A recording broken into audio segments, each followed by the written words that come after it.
Yo, yo.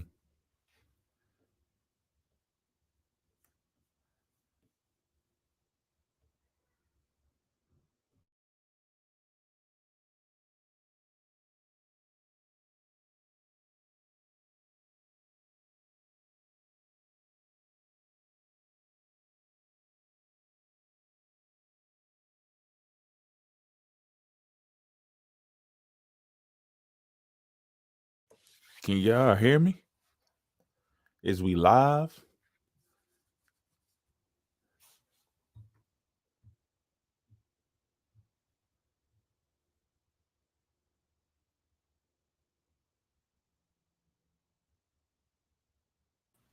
Oh, okay, there I go.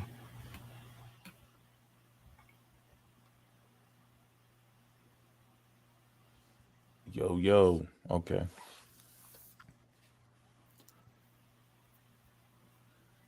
Okay, I hear you. Yo, okay, yes, we is. 12 toes down. Deuteronomy 2:10. Message check. Hey, uh, hit the button. Right? What is you doing? Hit the button and come see what it feel like. He ain't gonna do it, bro. Deuteronomy 29, 28, and 69, and 68. And come on with it.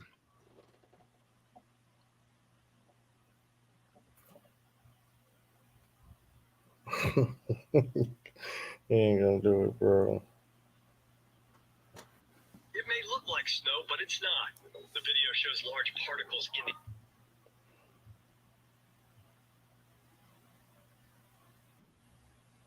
What he say? They what now? Peace, family. What's up? I'm over here now. I The get to business relax. is I get to relax right. over this job. Shit. Ain't nobody come in talking shit yet. No. Ain't He nobody. talking a little bit of shit. I see some Deuteronomy down there, but I don't know. I want to see that shit up here on the panel. Come on up. Stick your head under this microscope. Come on in, yo. This is it. Hold on. Come take this L, y'all. That is funny.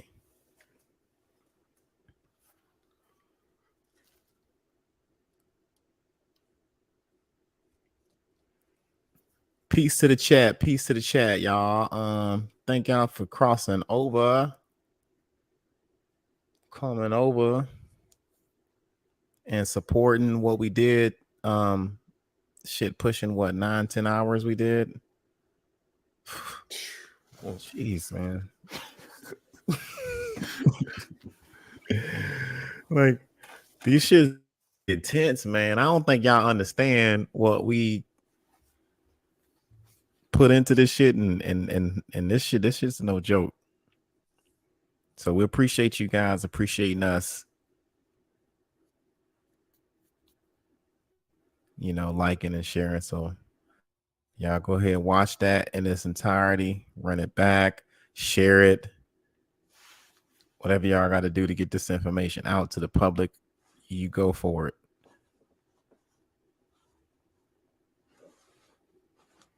You go for it. I'm sorry. It's just I'm here, but if I fall asleep, I'm sorry. I mean that we all can relate right now. It's been Right. we put in a lot of we put a big shift in, y'all. We just trying to make sure that we don't put some shit out there and don't leave people with the opportunity to, present their sources. I'm telling you, I'm over here thinking I'm in the studio about to try to hit Lily's joint. I'm like, oh shit, I'm not in my studio. Like, shit, funny. Yeah. Peace to the chat, to the Chizzy T chat. But yeah. Peace to the Chizzy chat. What up? What up? Did y'all find David? Has David. anybody found David? David, come on in. The Warriors, come out and play. Getting knocked out like your father used to. They talking about that pyramid in California, that dope show. Warriors. What else? Play. Come on, yo. You know, the black people in America ain't African, but when we talk to them, somebody got an echo. I I mean, no talent. no, that ain't me.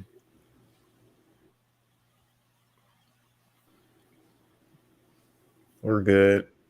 It might be my ass. It ain't all pitched out. Yeah, y'all. They tripping, fam. All right. Look, Yahweh said, man, what'd he say in that live? We know that 400 years ago, the people that was in West Africa weren't there before or weren't there. So we just read in a book that they were. Bro, all them divergence that took place, they cannot do that. Mm-hmm. They need to stop. we got divergence events that took place, long ago than that. You need to stop doing. Ridiculous, bro. Mm-hmm. So she's more accepted. This the stud lesbian. Hey, look, if this what y'all want, go for it. Like, hey, there's some people I seen cross over that's like, I just can't take it. I gotta drink the Kool-Aid. Go for it. You gonna be over there ducking. Yeah, some of them just love drinking it, and it's too sweet. That's what. Hey, Nancy, your mic. We're hearing some interference with your mic.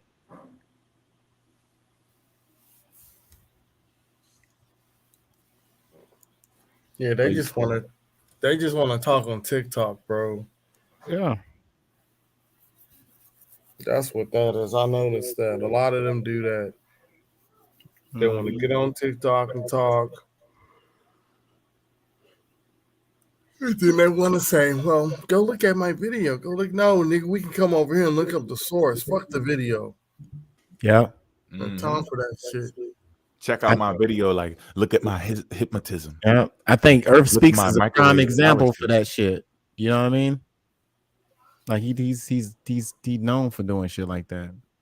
He don't want to come here on these platforms and really do that shit. He just get on there and just makes a mockery of himself, in my opinion, with shitty ass information. The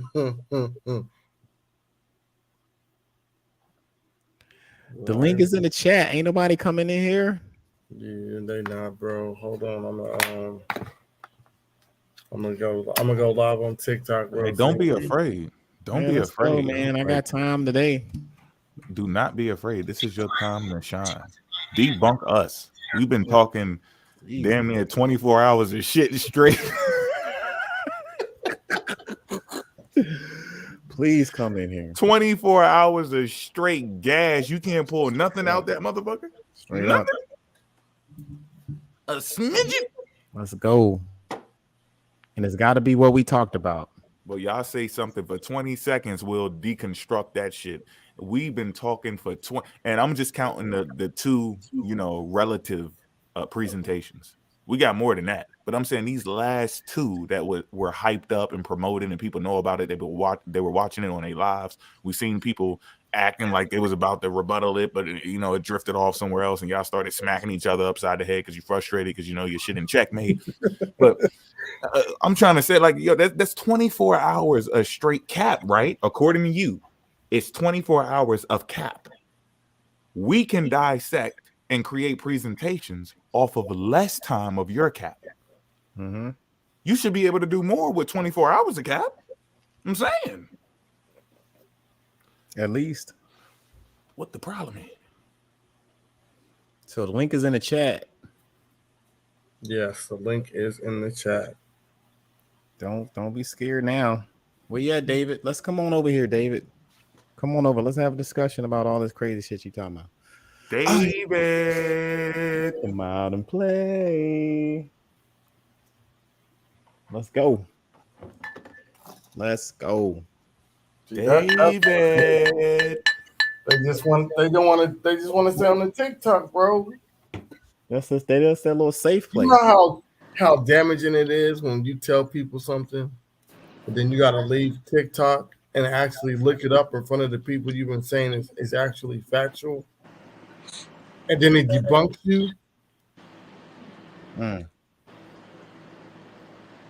They probably just hope they don't see it. They ain't gonna say nothing. Y'all gonna keep letting them play you like that? I mean, really though. Like Earth speaks, and the Earth I will tell you. speaks. I've been We just watched two dudes say we're gonna take the Africa out of that. Y'all, you know what I mean? Like, come on, yo. Sandwich night out here, yo. I dare any one of them jive turkeys come over here. They know better. We should take the Africa out that shit. Yeah, let's just take the Africa out of what we Basically, just with read. indigenous. I mean, out of what they just read. They just read the shit and it said Africa. They Dodge probably say the it says autochthonous. right. Because they out autochthonous, American Indian. You gotta dodge the Start hunter. with A, same thing. Hey, when we see Indian in the African history, we don't take Indian out. Mm-hmm. We leave it where it's at. They mixed in with them, ran away with them. They turned on their own people, tried to help us out. They flipped us against each other. You know what I'm saying? We was inhabiting the same land. They tried to get rid of them, replace them with us. We were on their land. They were fighting amongst themselves. The European turned them against each other, turned us against each other, all types of shit, right? You can leave that where it's at. Mm-hmm. We don't have to delete it because we understand the sequence of events. We understand who we are and we know what happened when we mixed in later. You have to delete shit because you don't have a sequence. You need to erase the whole board and then start drawing. But you weren't here. You don't get to do that. You have to use the data that's provided from the history. If you were here from the beginning, then you could draw on a blank canvas. You can't just erase it. That's cult mentality. And if you got a problem with it, we could talk about it. Yeah, the link is in the chat. So come on in. The water's warm. Cause we're gonna fuck you right on up. Pause. Pause. Straight up. But don't move. Big pause, yo. Because this is happening. Yeah. Yeah, y'all.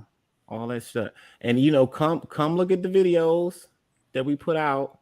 Look at them. You know, and especially this one, because we got a lot of primaries in this one.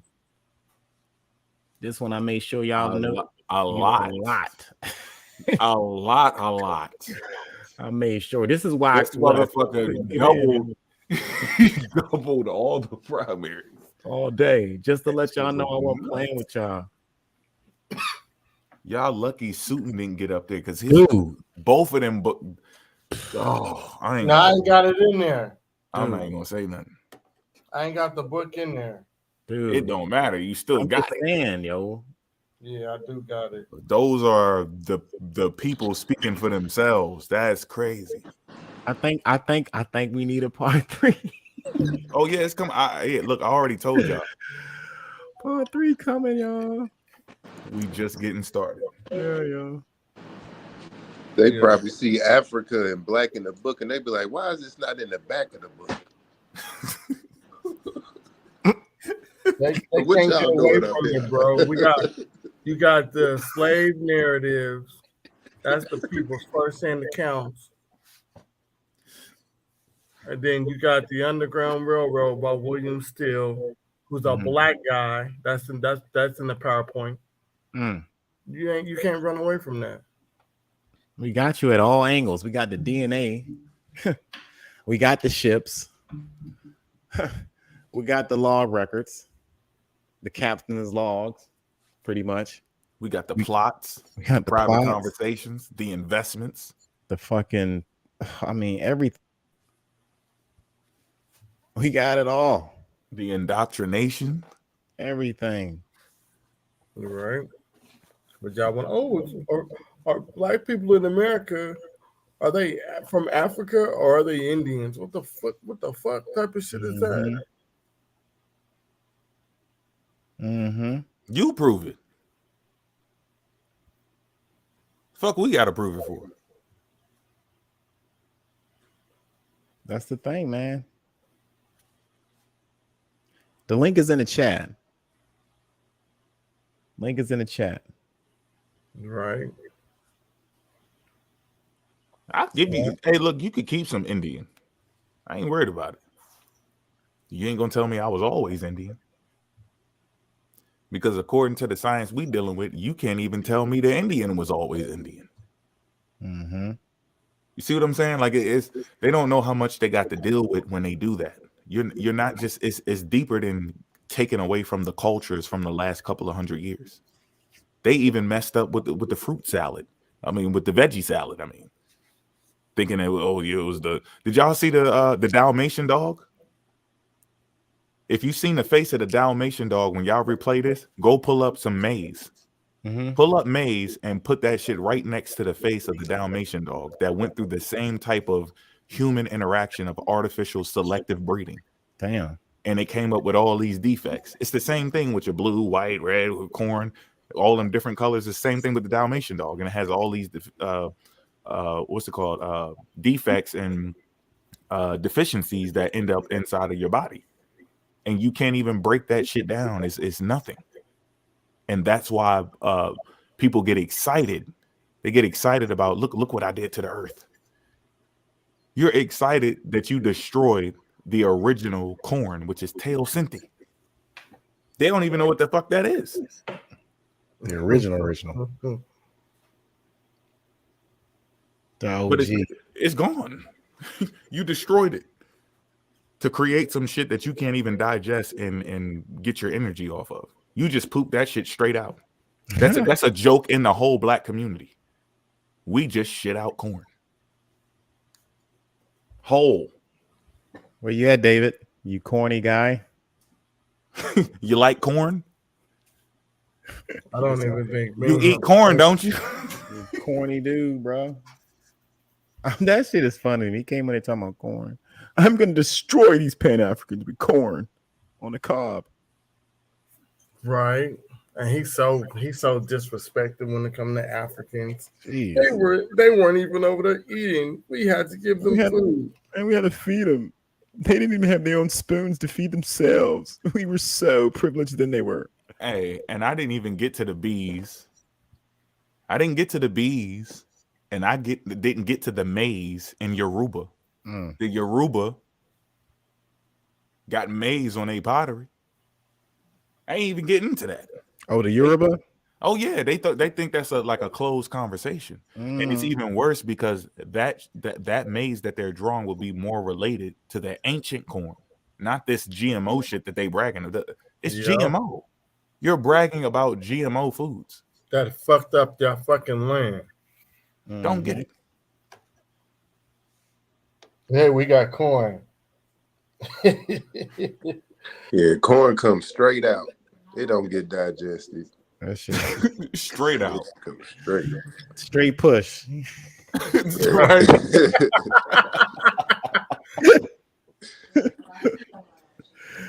Straight push, yo. It's straight push. That's that shit when you a little kid, like, yo, it's corn in my poop. Yep. Like, damn, I pushed that out. Grandma gotta tell you, yeah, you don't digest that. That ain't even grandma. Yeah, you listen to your grandma now. What grandma say about that corn? You come over here with that corn, we gonna push that shit out, literally. Pause. Oh man, you can't make this up. Whew. What's up, Lily in the box? God damn, what's up, Lily? Peace. Lily be holding it down in the comment section. Shout out to Lily. Yeah, I didn't come to get my shit pushed in. I know better. I just came here with a few questions.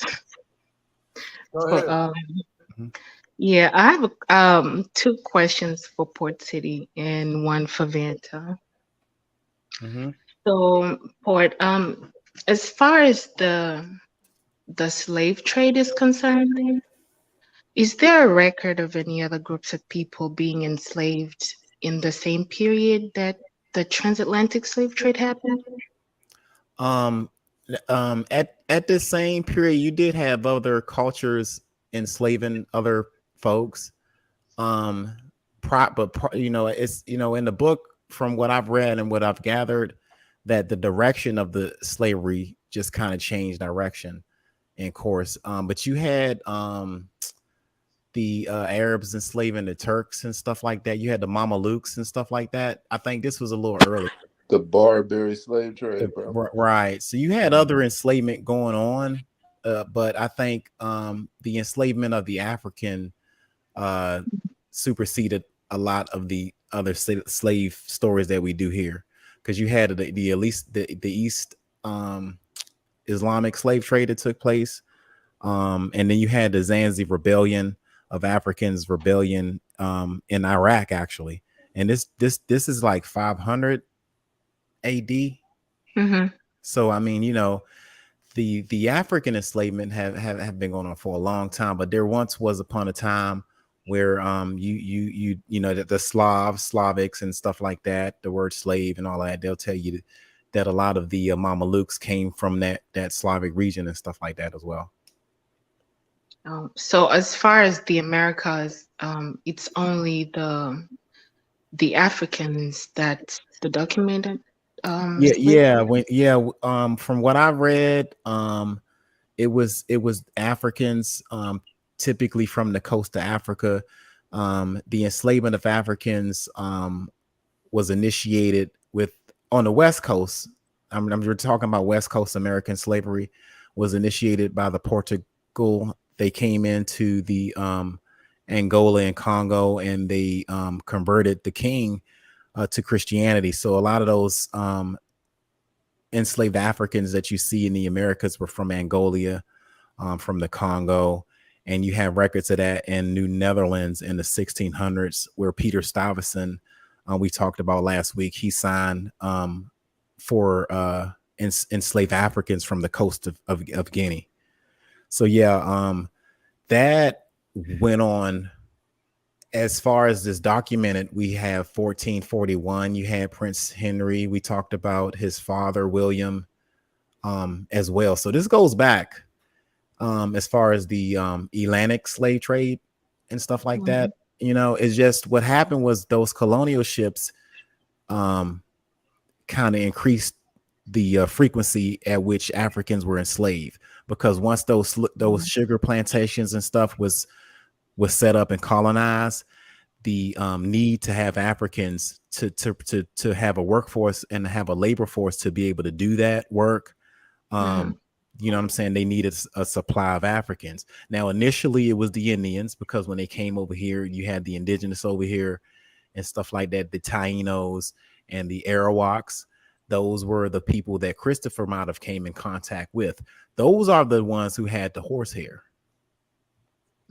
You know what I'm saying? So between the 1400s, the Portuguese and Spain was heavily involved in the enslavement of Africans. But prior to that, you had the Islamic conquest, the Arab conquest, and you had Africans getting enslaved and then sent to Iraq. And look at like I said, that's why I want to point out the Iraq rebellion, the Zanzi rebellion, the Zanz rebellion, if I'm pronouncing that correctly. So our enslavement been going on for a long ass time, but enslavement in the world, like, it wasn't new, because we read in the book it wasn't new. Like, even in Africa, within Africa was enslaving Africans, but to the extent that you had the chattel slavery, like being enslaved with that when the Europeans came, they put your kids into slavery, and it was just crazy.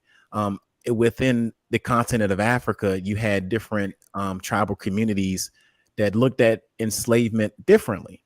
So, you might have been a captive because of the prisoner of war, and you may have to do a certain duties and shit like that. And it might come a time where you might not have to, you might be the head of that house. Like, there's certain stories in Africa where they were enslaving them, and then they ended up being nobles or kings or et cetera and stuff like that. But you had slavery going on kind of everywhere. But the commerce of slavery really got started with the Portuguese. You dig what I'm saying? Like the West Coast, the West Africa commerce, and how these colonial ships got over. Yeah, that's them all day.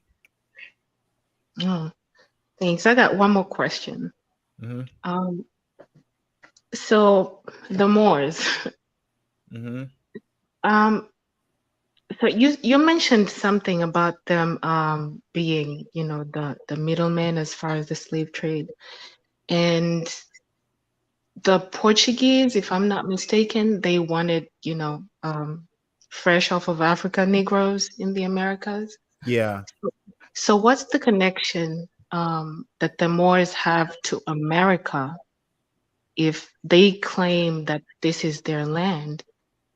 But I don't know if I've heard any history of them being here before. I'm not sure. I think that I think with their ideology, they feel like they were here first, and this is a Moorish state or whatever. But I mean, when you look at the records and you look at the count, because that's what we look at, you don't really see a Moorish occupation here in the Americas prior to the contact of the Europeans. Now, it might have been one or two on the damn boat with Christopher. You know what I'm saying? They might have, you don't really see a lot of them over here. And we read today that these colonizers didn't want the Moors to come over here. And the reason why is because they was afraid of a big Moorish rebellion. You know what I'm saying? So if they, so they wanted Christianized Africans first to come over here. The first Africans that came to America were pretty much Christianized, and they were already living within Portugal in Lisbon, because they kidnapped them, because we read today that they kidnapped a couple and they were sending them already to Lisbon and to Seville and all parts of Spain and Portugal. And these Africans got Europeanized and learned the ways and adapted to some of the culture, and then came out of there maybe participating as a conquistador, or maybe participating as a translator, because we talked about them using translators to bring these Africans back into the interior of Africa. And these are, you know what I'm saying? And they're able to translate. And, it was just a weird situation that, they bring them back. And then a lot of these indigenous Africans to see, damn, these new breed Negroes got the drip on, and they talking British and shit. And they, what I mean? Like it was probably, if you can only imagine, being an indigenous to your culture and all of that stuff, and you get snatched out and you get institutionalized in the ways of different cultures, and then you're used essentially to come back, translate, capture in some instances, and stuff like that too. Pertaining to the Moors, we read that the Moors were middlemen. The Arab were middlemen when it comes to the enslavement of Africans. They were middlemen. You know what I'm saying? So they worked as merchants. When you see the word merchants, they either was on a ship trading Africans back then, or on land and conducting some type of market with it. So the Moors were in the business of enslaving the indigenous people who might have not subscribed to their belief system. Because you heard where the dude separated the two black people. And he was like, well, damn, these Moors are enslaving these black folks. Well, maybe these black folks don't believe in what these Moors do. Because you remember when we read in that book, they got down to the deep area, they couldn't speak that language, but they still was black people. So yes, Moor mean black, but those Moors that went into Spain in 700, right? They came, they was different Moors in between, in the 1400s. The Moors in the 700s probably wouldn't have done that shit. You dig what I'm saying? Maybe they would, maybe they won't. That's another argument, and that's another conversation. But I doubt that. I think once they got in there, they was just trying to look out for themselves. You had a Barbary Coast slave trade already going on too, in interplay. Because remember what that book said? It said, dude, they had trade routes. Those trade routes, they conducted trade, and a lot of that trade was the trade of enslaved Africans that might have been captured within Africa. But they were walking with camels and whatever they did up into Europe. And they might have walked slaves that way. A lot of them came in via that way. But the merchants that conducted the middleman business, remember what we read? It was a Christian, right? Y'all remember reading that? It was a Christian or Arab or Moor. They were merchants in the enslavement and the trade of African lives. Straight up. Yep. And that's a primary source. that we talked about. Hmm. I hope that answered the question best I could. No, it did. It Okay. did. Yeah. So I've been wanting to ask you guys. So do you guys share these slides or are you selling them? Like sell them or shell them? You What'd you would say? Share? do you share the slides if someone asks for them or Oh no? yeah, I mean, Is that personal? Too personal? like if you want us to bring up a slide or something like that. No, Like like what? if I ask for like the slides used for the presentation Oh, to like go through them. Oh yeah. yeah. That's what I was gonna talk to them about packaging our material together into courses Mhm. so that we could put it up and have it available for download. So yeah, we Yeah, that have would it be all awesome. scattered. It's super scattered, but we can organize it enough and put those sources up so that y'all can get them. Because we can Yeah. have it break down like to certain points of history and certain parts of African history and stuff like that. Hell yeah. Mm. Yeah, because this right here was in response to a lot of crazy stuff that was going on. So like in the future, yeah, we'll be able to have more material that you guys can look at and watch. And we gotta organize it in a way where you guys can just click and play pretty much.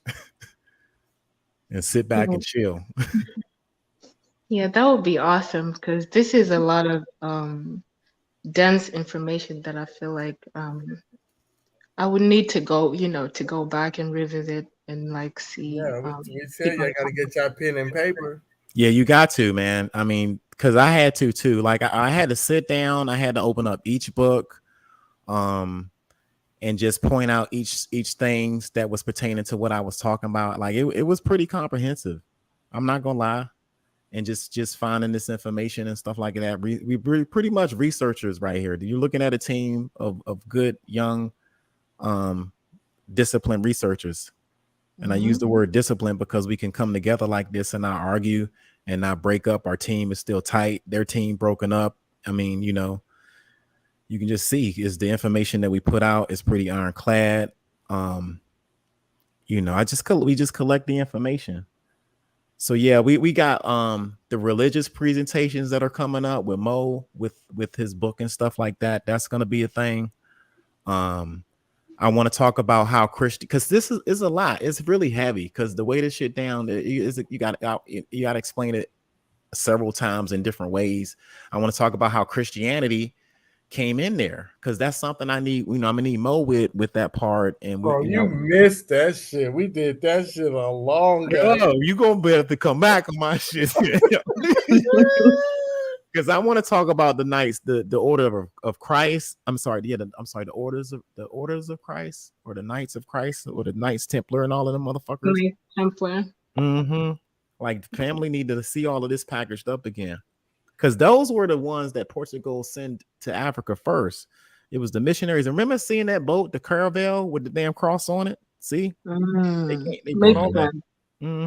Before they was even called missionaries. So that's how it came to Africa. They were really heavily into that religion back then. So by order of the church and the Pope, they chartered those ships. You know what I'm saying? That was Christian money that was financing this shit. Yeah. You say you got a question for Vant too. I don't want to make sure he leave out. Make sure you ask him all them damn DNA questions. You still listen to Vant? It's actually not. It's not a DNA question, but I do have DNA questions. But that's I'll save that for another time.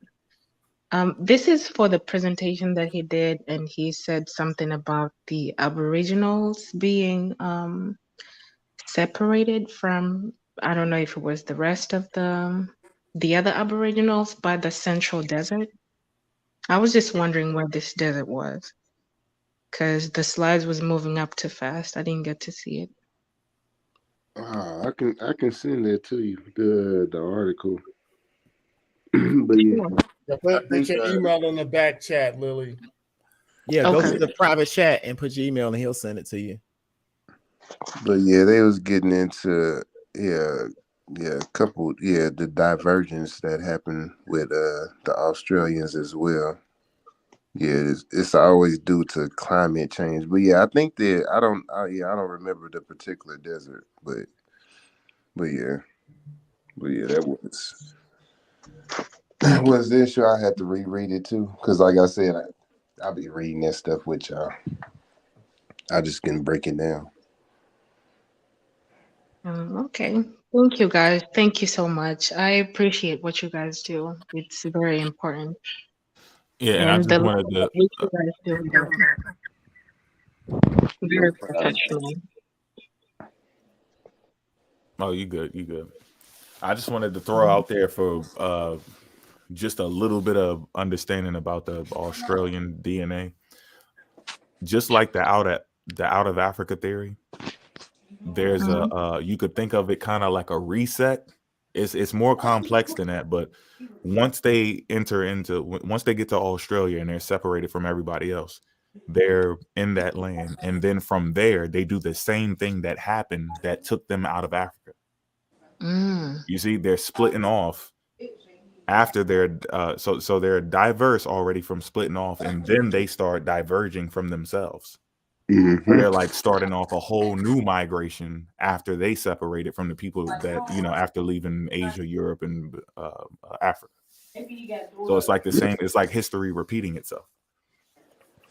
That's And then interesting. adding in the little Denisovan introgression, and then also that ghost DNA introgression that a lot of us have.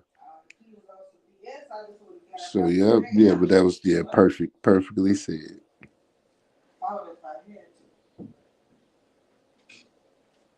Well, that's all from me, at least for now. But yeah, it's always climatic events, because that's what they were getting into earlier with those the droughts in West Africa, the climate change in East Africa. I can't remember what in particular what they said, but yeah, it's always like climatic things that's occurring. That's or sometimes they said sometimes the people just split off too, and for some odd reason. So but yeah, they sometimes genetics ain't gonna be able to explain that, or especially if it ain't in dealing with climatic change. So they just have to hopefully find things in like within the archaeological field, or dealing with like rituals, how they got to study about that, like how certain Africans like how they deal with confrontation, whether or not they deal with it like with violence or not. Some choose migration, others choose violence. So yeah, it's a lot of different things that cause people to diverge from one another.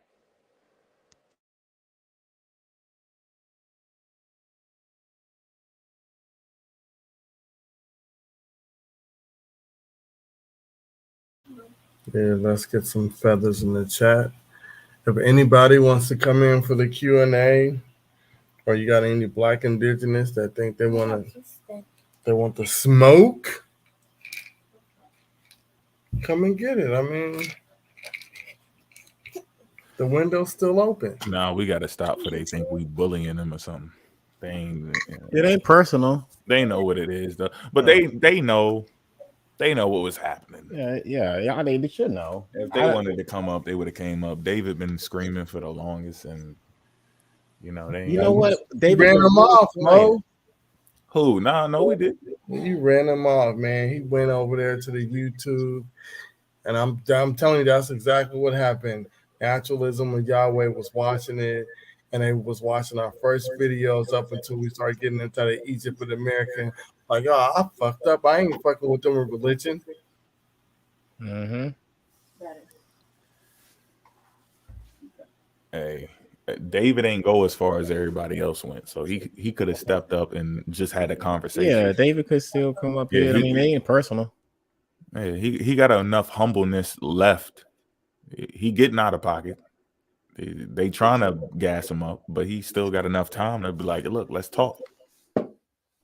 Everybody else we gonna pull your books out. You gonna pull up over here, be like, hey, how you doing? We be like, yeah. So your book says,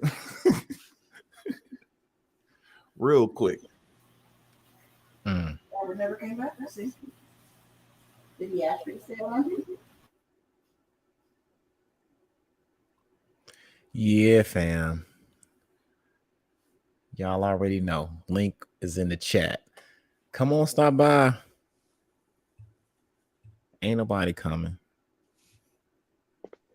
No, they're not. They ain't coming. Nobody's coming. Yo, who would have thought it would have been a cross on that damn fucking boat when I fucking clicked on that shit? I ain't see that shit. That was real time. Me looking at the carousels or whatever. I wasn't paying attention either. I was just thinking about boats. Damn. I mean, I always had an like idea in my head cars, the I was colonial ships like that, but they got the mini boat like that. Damn. And then saying we don't want nobody, but we need these Christian Africans. Mm-hmm. We need the Christian Africans. We got Mr. Robinson in the building down there. What's up? Peace to Mr. Robinson in the chat. Yeah, he What up? be over there cooking. He be over there tearing shit up too on y'all motherfucking jive ass turkeys. Shout out to Mr. Robinson, the professional. The professional hitman. 2.0. That shit funny as hell looking at him go through that shit for the first time. That look on your face is priceless. That It's like, shit what funny, the yo. fuck are y'all talking about? Should be having us lost.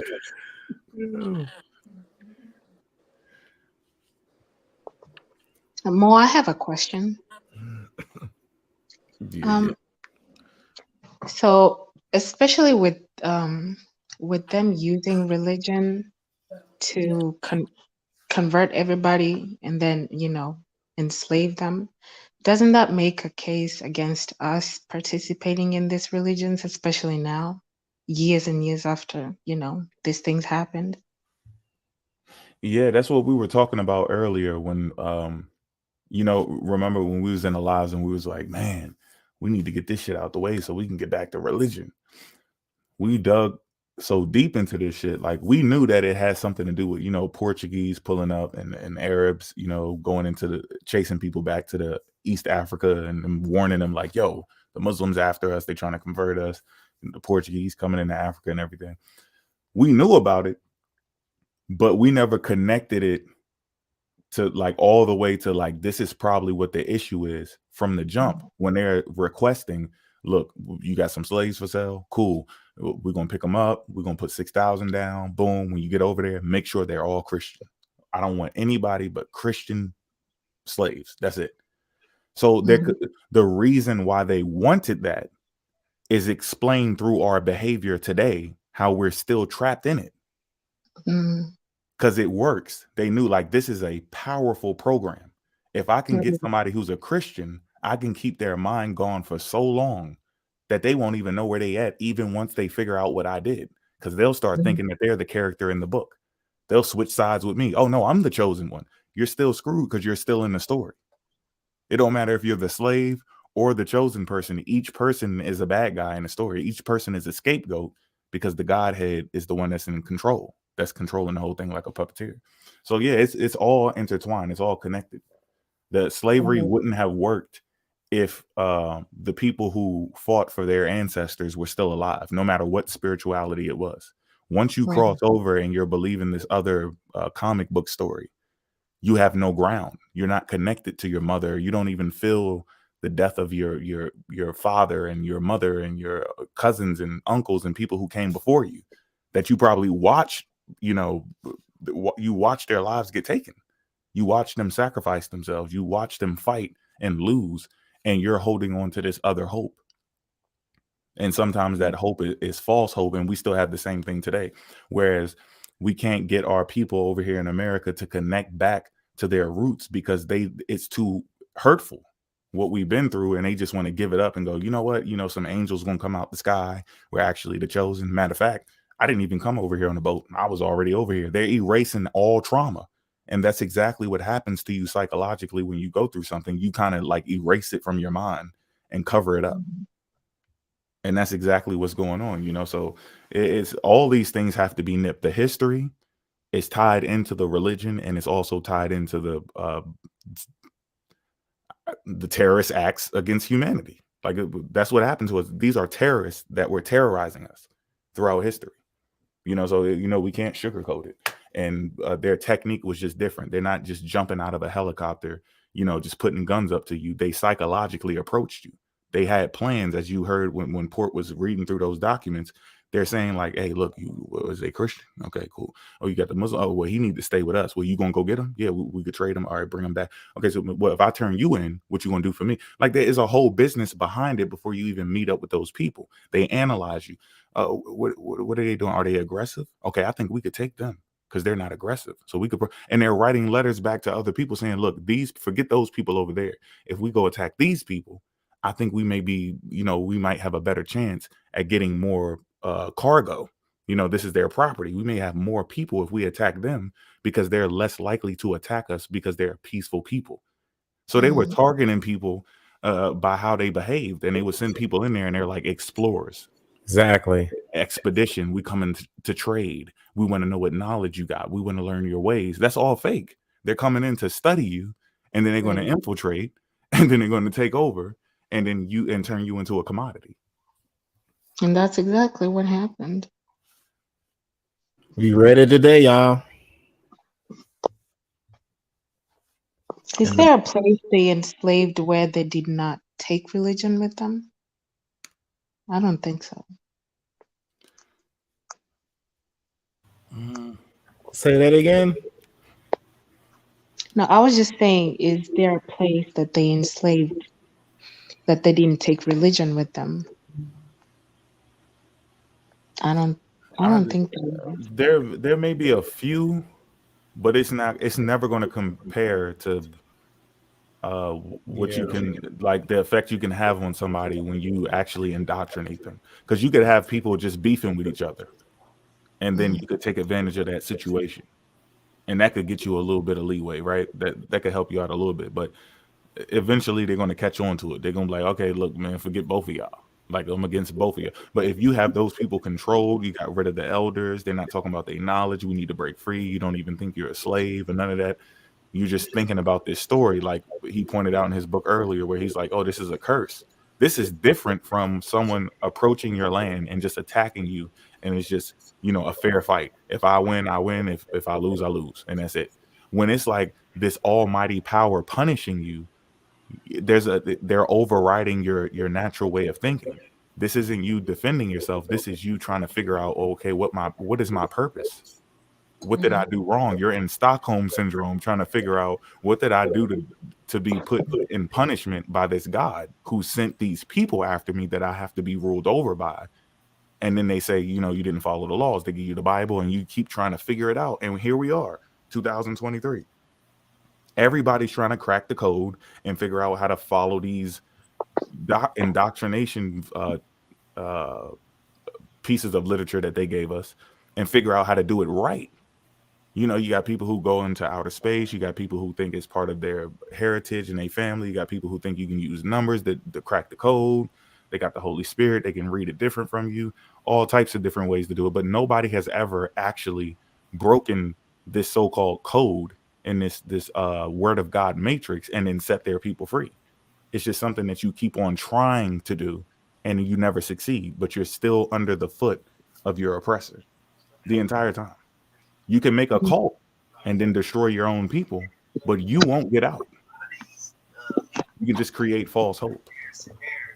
So yeah, it's definitely all intertwined. I can't wait for when you guys get to this point in discussing religion. Oh yeah, that's coming. Yeah, I am waiting patiently. This is it, because you know they brought the religion with them, and this is part of all of this shit anyway. So y'all will hear a lot more of it. Yeah, you know, like I said, I want to put something together with the damn the Knights Templar and them coming in there, because that was a lot of missionary work that they did in the Congo and stuff. So yeah, we can do that. Yeah, Port been trying to set it up for the longest. We I just, know. we just gotta pick a date. Yeah, we can pick a Pick date, and a yo, topic. and we'll talk. You know, the topic will be Christianity in Africa, I guess. And when we do it, we're gonna have a special guest for y'all. Mm-hmm. The Messiah will be in the building. Let's go. Who? Shout out to the Messiah, Oh, Buckology. Messiah. Buck. Oh yeah, Buck. Wasn't there another Messiah? Yeah, we don't count that. We don't Who count was that. that other guy? We The only other know guy one, that's beefing with Buck? we only know one Messiah. Yeah, I think they're just Pokemon cards or something like that. Yeah, Buck the man, yo. Shout out Buck. But yeah, man, we should do that, man. Y'all, we can do the Christianity in Africa. But damn, hold up. I mean, we need to cover Islam too.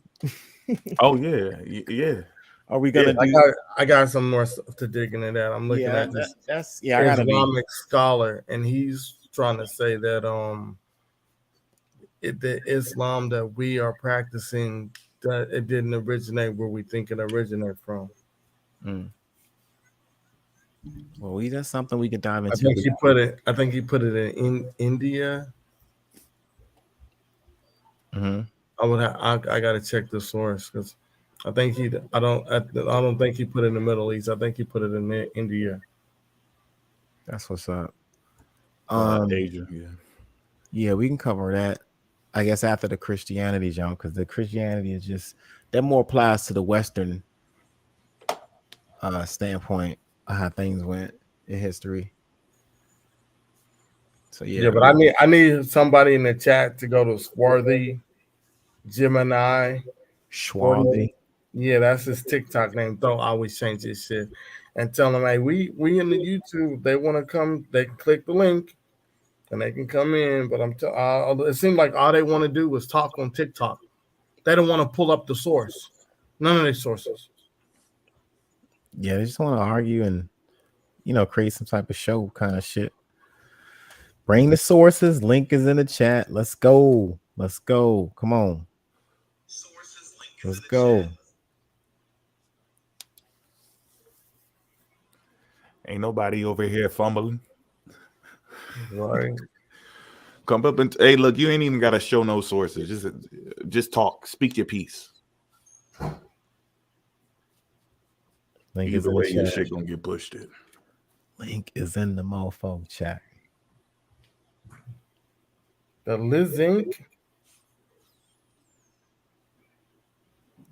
I can come and talk to y'all Walter Plecker, Marcus Garvey, and W.E.B. Du Bois was the agents, all that good stuff. Come on in.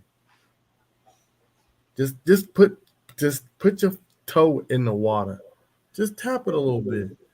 You ain't got to jump all the way in. It's like when you walk in the pool, when you walk into the outside of the pool, you got your towel on your shoulder and you see everybody already in the swimming pool. And you see like them 3 kids that all the way at the diving board. You got 2 kids at the top, and then that 1 kid coming up the ladder. You're like, dang, they some risk takers. They jumping straight into the 12-foot. Yeah, that's us. Mm-hmm. Splashing. Backstroking in that. Feathers in the chat. Oh shit, man. Everybody thumb up the video, man. Thumb up the video.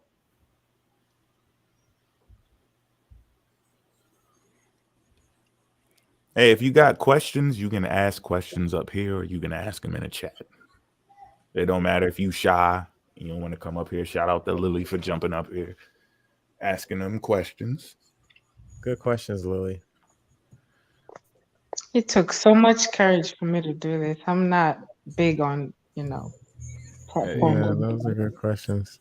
Hey, listen, this ain't even my style either, right? But it's just when it get to, I'm not about things for nothing. When things become important, I don't care about embarrassment and shyness because it's too important. You see what I'm saying? It's just way too important. Right. Everything just goes away. It's like, nah, this ain't happening. I don't give a fuck about no camera. I'm getting on the camera. I'm posting up content. I'm reading. I'm posting up sources. I'm putting out a book. I'm doing, like, it don't matter. Think what you want to think. If I'm lying, then correct me and we can get this shit straight. But it's too much bullshit going on. Way too much bullshit. Mm-hmm.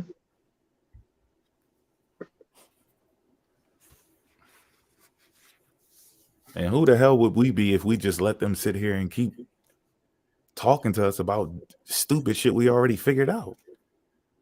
Like we figured it out. We know you capping.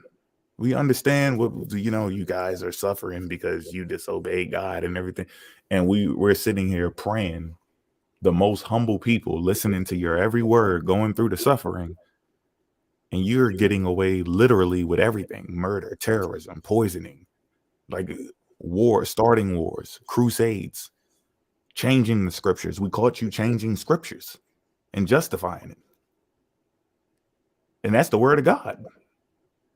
But I can't go against a man who's claiming that some shit is the word of God, but these are men. Like, God didn't come down and tell you to change anything. You changed it yourself. I can't even connect it to a God. It's just men. So how can I be scared of you and you're lying? How can I be nervous to speak out against people who are all lying? It could be 1,000 people lying. That's cool. And it's just one me walking up. You still full of shit. And I should go ahead and take the L, even if I look wrong. It's going to click in eventually. The truth won't come out eventually, as long as you be that person that spoke up. Don't speak up later when everybody else jump in. And then the majority rules again. Now the truth is not that strong. When you speak up and it's a whole bunch of people against you, I love that shit. I love it.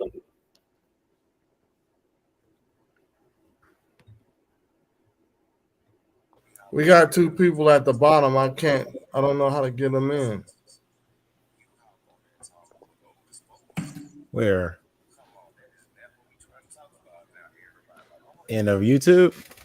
In the back chat? Yeah, in the thing. You just they're underneath my thing. I can't click on them. You should be able to add them to the screen if they in there, if they hit the link. All right, there it go. Hold on.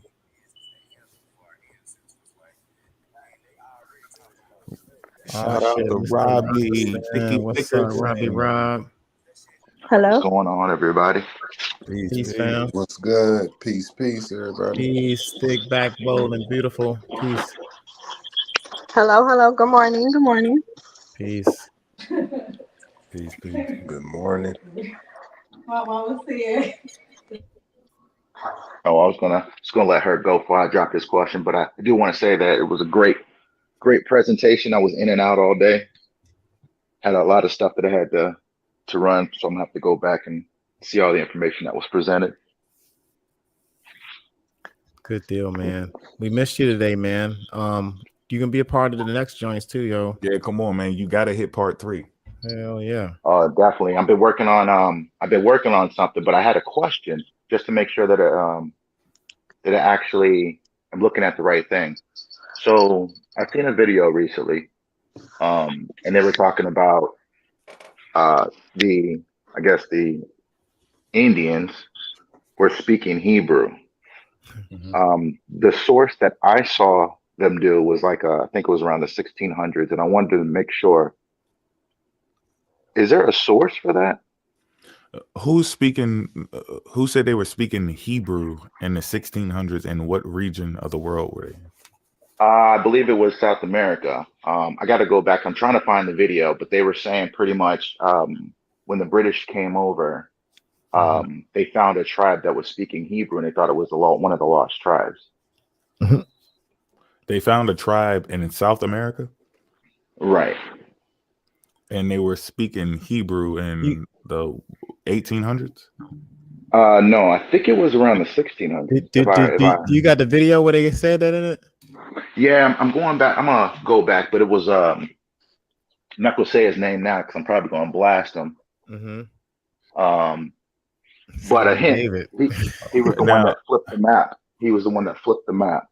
well, I would have to get into the specifics of, was it like how did they determine that they were speaking Hebrew? Were they speaking to each other, or were they like reading? No, they read it was something off of the commandments, and they thought that was the lost tribe.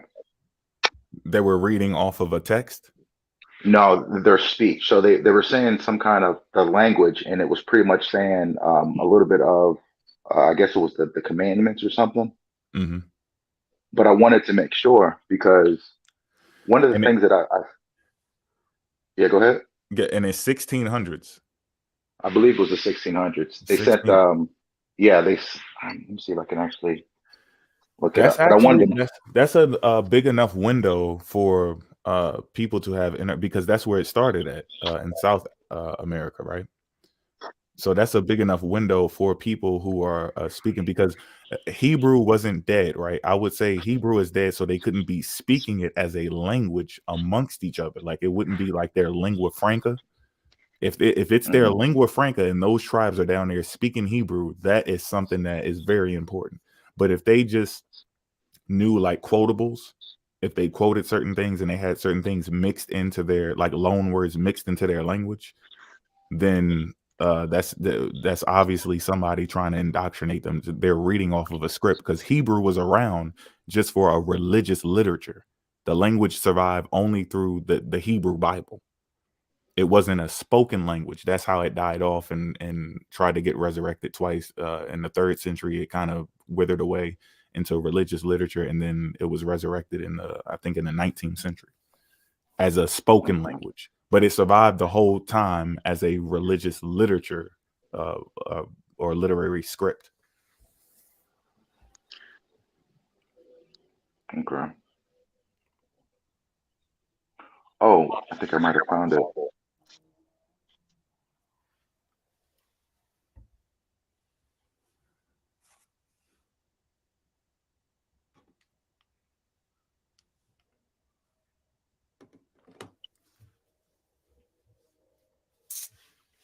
Yeah, that would be very interesting if these people are just like walking around speaking Hebrew. That'd be wild. Yeah, there's a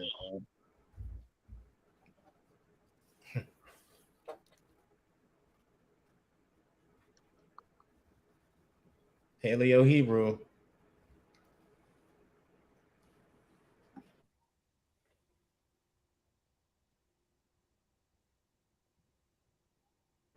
Peace to the chat. What's up, fam? Late night pushers. Hello. So, Robinson, you said you was running the set. Say again. I'm asking. No. What'd you say? He said, "Is you trying to get down with the get down?" I'll get down. Like I said, I'm looking at this one thing because I found 2 explorers in between Christopher Columbus that was in the area of Panama, which covers all the things that they found later. So there's this one passage in 1513 where they found some Negro captives up in the mountains. I got to pull the source, but they found Negro captives. It's actually in the third, or the decades, the book, The Third Decades. During that time, there was another explorer that was there that went across the whole peninsula and everything else of Panama. So they were in that area.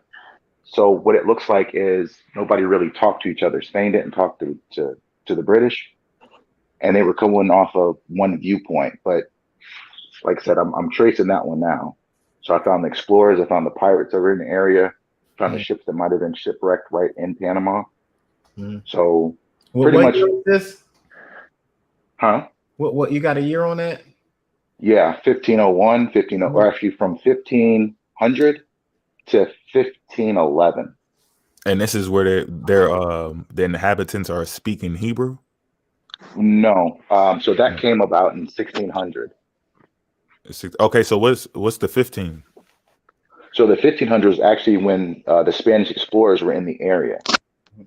right. So when people talk about these different theories, they don't go far back enough. So when they start off in the 1600s and said, "Oh, we found this tribe that did this," well, they don't go back to the 1500s and find Correct. out there was actually people in that area already Already. 100 years That's prior. what I'm saying. So if they were bringing that religion, they were already pushing that religion, then they would have already introduced it to them. That's why it's important to see if they were speaking it as a lingua franca, like if it was the language of that whole tribe, like how they communicated, like we're all speaking English right now, versus if we started talking about the Torah, we would have to start speaking Hebrew, right?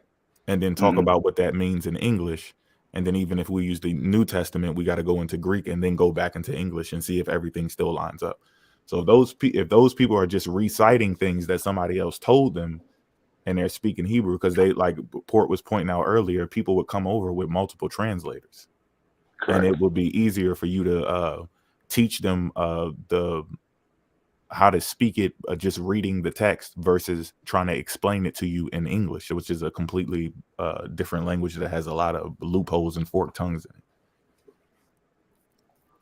Yeah, I gotta find the like I said, I'm gonna find the video just to make Yeah. sure, and then put the time and all the Save it, explorers man. that I Save it for found. the file, man. We keep them on file, man. So if you come across it, if anybody come across any weird shit like that, y'all welcome to send it to us. I gotta check my shit a little more often, but yeah, y'all welcome to send us that pseudo shit. We'll put them on pseudo Sundays. We gotta have pseudo Sunday. I don't know. Y'all think we can have pseudo Sunday? I gotta figure that out. If we do that, we gotta be doing that shit early. Yeah, I got a little chip. Hello.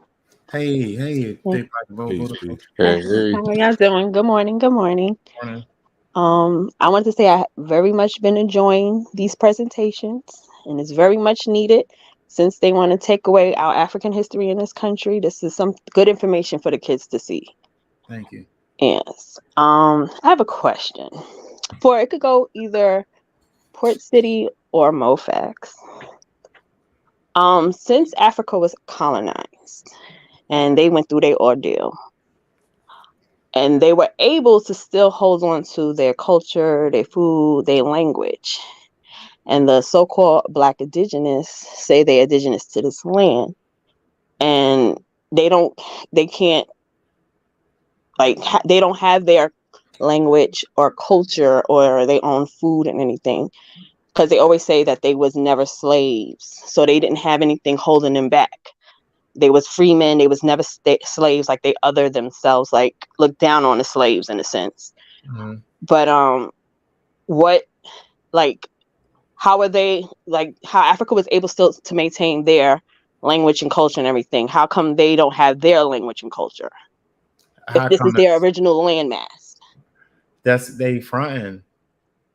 That's how strong an African, culture was that we had. And it was just intertwined in the language and, how your mama talked to you, how your mama cooked. We just had, it was just genetically into the West African. So when it came over here, you see it in the religion and the Vodun and a lot of rebellions and stuff that they had in Haiti. And the rebellions, like initially, because we haven't really talked about that a whole lot either. There was several rebellions initially whenever the colonization was initiated, and you had the early rebellions during the 1500s, 1400s, and stuff like that. And that was because they just had their African mind, and they knew where they were from. A lot of them were already war captives because there was already a damn war within inner Africa. Because when the Europeans came, they triggered these inner wars within the indigenous Africans. So they still was cultural people. So even if they did get captured and stuff like that, whatever culture that they was practicing before their captive enslavement or whatever, that went with them and stuff like that. And just the culture just was so pure and so raw within the African, it just leaked over and stuff like that. You see that with a mom putting rice in her daughter's hair, you know, for survival and stuff like that. Beef for all. That's how I got introduced for Beef for All, because Beef for All thought I was lying about that. And I'm like, nah, this really happened. So she made a whole video like he lying, like he making up shit. Like, no, like that really happened. That's why you had enslaved Africans that was kidnapped from the rice coast of Africa so they can grow rice in South Carolina. So a lot of the Africans were taken because of the culture that they was into over there, and they took it with the religion, the food that they was cooking, and everything. Now, as far as this so-called pretendians or whatever, they just embracing whatever culture they can come across and saying it's theirs. Because we don't see any solid black civilizations here in America. Now, we're not saying there weren't any black presence at all, because I think a lot of people get us confused with this, but I'm just talking about like the land of the blacks was in Africa. Okay. You know what I'm saying? But as far as the culture and stuff, that it just got carried on because it was just so strong. I mean, the spirit of the African was just so strong. It just blended over the words, the languages.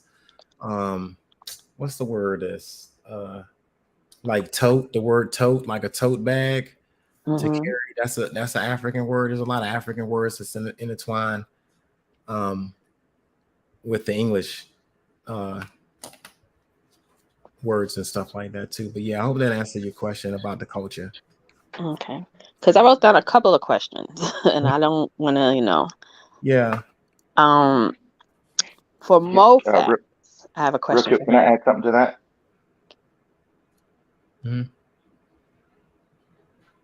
Go ahead. Hello? Yeah, can I add something? So when you talk about culture, from what I've learned through years of looking at it, if you look at Native Americans now, you know how they have their culture now, they have their languages and different things like that. Yes. And if you look at Africa, they have that as well. So what happens is when you're on your own land, you normally can hold and retain your culture. The only way that these theories work is you have to discredit either the slave trade or slavery itself. Because by nature of slavery, what ended up happening is originally they did have their culture when they first came over here. But what tends to happen is years of getting that beat out. So when you look at like slave narratives, or you know the history about everything that happened in America, the whole first people that came over, they literally beat them, whoever did not convert, beat them, killed in front of others. So when the children grew up, they were under the new system of what they were told because nobody would tell it. So we've been here for roughly, I don't know, let's say 1500s. That's when it really started. And then the 1600s, between then when you had all of the slave risings and the revolts, each time that happened, they produced laws. So that's one of the reasons why they did not want us to read or anything here, because they didn't want us learning about all that stuff. So in a way, they pacified everybody here. So the ones that don't have the culture, that's exactly what happened. They literally took it away. So it's pretty much an indoctrination by violence. So that's why they don't have their culture here. That's why their names are, if you actually really look at it, the last names normally come from the plantation owner or the slaver. Okay. Oh, thank you. MoFax, I have a question for you. Is there any way to research dead languages? Is this documentaries of dead languages? Okay, for dead languages. Okay, so there has to be a source, first of all. There has to be a source. It can't just be, oh, well, somebody used to speak Atlantean. You know, like they say, there was this Atlantean language that people spoke, but there's no text to match this Atlantean or this civilization with artifacts found or some maybe some cataclysmic event that has, you know, like stones toppled over top of places that look like buildings and bones under it and tools and clothing and other fossilized, artifacts.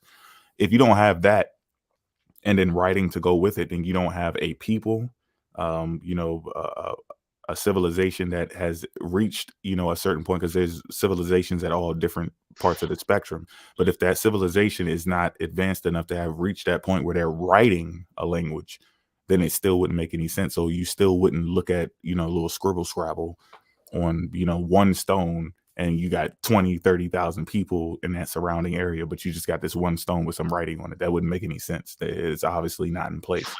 But if you do have something like a civilization where you could see a lot of activity, a lot of stuff, like we were talking about earlier, like leaving a trail, trash, because humans always, have tools, the baggage, clothing, old jewelry, coins, even seashells was used as money at some point, right? If you don't have any evidence of any type of human activity that matches why someone would need that language, like for trading or for religious purposes, or for communication, doing trading across a harbor, maybe you live by water or whatever, there should be some reason why you even need a language, and we should see the use of the language, and then we can take those different fragments, whether it's scrolls or stones, and take that and try to make an alphabet out of all of the symbols, and then try from there to figure out how these people were communicating. And maybe even though these people passed away and their language died off, maybe they amalgamated with other people, and then their language, loan words and stuff, can be found inside of the other people's language who took over that civilization. So even if you see a dead language, you still can find a trace of it, because it doesn't completely, nobody just completely like dies off from like being wiped out, completely isolated with no other human interaction. That's like rare to happen unless you're a Eskimo or living in the mountains during an earthquake and you're isolated, alone, cut off from other people. You usually will see a trace of this language being used. So you can get record and follow a trail of a dead language that's not used anymore, but it's still available enough and attached through morphology into other languages, where you could trace it back and still follow, the changes, and get back to an understanding of what someone was trying to say. Even if you can't say it verbatim, you could still get an idea of what someone is trying to say. And that's exactly what happened with the Hebrew language.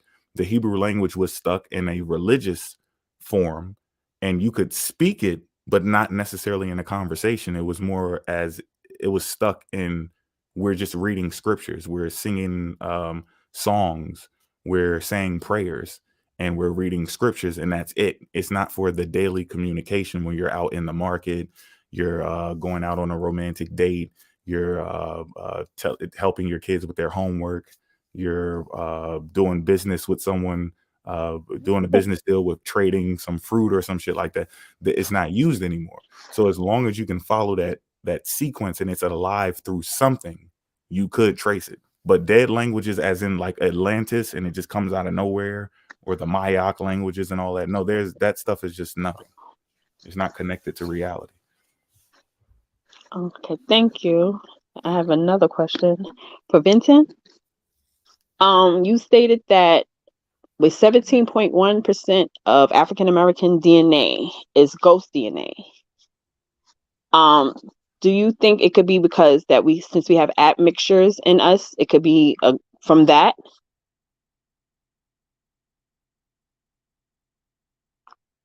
Bounce you up. Oh man, bad job. Oh my goodness, I fell asleep for a second. Can you please run that back? Okay. You showed a document where it says 17.1% of our DNA is ghost DNA. Do you think since we have multiple admixtures in us, it could be caused because of that? Or it's like separate, everything is separate. 17.1% was non-African, non-European DNA. It was dealing with our haplogroups, like specific haplogroups, but it was like there is like a certain percentage that every Homo sapien has of like Neanderthal introgression and different ghost DNA introgression. But the ones we mainly know about is Neanderthals and Denisovans. But there are, ghost populations that will never find, and they only know about in their DNA. And the same go for archaic humans. But for a specific site, you can look at what is that Iwo Eleru, where they found Homo sapiens next to another group of Homo sapiens that had archaic admixture that were around 13,000 years ago. Okay. But Thank yeah. you. Oh yeah, I you're appreciate. welcome. Yeah, I appreciate all y'all. Y'all my village on TikTok, and keep doing what y'all doing because we definitely need it in this time. Thank you. We appreciate all y'all support too. Everybody, the questions and everything, y'all. We appreciate y'all too. Word. Peace. Straight up. Peace. All right, I'm gonna drop. Peace.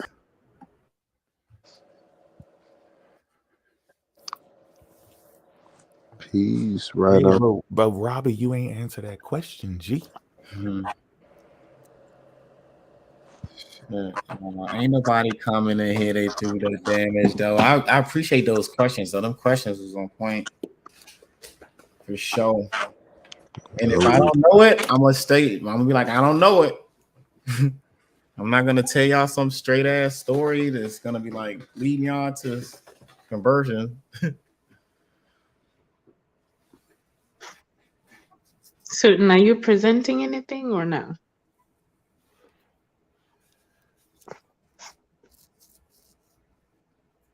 Susan sleep too. Watch. No. But do you guys know what he was No, going I'm to screen do? recording niggas talking shit about me on they TikTok live. So when they bring up, oh well, let's do this unity and try a treaty and shit, and that's why I don't never believe none of they fucking treaties because they just talk shit.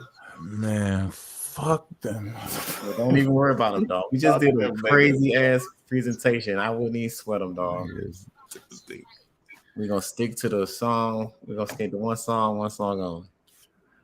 I don't know. Pump fake. Look at Yusuf in the chat, yo. You know the Moors was enslaving Africans, Yusuf. Don't even come in here unless you look at the presentation, dog. Yusuf, you gotta run it back. Gotta run the presentation back, dog. Shout out to Yusuf in the chat. Peace, man. Peace. Man. Run it back. Peace. Peace to the chat. Peace to the chat. They always talking something, man. I mean, just yeah, man. I mean, that shit get tired though, bro. Come over here and let's get tired as shit. Is like that's cool. I don't mind talking shit. I can talk shit with the best of them, but I'm trying to still get to some edification. Though. Look at the presentation and judge that. Judge us by what we just did. Don't talk shit. Like I'm sick of this childish shit, man. Yusuf, come on, man. Yusuf, you know they over there talking crazy. You know what I mean? Tell them come over here, man. All right, you know. That's messed up. We done did 24 hours service. They not coming over here. They said that we're trying to use our TikTok, our YouTube platform to get them over there to boost our numbers. It ain't worth no numbers. They got a YouTube? Shit. They got a YouTube. This will make them everybody win. I mean, it ain't about that at all. It's all about numbers. To be honest.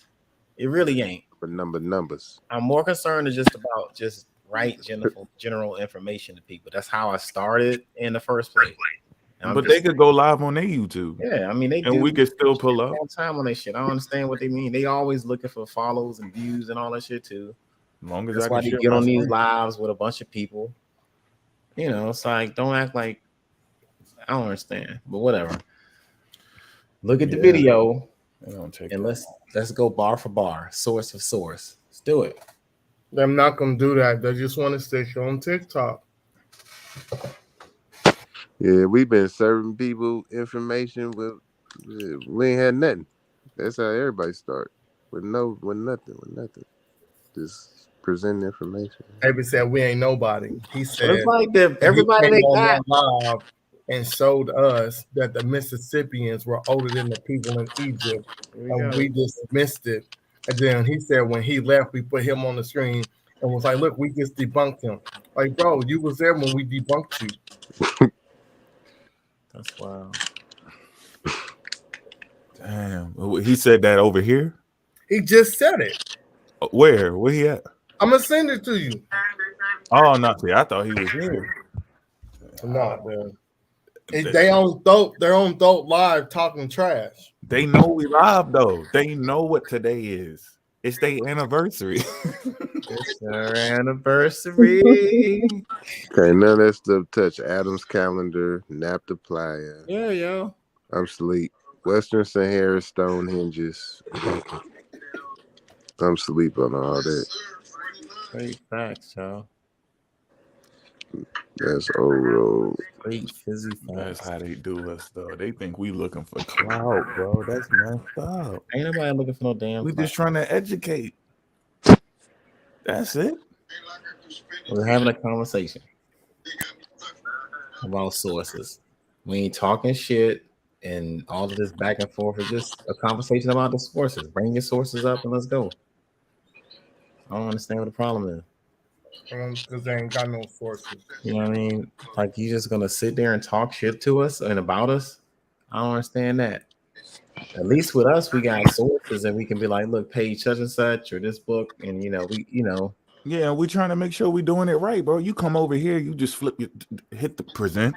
Oh, damn. I'm just noticing I'm in the chat. Hey, how's my mic? Am I sounding all right? Yeah, you good? You good? Great. So you good? But yeah, man. You hit present. Come on in. Look at that jump. Hey, suit and show him how quick it happened. Boom. I know. Look at that. Boom. Like we can get it straight to it. Let's the go. Guadalupe woman didn't get debunked.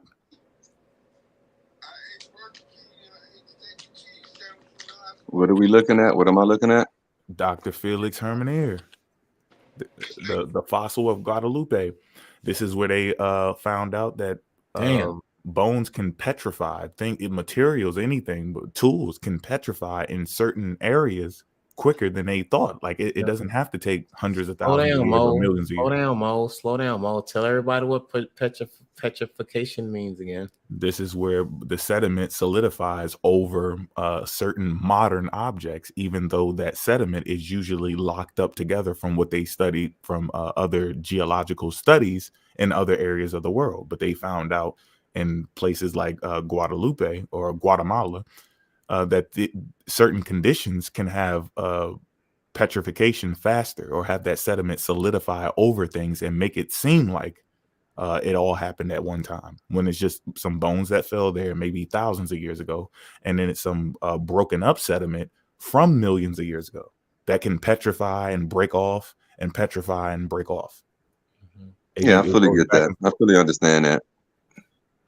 So you can have modern, I guess, artifacts encased into these old rock sediments, right? Yeah, I thought somebody already been speaking on that for the last couple of weeks, but yeah, I'm fully aware of that. Yeah, that's Mo. Mo was on that shit. Yep, it's right here. Look, it says, let me start it. It says, zoology keeper Charles Koenig studied the British Museum specimen in 1814, and Dr. James Moultrie published the Charleston Museum skeleton in 1837. Naturalist, which I don't know why he's using that name, naturalist Georges Cuvier studied the specimens in 1830 and determined that they were human bones from relatively recent times and concentrations of hardened sand. It doesn't mean that it's millions or hundreds of millions of years old. This can happen quicker, and I showed it also in the London Hammer. So before I showed the Guadalupe woman on the other presentation, then on this one, I showed another instance where they showed a different area in the world where this wasn't even a person. This was a hammer, a tool that was petrified. It was encased in something that solidified faster than they previously thought it could happen. So these are lessons learned. People don't just create. I know in the way they teach it, they make it seem like, oh yeah, these anthropologists or geologists just came up with these concepts and then locked them in and said that there's nothing that you can do about it. It's just what I said it is. If it's encased in this, then it's 100 million years old. That was what it was, because that was how they could date it at the time. But when they figured out how these different elements and calcium deposits, phosphorus and carbon and everything, how it works, and they got elemental numbers and everything connected to it, they learn how different temperatures and weather, climate change and all that can affect that area, water erosion, even chemicals added to it from us spilling things into the water. All of that contributes to how fast something can petrify.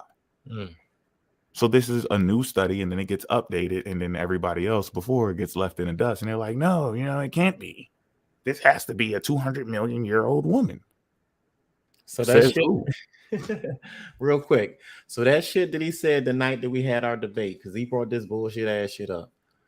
This is just some bullshit, pretty much. This Guadalupe shit is not an actual date of, what did it say, 200,000, 250 million years ago? I forgot what he said in the debate. Right? Yeah, this one, I think, how old was this one? I think this one was probably, 60? I think you had to debate with who? 60 I might have million, missed like that 120 debate. This was a long time ago with Natural. Okay, I don't think this is the same one. Then I think it's the Guadalupe woman, right? Ain't that the same shit? Yeah, this is it. Oh, okay. Well, there you go. He said 150 million years or some shit like that. I didn't see that number. He said, but I know. It was out of that book, though. It was out of that. Maybe it was The Rock. But I got the book right here, so I can grab it. But maybe they were dating The Rock. I doubt they were dating the woman. I've seen that outrageous dating system come from different, people. Cremio, Michael and Cremio came up with million years. Roxanne Dunbar Ortiz, millions of years. So multiple people did claim that humanity was millions of years old.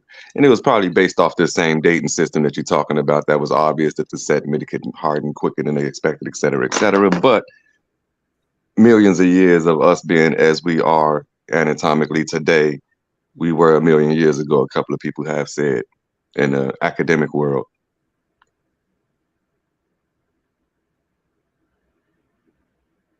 You said what? I didn't hear that. What'd you say? We millions of years old? Yeah. Humanity being millions of years old. I mean, that's Forbidden Archaeology was one of the books I just mentioned that speaks on that. And that was by Thompson and Cremio. I might have said their name wrong, Cremo and Thompson. Yeah, I didn't even open that one yet. And it's another one, Indigenous Peoples, History of the United States by Roxanne Dunbar Ortiz. But one of her quotes was also millions of years ago.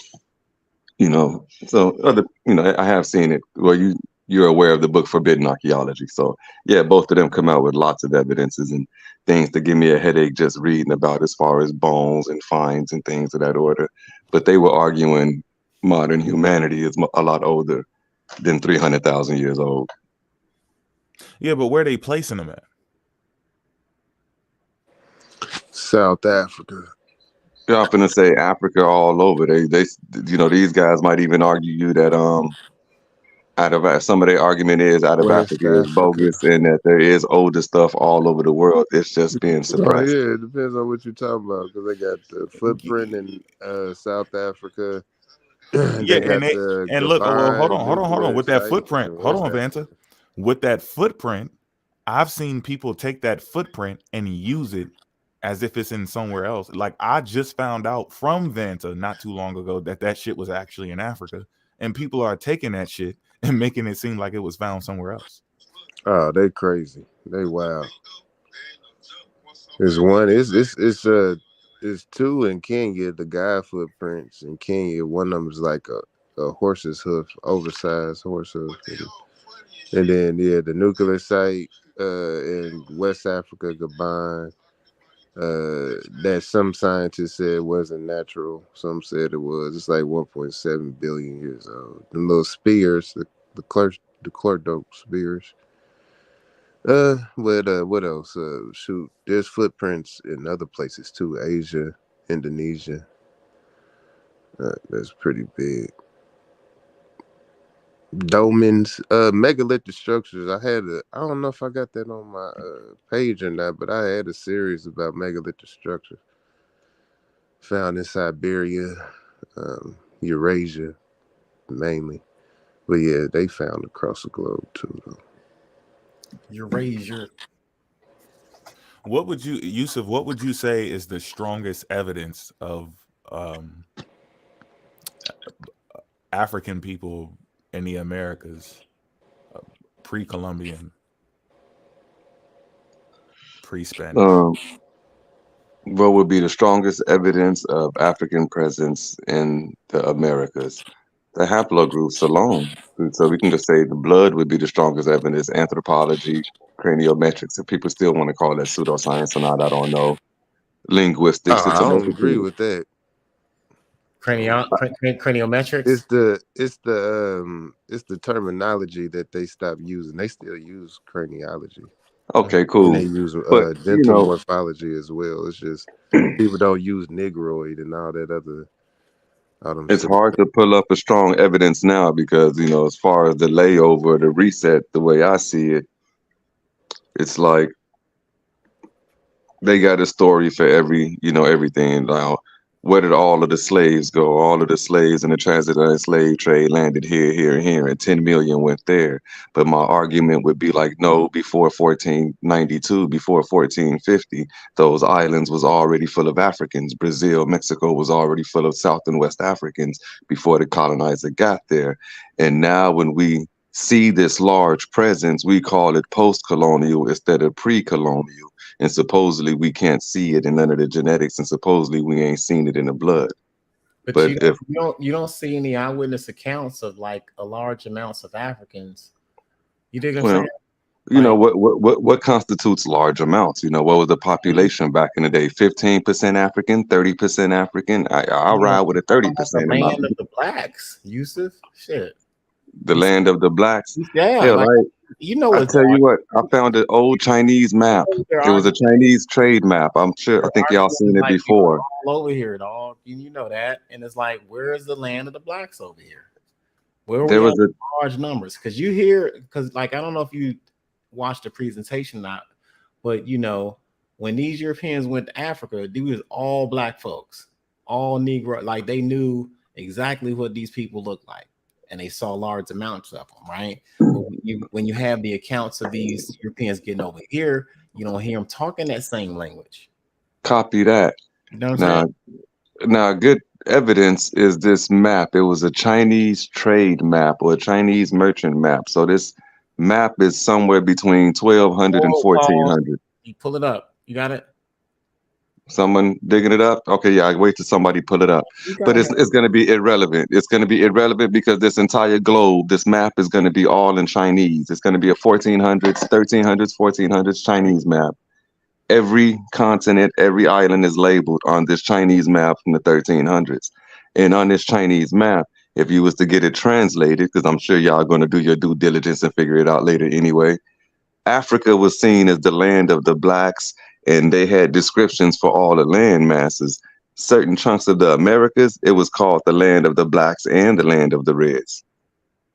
So that's a good trivial thing to look up, translate that. Y'all always like, y'all don't have that shit ready though. You better bring that shit up here. Dude, I came up here just to say I got beat up for saying Sutton invited Godly to the live or Swarthy Gemini, man. They called me all types of Brutuses and man, that's how y'all do over there. That's how y'all get down. Y'all just be just fucking around. I don't know what the fuck that shit is.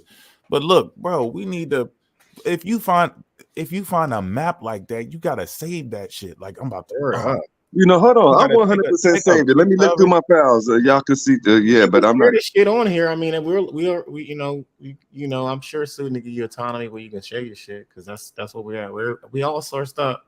let's see how to let's Look, see. look, I pulled the I map. mean, I did type in a little bit of shit and try to dig a let's little see, bit, but bro, Oh yeah, I got a computer in front of me. I'll be able to cut on my camera once I find it online. Hold on, give me a What second. time period you said my about this fingers was, tired. Yusuf? Well, shoot, the Vikings came over here. I mean, before that, didn't they? Now I don't want people to be like, reports saying there ain't no black people over here. I ain't say that. I'm just talking about the land of the blacks. Large No, amount. I'm just saying on this particular maps, America would be considered the land of the blacks and the reds, according to these Asian travelers in this time frame. Well, are you talking about Zhang He or something like that? What's that one dude? That might be the name of it. Zhang He or something. Cause I don't know, maybe show us what you got, bro.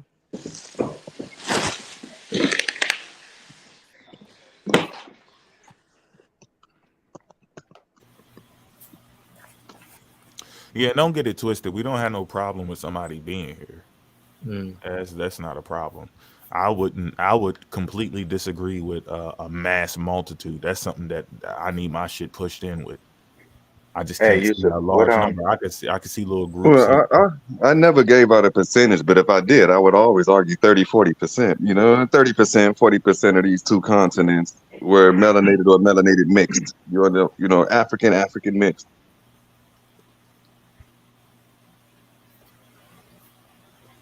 Okay. Go ahead. Somebody was trying to say something.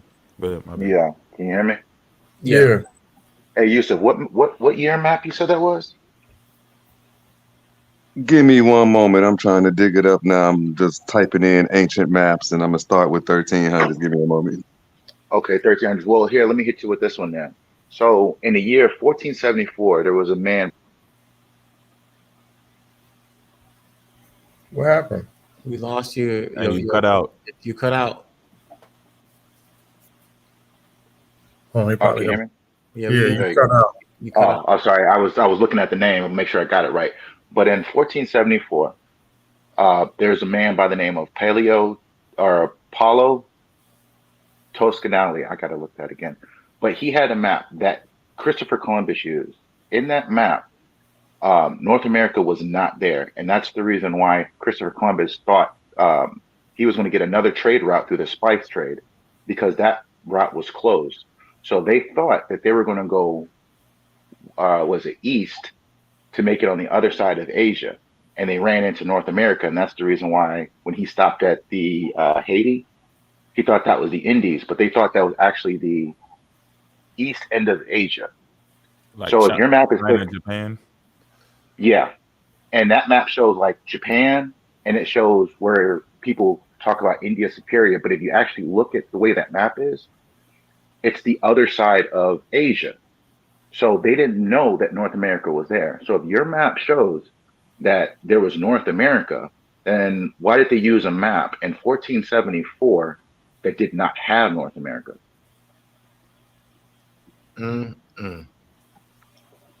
We'll find out. That's neither here nor there right now. I'm just finding this map and see. Okay. So I can show what I was speaking of. And what's the name of that dude? Paleo. Wait a minute. Hold on. It might cut out. Wait. Paleo Toscanelli. Paleo Toscanelli. 1474 world map. That's the map that Christopher Columbus used to sail. How the hell you spell that? It is. Can you hear me if I do this? Yeah. Okay. Paolo. Last name Toscanelli. 1474 world map. Y'all get that, everybody? No. Nah, do it one more time. Go ahead. Yeah. Real quick. I don't know if I can load Let me it. say this real quick. I'm about to type it in the back chat. Go ahead. Okay. Paolo. Toscanelli.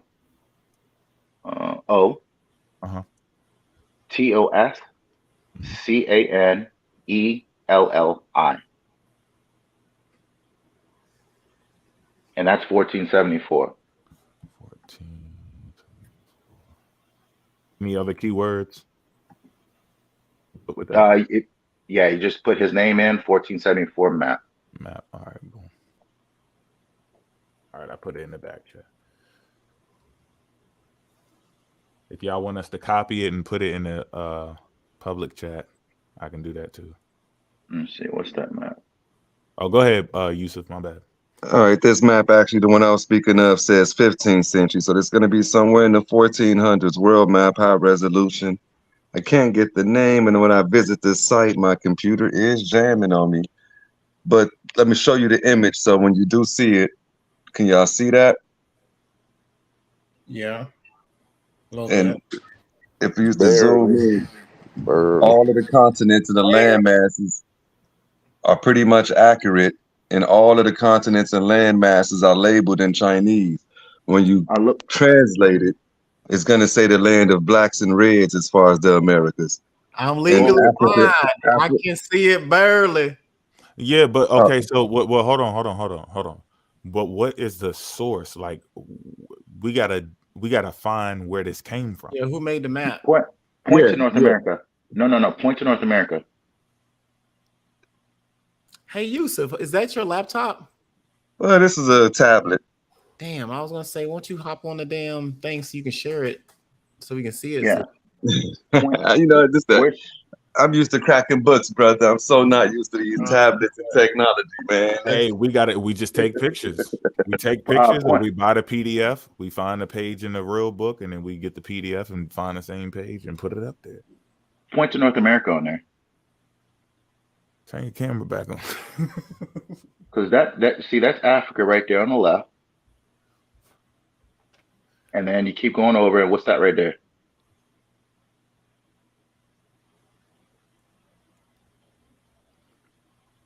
A little bit to the left, yeah.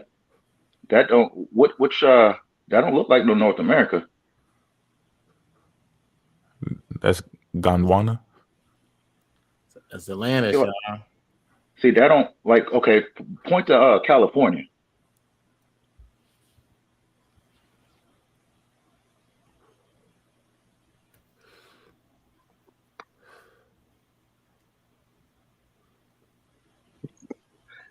I got a touch screen tablet, damn it. I just touched the button. Okay, well, just put your cursor, put your finger near it, because that don't look like North America. And if that's 15th century, that means they just found. Okay, I see what you're saying, Robin. You say it says Africa on one side, and then the Tara on the other. A cartographical anachronism. This map was drawn. Pretty much what I'm saying is, at that time they didn't know North America was there. So when you look at the map, you're going to look at one side and then the other side, and it's the same landmass, because they didn't know North America was there. That's why if you look at the 14. Okay, wait, hold on, bro. Are you looking at the brown map? Or are you looking at the one with the color on it? No, I'm looking at the one that he's showing right there. I'm saying, it's on the where's North screen. America? Okay, that's what I'm trying to find, that map, and I don't see it. I don't see that one that Yusuf got, but I see a different one. Yeah, I don't see that one Yusuf got. Hey, Yusuf, look, hold on. Is that Hey, the same guy? Oh, he's on two different devices. Yusuf, look, send it to yourself. Were you on the phone? Yeah, you ain't lying. Hey, send me this photo, but give me a second. Bro, you got the laptop. You on the laptop. If you just go to YouTube. Oh, you got the it's not the map. It's a tablet. Okay, I get it. Just a tablet. It's a touchscreen tablet, man. Okay, it flips into a little. Well, but anyway, my point is, if you look at that map, that don't look like North America.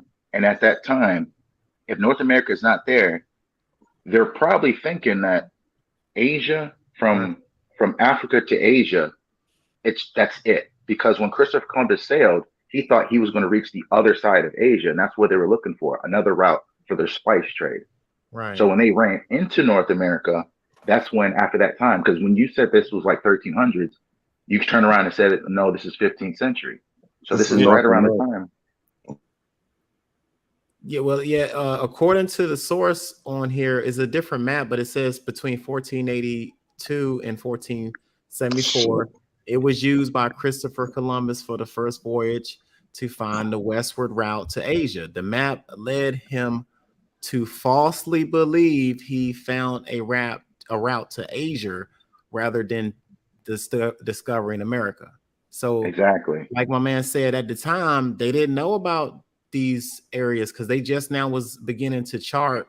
I mean, we read earlier today that they were just on the west coast of Africa and stuff like that, and mainly, you know what I'm saying. So they didn't really have a big knowledge of the Americas, but this map was used for him to get to Asia Because they didn't know it was there. because they didn't. Is that the same map that Yusuf has? No, it's Mm. different. The one Yusuf got is a little What's the different than title what I'm of your looking at. map? What's the title? But it's the same thing that Yusuf said, though. The title of my map says 15th century world map, how resolution photography and images, Alamy license details. Hold on, wait. 15th century. Go ahead. You know, what did I type up to get this? I put up world map, Asian, 1400s. I put up world maps, Asian, 1400s. The Pazzo Toscana. Is that is that the Toscana map? No. When I try to go directly to the link, I get froze out. Okay, maybe they let me in. I find I'm getting in. So this is the map. What's the name of this map? Everything is not pulling up the same map. It's like I'm getting multiple versions of it. Nope, not the one I wanted. Bring it back to the bottom of the map. The map that I'm looking at by that one dude, it says to the left, it has India, something called Katha, then it has Tartara. Yeah, Tartara is Russia. That's where you got that. Yeah. Then on the other side, to the right side, it says Africa and Spain. Right. So in that middle is where North America should be, but they didn't know it was there. Where it says Pengu. Okay, I got the name. World map is. Apologies, Sutton. World map is believed to some have been compiled by Zhang He Zhang in 1371 to 1435. Zhang He Zhang, 1371 to 1435. Believed to be compiled by who? Zhang He Zhang. Zhang He Zhang. Yeah, I and said it that says earlier. that he lived between 1371, or it says between 1371 and 1435. Can somebody please put his name in the chat? A world map is believed. Okay, I think I I got got a it. video on that dude, Zhang He. I think I got it. Yeah, Zhang He is this guy's name. Is this map? They believe he made it. And he's 1371 to 1435. Like half Muslim or something. And on this map, this looks like North America, South America, Canada, Alaska, and everything to me. Okay, we're gonna put it on the big screen now. So I just looked I at don't that know if map, that's true or and not. this one says 1763.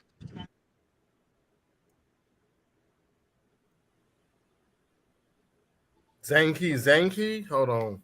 Zanki. Give me a minute, So- Mo. I find my damn mouse. Okay, I see it. And it says that, God, I can't even. Okay. So it says photo from economist.com of a 1763 Chinese map of the world, claiming to be a reproduction of a 1418 map made from Zhang He's voyages. Yeah, that's the map I'm looking at right there. And on that, the Americas would be labeled the land of the blacks and reds. But my man saying it's not the Americas on that. The land of the blacks is actually Africa, though. Yeah, bro. So here you go. So you need to find, okay, so I'm going to look into this one, because if it's saying that it's a reproduction of 1763, but it's a reproduction of a 1418, I'm going to have to go in and look at 1418 and see who the explorers were. Because, like I said, the map that Christopher Columbus used was the Paleo Tusca, whatever his name is. And that's 1474. So if you use that map, it wasn't. Where the hell is America at on this map? You had Prince Henry and his dad and shit in the 1400s. We just talked about that today.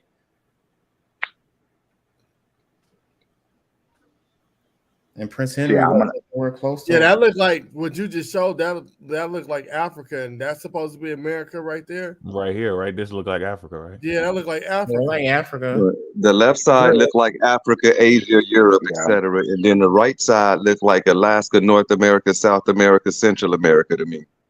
Okay, so yeah, it looks like that when you blow it up. But what I'm saying is, It does look like that, so this says was a recreation of, like I said, in 1763. That's when this was made, of something that happened in 1418. But there's nothing that I have seen yet. I'm gonna go ahead and look into Yeah, we it. need the map that this was compiled from. If this is a reconstruction of an earlier map, then where's that map? but what's the official date on the date of the map? From what I'm looking at right now, it says this is a 1763 Chinese map of the world, and it claims to be a reproduction of a 1418 map. So this is a reproduction of a map. From the 1400s. Right. I don't know. That's a hard stretch. I don't know. I mean, But hey, if that is a world map in 1400, Africa being called the land of blacks, and then America is being called the land of blacks and reds, and then another territory being the land of these pale people or whatever. Like I say, once you translate that map, it describes the people on them lands, or they But gave them again, all descriptive names. yeah, that's true. But what I'm saying is, slow if down. that map was made, if that map was made in 1763, that's way after everything has been pretty much ran through by Spain at that 17. That's Yeah, British, that's what French. that's right. That's what it says. It says the map was depicted in the 16th century. So So where what they I'm get this 1418 shit from? So it was a recreation. But like I said, if you recreate that map, you're going to recreate on what you know right at that point. By 1763, you already had That's an Spain. assumption. It might be an exact replica also. It could be, but that's what I'm saying. You can't just Hold throw on, out- wait, but then- Rob. Huh? This map comes from a book. You want to share it?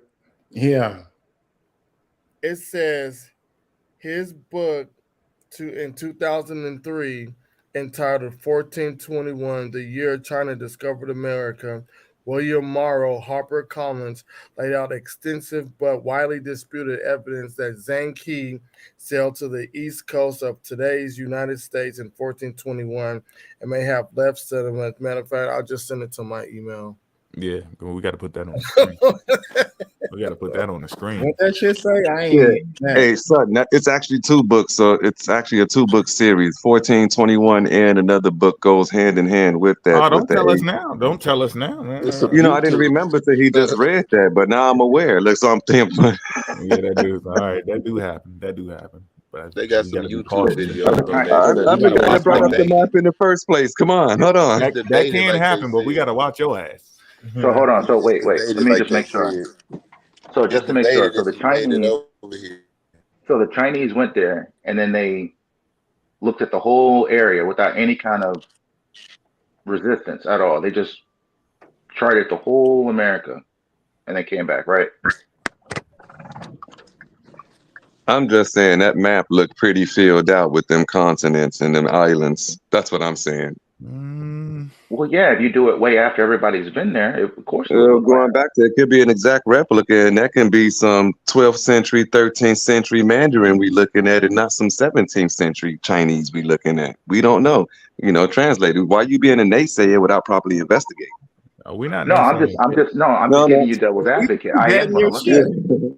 We But what I do know, I have to go to something else because it want me to do a fucking subscription. but my thing is, Hold on. but what I do know, after I'm gonna look that up, but what I do know is they used Palio's map that did not have that in 1474. And it was Spain and Portugal and We have to check out this map, and we need to verify this map, because before I whipped out this map, you were saying before Columbus there was 0 maps with America on it before 1480. Nope, I did not say that. I said that the map they used did not have America on it. Yeah, true that. That was your words. Yeah, the map they had didn't have America on it at the time. They didn't know anything about this area. But They had no intentions. they thought they were going to reach Asia because I want to say it was the Ottoman Empire, I believe it was, to close down the spice trade, so they couldn't get through there no more. So that's why the reason why they wanted to go the back way. That's all assumption. No, that's actually fact. I don't believe I don't believe the Ottoman Empire didn't know. I don't believe the Iberians didn't know. I don't believe anyone didn't know. The world was international prior to 1493. The trade routes were the trade routes way before that. They were already coming back and forth as far as I'm concerned. We don't have any documentation of it, is what we're saying, bro. And I fully understand that. That's why, you know, and I'm saying there's a suppression of the old world history. There's a suppression of American history, and there's a suppression of, you know, world history overall. And we have to dig some of this up. And with our due diligence, finding maps such as this one and other information, we'll be able to get something. It's checking out, but he has Exactly. to look at it. So, but I don't know if it. What year was that map dated at again? I know I keep Which one?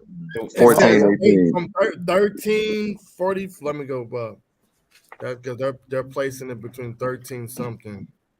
But 1418 overall, it's a replica of 1418, a replica that was made somewhere in the 1700s. Yeah, I mean, he had people authenticated, but I just want to see what they're trying to disprove here, though.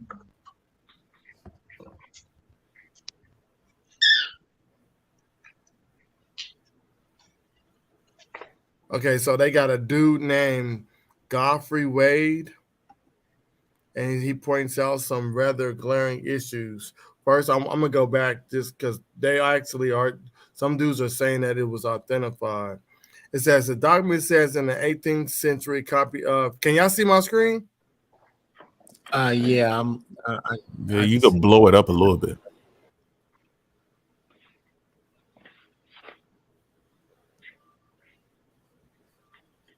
All right, is that better? Yeah. Okay, the document says, this document, he says, is an 18th century copy of Admiral Zhang. He's 1417 map. Mr. Menzies argues that it clearly shows North America rivers and coast, as well as the continent of South America. Menzies' assertions about Zhang's, whose voyage to the New World isn't new. He first wrote about it in 2002, but the map is, and then it stops. Then it goes, Mr. Lau had the map authenticated by an appraiser from Christie's Auctions, who said that the document was very old and was not a newly made fake. After Mr. Liu brought the map forward, Menzies also had a team of historians analyze every word on it.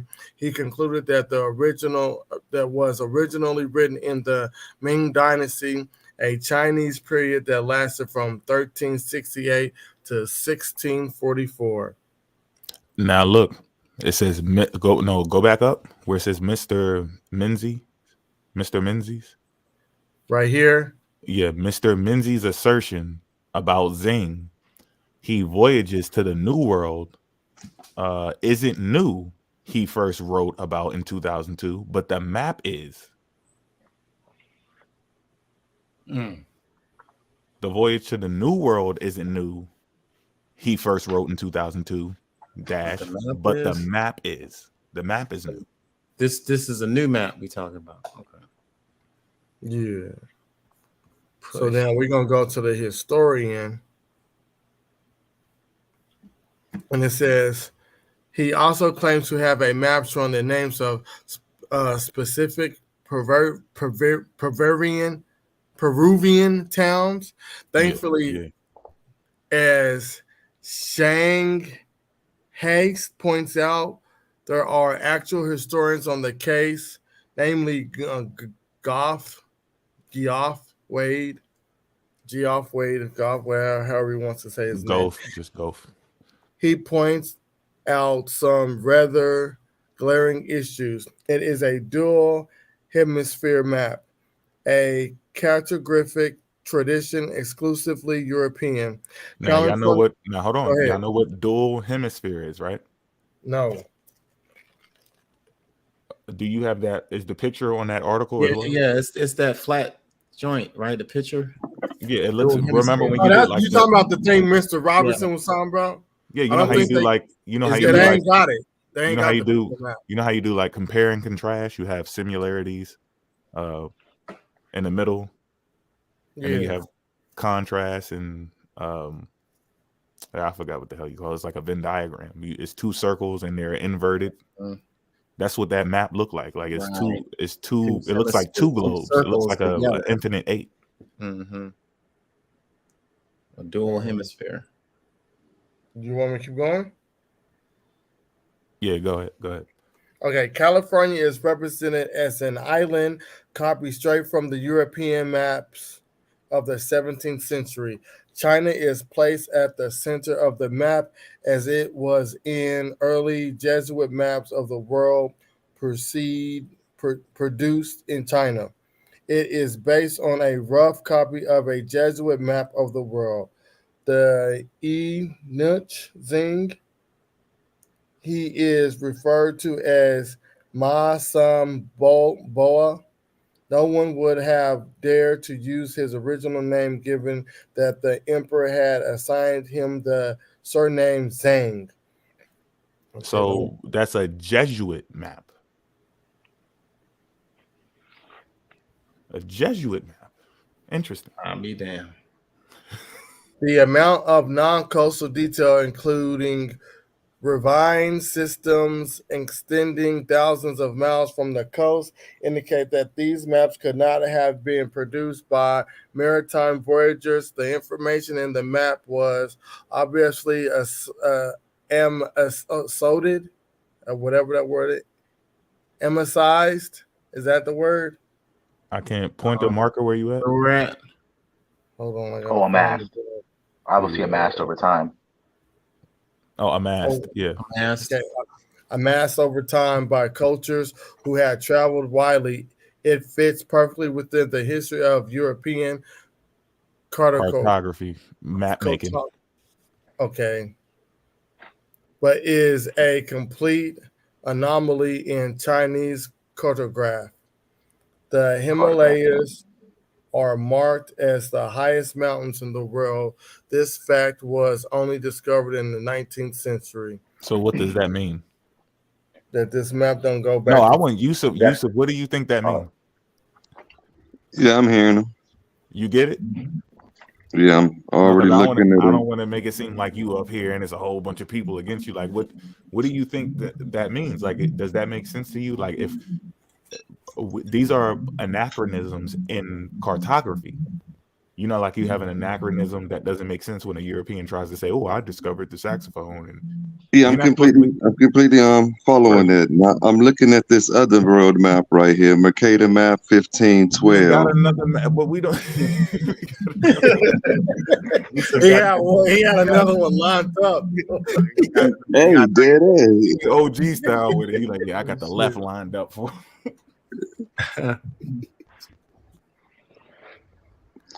But this map is 1512, so this kind of defeats the argument. We can argue 1512, all right, that was accurate world maps. But this is a 1512 world map. Everything is here accurately. Has nothing to do with the labeling of the people, just an accurate world map, but fairly accurate world map. They came in 1492, bro. Yeah, that means in 15 short years they had it all mapped out. We don't care about the 1512. They came in 1492. Copy that.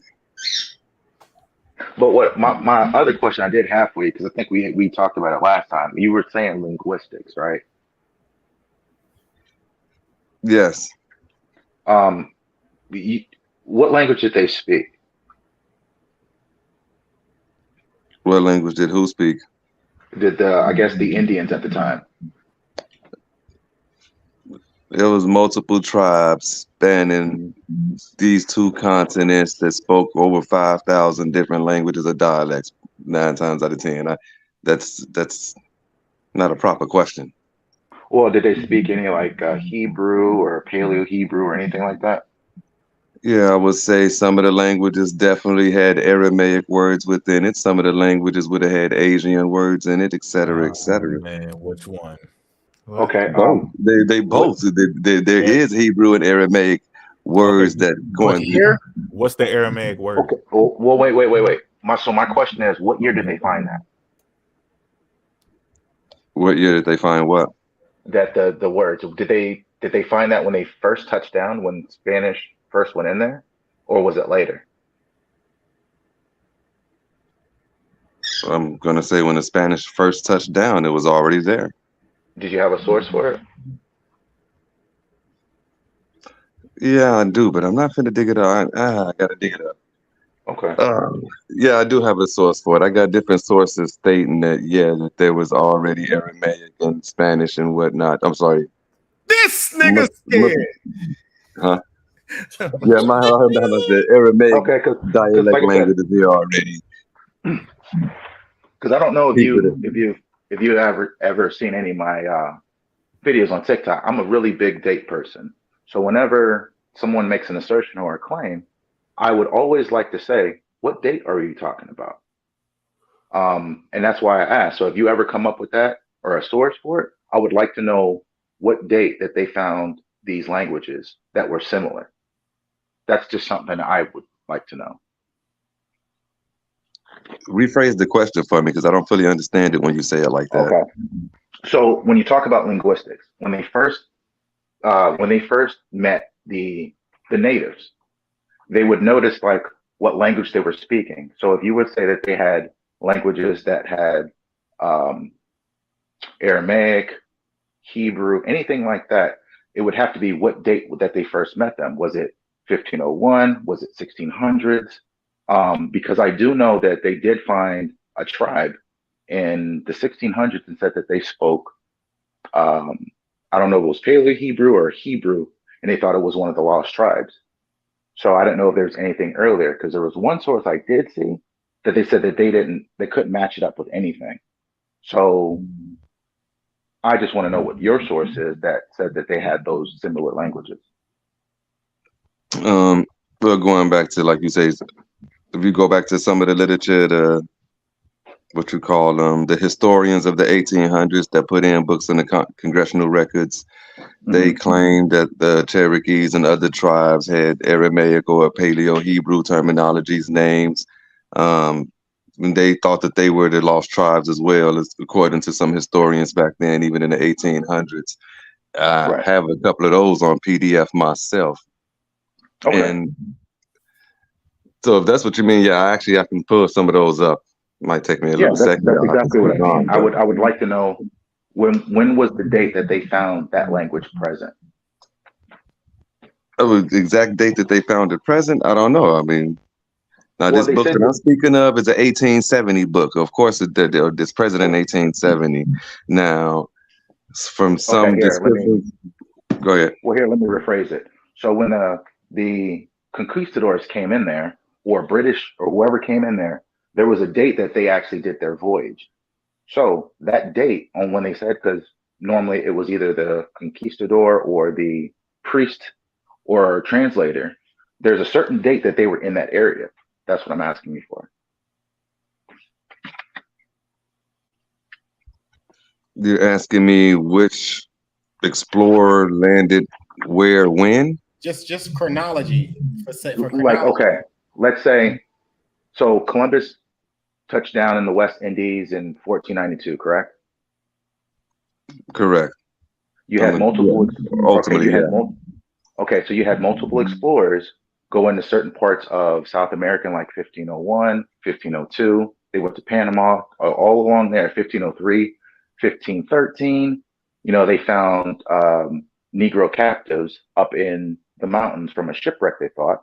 So each one of those has a specific date that the expeditions were there. So at certain points, they would say that, okay, I met with these natives and they spoke this way. So what I'm asking you is, if they wrote it in the 1800s, they would have a either a citation or words that said, when this expedition or this person was here, they spoke this. And this is why I know that they're the lost tribe. So I'm asking just for a specific date or the source. I'm not entirely sure of a specific date, but I'm gonna look into that so I have it the next time I run into you. Okay. Yeah, you're gonna run into him a lot because he's part of the set now. Oh, Come dang on. on it. And it ain't personal, Yusuf. We just trying to get all of this stuff out here, man. I mean, because if there's something to be yielded to, I mean, we're all grown-ups about this shit. Dang. And if they talking about Paleo Hebrew in here, I need to see that shit too. I mean, bring it out. I mean, I don't stop with the Paleo Hebrew. I'm just aware that the Paleo Hebrew and the Aramaic was one of the descriptions and what was believed by people in the early centuries. And I would go with Dr. Clyde Winters with the Mande dialect, the Mandinkas and whatnot, the Mande dialect being here on this continent already. Don't run off over there. What is this Aramaic word? Aramaic and Paleo Hebrew, the same difference. It's the same thing. Just same difference. Aramaic and Paleo Hebrew? Yeah, same difference. Proto-Canaanite, Canaanite, Aramaic. Just believe me, it's all in the same language family. They all sister languages. It's the same difference. Don't even matter. Yeah. I'll give you that. Yeah.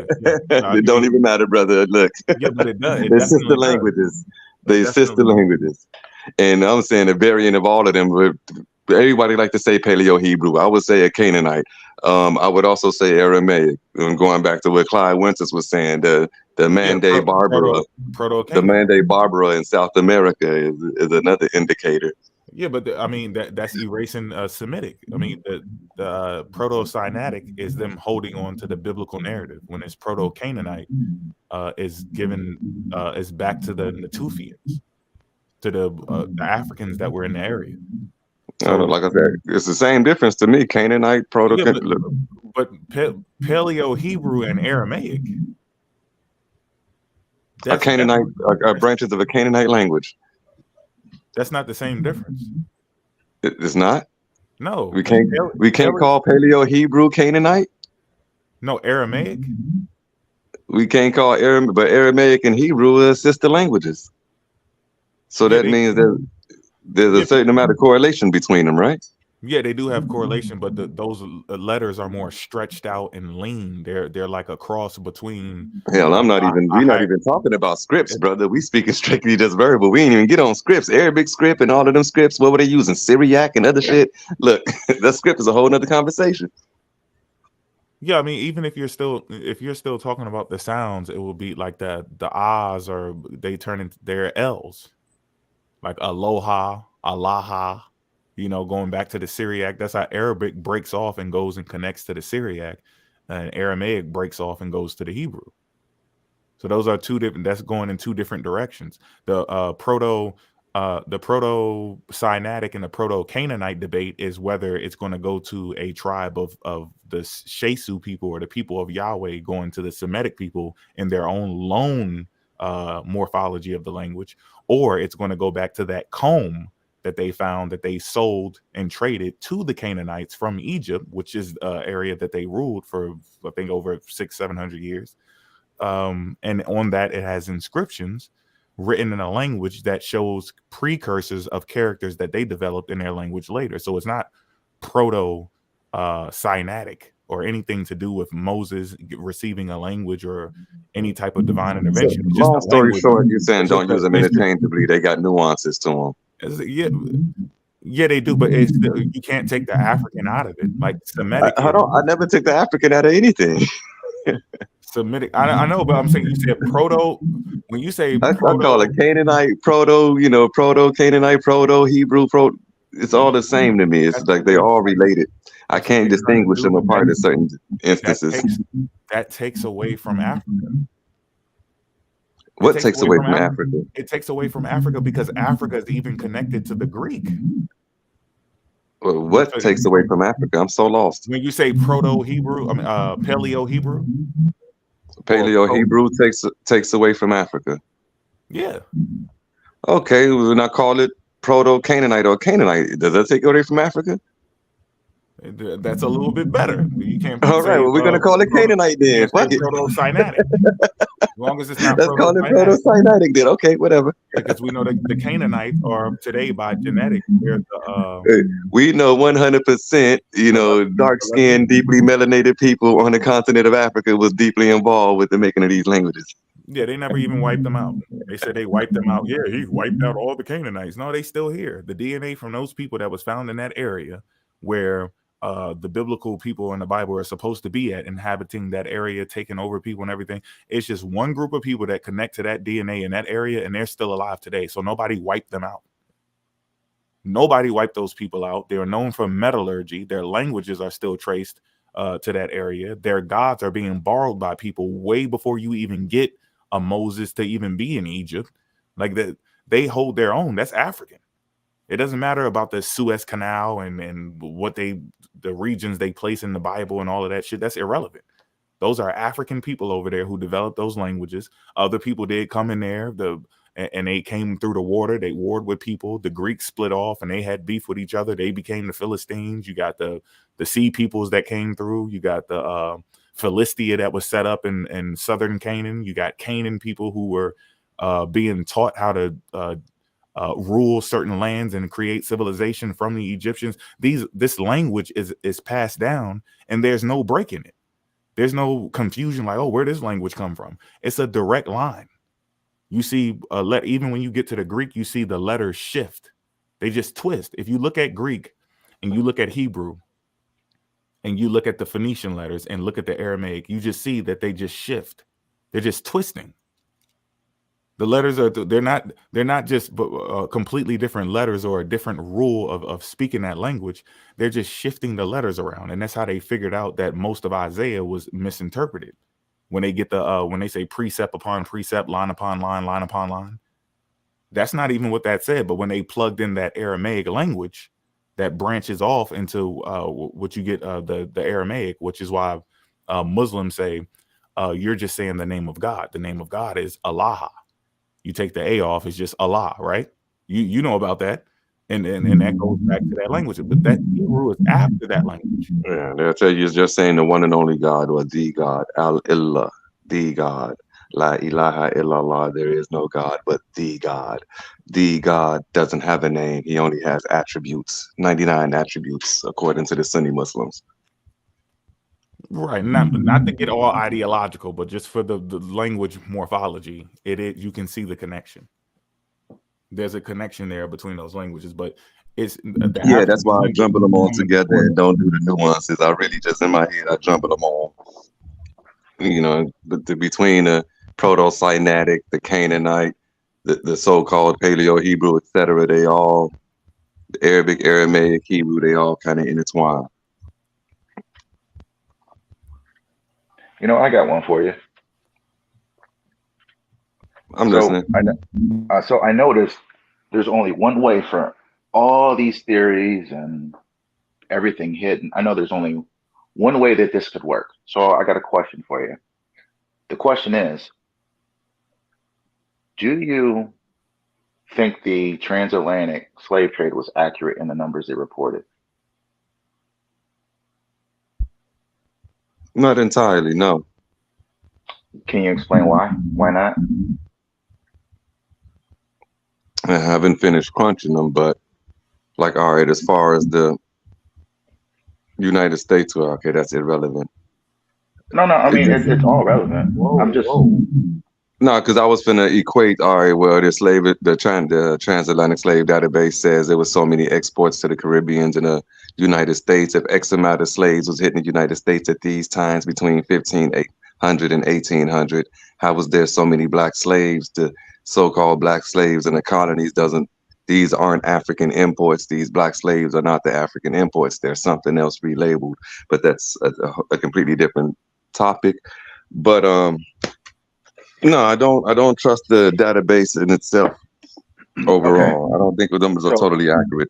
Which I saw your copy paste and how you ran the numbers and you was crunching and you was seeing if the numbers were accurate or not, which is actually a great job. You put in a lot of work on that.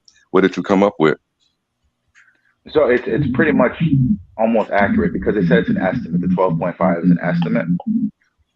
That's actually totaling the whole line of exports and everything that was documented. So this is my statement, and then I'll ask you a question. So the statement is, you do realize that the slave trade and slavery is one of the most documented things in world history. You do realize that, right? Money, money, money, money. No, I wasn't aware of that, but for the Okay. sake of argument, let's go with it. Okay. So the reason why I say it's one of the most well-known documented, I mean, it's not just one person that crunched these numbers. You had many intellectuals, every ethnicity. You have different countries, which is Africa, North America, Spain, Italy, France. You got all these countries, everybody pulling in information, different ethnicities, different mathematicians, everything else. They scoured this whole thing because it lasted for so long. So when you look at it, how can you make the determination that it's not correct when you had so many people checking it, peer reviewing it, verifying it? How can you match up with that to say that it's not accurate? Like, is there something that's jumping out at you when you look at it? No, I just haven't seen many people checking it. When you say that, like, who are you speaking of? How many checks of this have we seen? Who actually seen the paperwork? Like, give you an example. Okay, I'll give you. Hold on. Let me see if I can. It's going to drop out because I want to bring up the about page. Because this is another book, and one of the arguments here is the Great Slave Trade Debunked, huh? Okay, hold on. Who wrote that? James Lee. Yeah, James W. Lee. Dude, you talking about man, didn't I do a video on that? Is that the Criterion book? Yeah. Do you know that he's not a historian? You know he worked at what is it, stocks, and then quit his stocks and then jumped into conspiracy theories. He's also a flat earther. So you mean to tell me that you're looking at a book from a dude that's a flat earther with no experience that did stocks, a white dude, and then going to tell you that it's fake? Is that what you're saying? Well, him doing stocks indicate that he knows how to crunch numbers. You old Negropian. Bro, wait. Are you telling me that you're following a guy with no experience? He's a conspiracy theorist, white dude that just jumped out and tell you it's fake. Is that what you're saying? No, what I'm saying is I just got this book that he wrote speaking on the slave voyages and him crunching the numbers and his numbers crunch. He's saying it don't add up. Also, as you say, what would you, a guy that works in accounting, basically. Wait, stock market accounting? Stock market. You say he worked in what? Hold on. Let me, oh man, come on, man. Come on.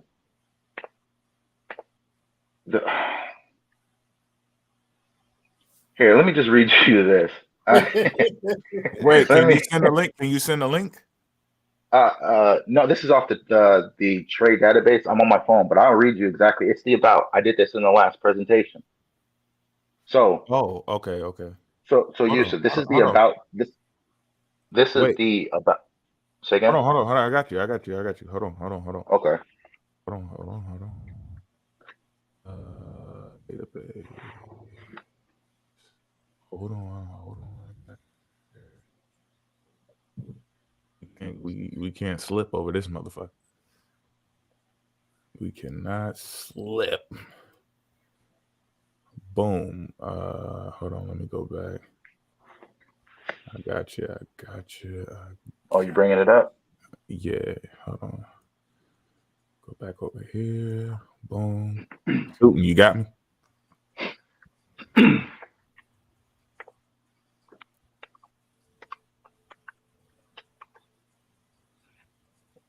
We good? Well, as he's looking for that, yeah, I got interested in this conspiracy theorist. No, we're not looking. I'm asking Susan if you pull pulled it up. Oh, I thought the other brother was looking for something that he wanted to pull out or transfer, but multiple people have been bringing up issues with the database, such as the names of the ships, et cetera, et cetera. All right, they say this many, but if you go to the location that they claim that they came from, it doesn't necessarily say that many at that location, et cetera, et cetera. Okay, here you go. So he just brought up the about page. So now if you look halfway Y'all down, can see it? yeah, I'm gonna read it off my thing because it's small on mine. So right there, halfway. So this was made. It says the new Slave Voyages website itself is the product of 3 years of development by a multidisciplinary team of historians, librarians, curriculum specialists, cartographers, computer programmers, and web designers. They consulted with scholars of the slave trade from universities in Europe, Africa, South America, and North America. So James W. Lee, so he's saying it's wrong. Does he match up to anything that I just read? No. Okay. But have you investigated the database, or you just taking them at their word? Oh, no, I have. So this is what, God, I wish I can switch over right now. If you go into the database, what a lot of people show you is the database. There's a configure button. You can Just turn tell on. them all what the link Okay. for the database is. Database, configure. All right. There you go. Configure. Uh-huh. Here, I'm gonna go through it on mine too. So I want you to click on source. So configure columns, go down to source. Uh-huh. Click on sources. Uh-huh. Right there is a list of every single source of where they got it from. So if everybody loves sources, you can go to each one of those and then go through the paper trail of those, and they source everything. You go into, what is it, outcome? So go back to configure, click on outcome. You can do particular outcome of voyage. Oh, resistance. Click on resistance is where we get into next. Well, yeah, what's up? Yep, you can click on resistance. You can click on outcome if ship captured. So these will tell you exactly what happened to the ship. And there's also outcome voyage for captives. People don't click on these. And These they tell you also exactly. give you the name of the ships, and then you can look up the ships, and some of the ship records or some of the ships that they name is inconsistent with some of the records that showed on here as far as resources. And even with the resource records, a lot of that isn't empirical. It's a lot of hearsay and speculation or guesstimations as far as numbers. For multiple ships, actually, I for multiple ships. You should keep one in the head. You should keep one in the head. Give me a ship that's not accurate. One. Just one. No, I was finna do some dumb shit and try to look on my phone because I already got a post with a couple of ships. I do have 3-4 ships labeled that was questionable. But if I try to do that here, I'm gonna drop off the YouTube. Let me see if I can try to get to my Google or something through my tablet. Come right Give me a back. moment. So like I said, what I figured out by, the different conversation stuff, the only way all these theories work is if the slave trade or slavery itself is discredited. That's the only way it works.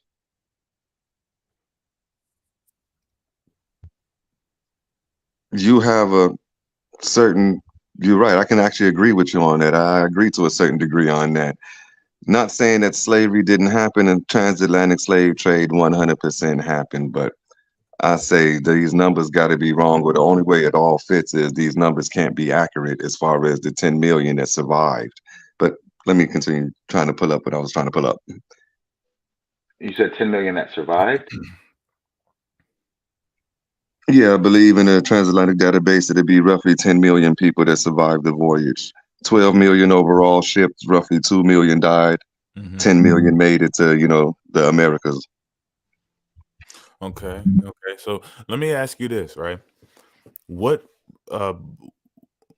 points do you dock from the legitimacy? Like, I'll give you a point for, okay, the boats aren't, the shit is inaccurate with that. But so what does that take from one boat? What, up 2 million? 500,000? What when we remove one boat, what happens? How does that affect the numbers? We have to do the logistics. Logistics would be a whole nother run. What would be the logistics on that? 12 million people in what, 250, 300 years? That'd be how many people a year?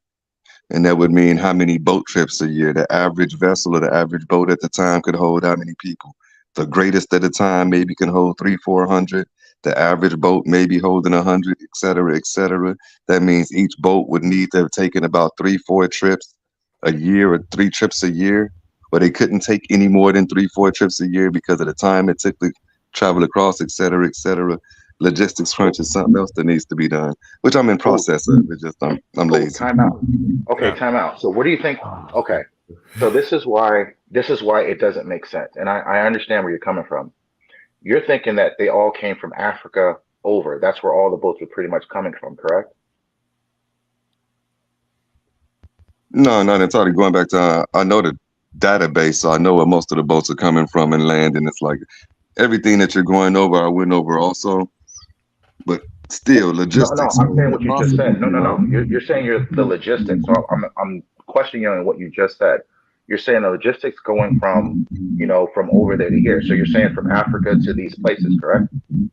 Well, from that side of the Atlantic to this side of the Atlantic, the 12 million people that were transferred in less than 300 years. Are you thinking in terms of they're coming straight from Africa to the places like Brazil, or to America, correct? Yeah, I'm thinking of them coming from West Africa, South Africa, Europe, Asia, India. I'm thinking of them kind of coming in from all over, brother.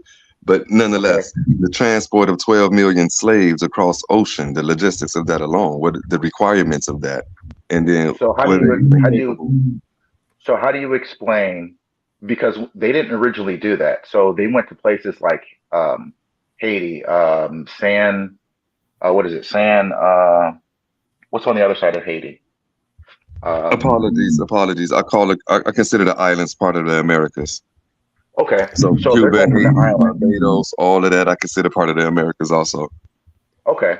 So they were also shipping from those locations as well. Just like Brazil got a lot of their slaves from not exactly Africa itself, but from the island, which they had a very extensive plantation there. That's where there was a slave revolt in 1521 there on that island. That's where the very top, I think it's like Venezuela got their slaves from. So it's not necessarily they're going all the time from Africa straight to places. They were buying them straight from those islands. So everything that you see on the slave trade database, that whole about that I read you, where people were pretty much going and getting those resources that you're trying to look for, they already did that work. So you don't have to figure out how many ships would it take per. It's literally right there on the database. And they sourced it as well. So you can find it through the sources. So if you're trying to figure out how many ships it would take per, they already did that part. So you're like reinventing the wheel. So how many ships were that? 3,600 ships? No. I mean, yeah, I'm not reinventing the wheel. No. I don't think I got to be skeptical. I got to go over I got to go step by step and look through all of the paperwork myself. I can't just listen to these guys and say, "Oh yeah, we did this and we crunched the numbers." Shit, you do that with Clyde Winters, bro. No. I do that with melanated people. I don't do it with pale skins, brother. What do you think? Do you believe that it was all pale skins that were a part of this? Is that what you really believe? Well, show me that team of scientists and the you just read in the front where you said this guy, those guys, this team or that team, who the team composed of that did this research. Yeah, I would like to see them in their credentials. Yeah. And I'm not saying for you to put it up right now. This is not a challenge, but this is something I will be looking up on my own. You understand? I don't get this at all. So you again, mean to tell me you can do this extensive study on debunking or trying to debunk European information with the databases and linguistics and locations, but when it comes to melanated people who write books, you just take them at their word? Said it again. When it comes to melanated people, I take them at their word. Yes. No, not necessarily. I still skeptical, but I grew up Nation of Islam. Long story short, look, I grew up Nation, brother. And did you take the Nation of Islam at their word? Because a lot of the shit they say don't make sense. Yeah, but I grew up Nation. So when it comes to, if it ain't from one of ours, the devil is a lie. Like I said, again, this is one of the most documented things in history. The most. I don't think there's been, I mean, there might have been a lot of things that have been documented, but this has been documented. And not only that, we're not far removed from not having rights, like not far removed. So slavery, still not sure how people say slavery was something that it wasn't. But like for me personally, I'm the first in my generation to be born with civil rights. My mother, when she was born, she didn't have civil rights. The first generation. So I know exactly what, whenever I speak or when I go there, I go through these things, it's because I knew, especially living in the South, what slavery was and what oppression was. So that's why when I look at these or when I ask you, this database, I'm pretty sure by now you would have someone in the academia that would say something is wrong. But yet you have people that are not in academia that don't look like you. And wait a minute, James Lee is white, right? You do know that, right? Yeah, I'm aware. So you believe what he says? So you said, so you want to know what all these people said about this slave trade database, and you want to see what they look like and all this other stuff, but yet you take James W. Lee at his word, and he's not melanated. No, you're doing a false equation. Let's rewind. I know that my American history teacher have lied to me about many things as I grew up. I know that European institutions have suppressed and lied to the people, multiple people on multiple continents. I question everything from them. And now that I have the Europeans giving me this story that they all agree upon, yeah, I'm gonna go ahead and look at some of the crazies and see what they got to say, because something's fishy about this.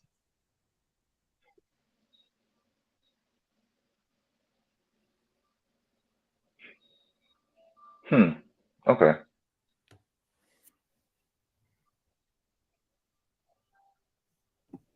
Hey, real quick, family. I am freaking exhausted, y'all. I gotta get off. I'm gonna bill off of this joint. Y'all run it, keep going. I'm gonna tap in with y'all later. I gotta, we've been on this jump for a hot minute. But I'm fucking falling asleep. Yeah, I hear that one. Yeah, Yusuf, I'm definitely gonna link up with you again, because I want to learn some more about this. But you definitely need to leave that James Lee alone, though. Yo, keep going though, man. For real, Yusuf, come on back and let's get these primaries and the and put your screens up, Yusuf. Well, Yusuf got to bring his Black Indigenous buddy. Hey, I'm the Moor, please. You need to watch. You kick it with them though. I kick it with you too, but I'm not the Pan-African. I don't disrespect you like that though. I just want to debunk them.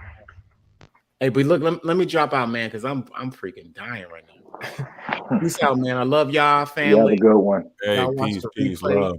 Shout out to Suden Vance. I know he sleep already. He ain't say nothing for like an hour. Yusuf, Mr. Robinson, all y'all, man. Mo, everybody, watch our replay. We coming right back at y'all in a hot minute. Peace, y'all. Peace. Peace. All right, peace to you. Peace. But going back to the database, I'm aware of it. The numbers, I see the numbers. It all looks clean, but I haven't checked all of them sources yet. And from what some other people have been speculating or saying, that they discovered that some of them sources are ending up bogus or fake in that database. Something I need to investigate deeper in myself. And I'm not talking about James Lee. I really just got this book yesterday, brother. But definitely, it ain't good for you. Hey, burning, it's not good for your brain. I have a $3,000 life. I got Sheikh Annie Diop and everyone in here, brother. James Lee just hit he just came in the mail. Look. But I am interested in seeing what you have to say. It is entertaining, I tell you that. But So here, let me say about this though. So one of the ships, because I debunked one of these on TikTok, and I'm gonna tell you what it is. When they look at the ship, they don't get the same time frame of that ship. So the one she did was Lusitania, where she got it in the 1900s and said there's no records, when it's actually in the 1800s. So, like I said, it's one of those things that when you look at this database, go to that about page and make sure you read that, because that's who actually put in this work. It's not just one person. It's not just Europeans. It's everyone. And there's a team of melanated scientists, historians. I mean, it's not just Europeans. That's what I actually get through to you. It's not just that. If it was, I'll be skeptical with you, but that's just not the case.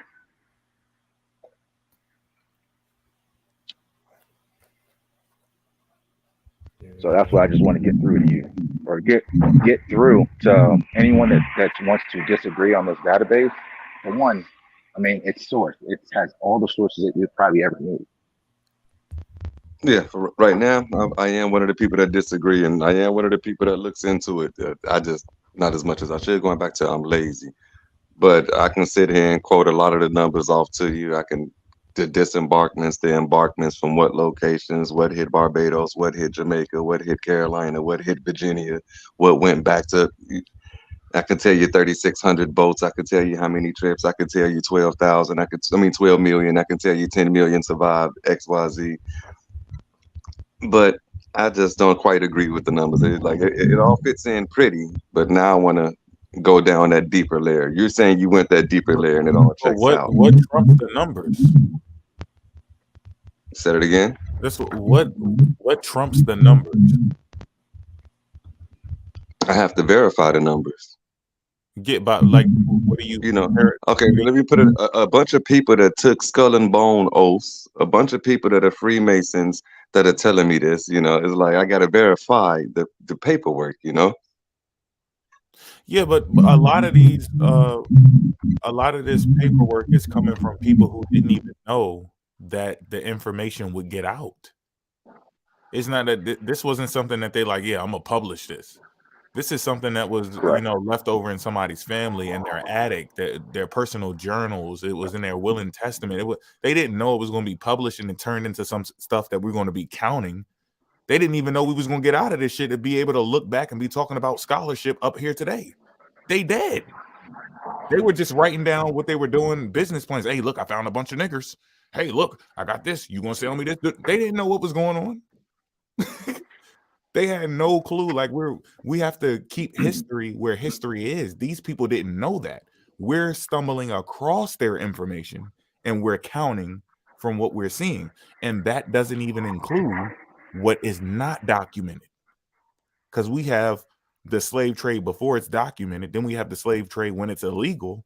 And then we have people who weren't licensed to do it and they were still doing it anyway.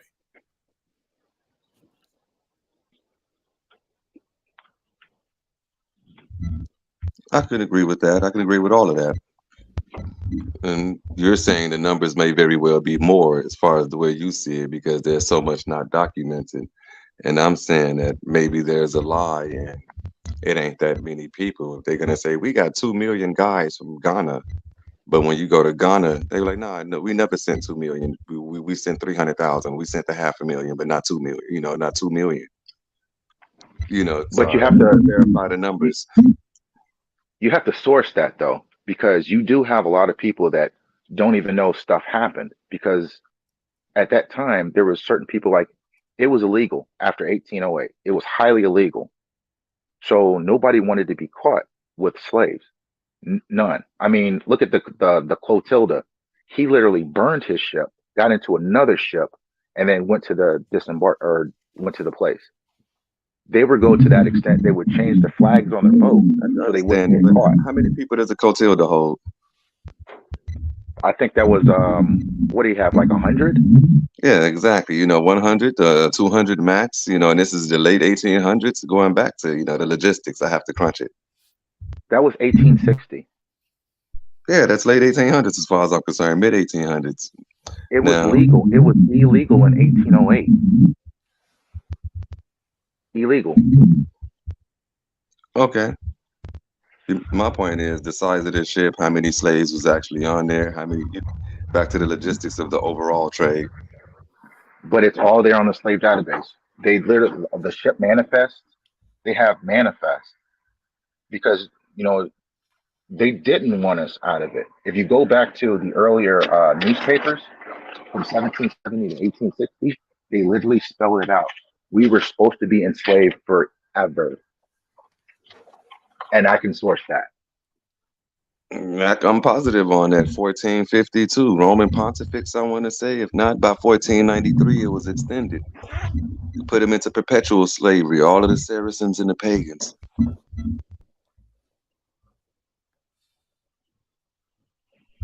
And then later on, 1500s, and then about 50 to 80 years later in the 1600s, there was 2 papal bulls. They landed and they stopped enslaving the indigenous Americans.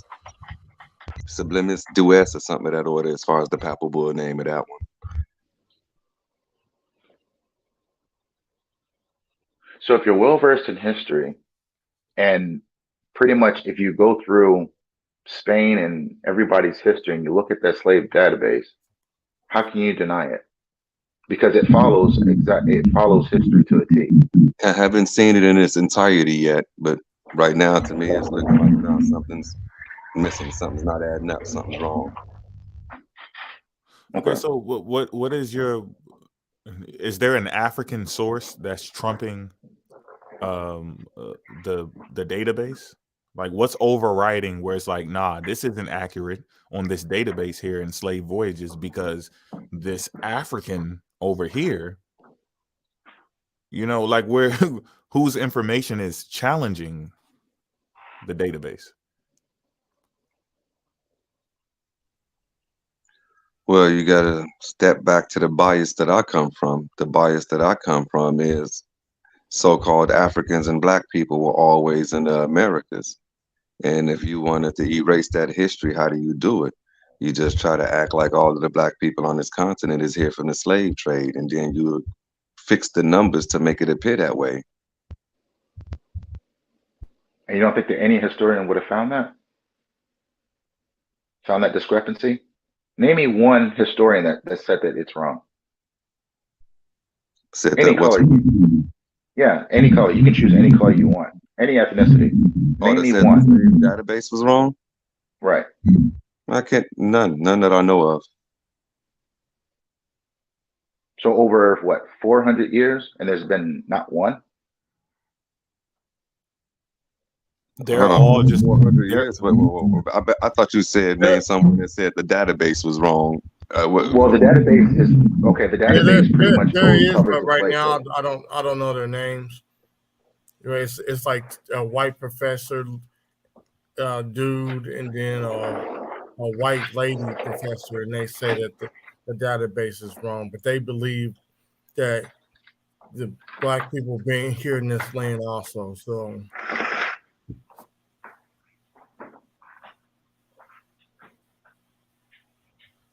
Okay, so after let's roughly 400 years, because you go to 1600. Wait, hold on. Suiton, are they European? Yes. Okay, go ahead. So, like I said, after all this time, I just said 400 because if you go to 1600, but we all know that it started before that. It started in the 1400s for the most part. Yeah, but the database itself didn't exist before a couple of years ago, and the database itself probably had some disclaimers and had to refix their numbers once or twice before present day. But it's not, the database ain't that old. But it's all sourced. All the information is sourced.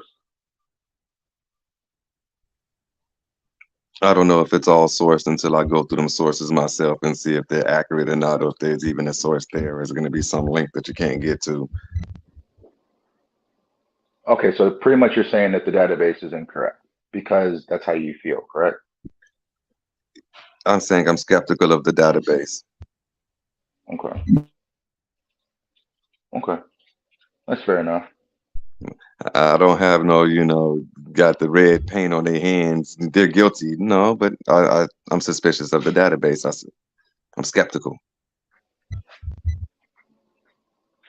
So what would convince you that is correct? Me actually going through and crunching the numbers myself, or someone that I would consider a trustworthy researcher, crunching the numbers and throwing them You got down. a point. You can't really just, because the way they've been doing us and the way that they always known to lie. I see where you're coming from. Yeah, so it's like, look, I'm not trying to do slavery erasure. I believe the slave trade happened. I'm not trying to do indigenous erasure. I believe there were plenty of native groups and different types of natives here from different places that came in different waves of migrations. But I do think there is an indigenous erasure of so-called Black people from these continents. And the Europeans, or the colonizer here, the British and the Spanish, they have a history of lying to the masses. Yeah, that's. But I mean, you still just look at the information, because a lot of these ships and the cargo, they were insured by banks that still are in existence, and for them to compile this data, they had to go get the information from them. They had to get these old books, like your boy Lord Natural always likes to talk about. So they had to find these receipts. You look how many people got caught up just dealing with, you got the Dutch, the French, the Portuguese, so they have to go to these places and get all this type of information and compile it. So of course things is gonna get lost. I mean, if you're going back from when it first started, and then you just dealing with the American part, what is that, to 16? Well, you still have some people coming here in like 15, 26, but they trying to count it at like 16 something, right? 16, Just dealing with that information alone, a lot of stuff is going to get lost. So it could be more, it could be bigger than what it is, but that's just what they can find, because we all know that you had people that was doing illegal slave trade, and when they was going to court, they tried to hide a lot of this document. Yeah, so right. I got that in my book. And look, okay, saying that somebody is being deceitful, right? You can't pretend like you know what their motive is, right? Just as well as you say, they could be skewing the numbers. They could be. Hold on. The motive they have a motive to dumb us down and genocide us. They said it openly multiple times. It's throughout history, genocide. Margaret Sanger, Planned Parenthood, did declassify their FBI files. They said it to our face. They're an open enemy. So it's difficult to try to prove what they're saying is wrong through their people or institutions, where everything has to be screened by their hands, Yeah, I mean, I would agree with that, but I'm saying, how do you determine that they're trying to lower the numbers or trying to boost the numbers? Both things are both is a deception. Like, that's deception either way. Truth, but as far as what benefits them more, to lower the numbers or to boost the numbers? It would benefit to lower the numbers. No, it would benefit them to boost the numbers of slavery. That's what I'm saying. They're dealing with information Africans on these continents. You can't boost the numbers if you don't have the information to back it up. What they put on that website is the information they found to back up the numbers.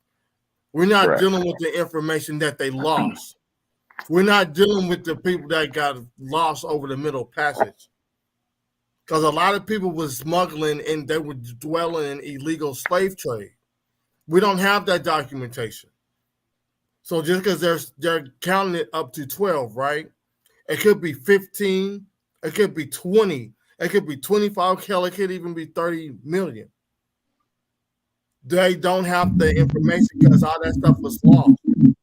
So they just compiled a whole bunch of information they gathered from all these other people. And they put it into a database. I mean, this took a period of time. I believe even in that 10 million, a lot of that is speculation and not actual paperwork in that order. These are estimates and guesstimations by certain individuals who had their own biases. They got shit manifest. They literally have shit manifest. So let me ask you this, right? How would you gauge the accumulation or the final number if they said we ain't do shit at all, where would you start?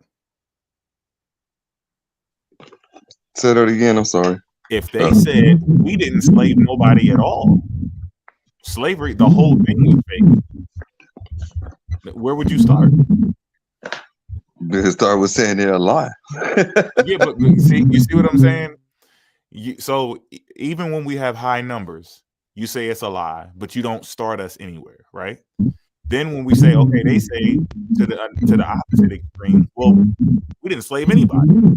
Well, I didn't slave nobody. We didn't capture anybody.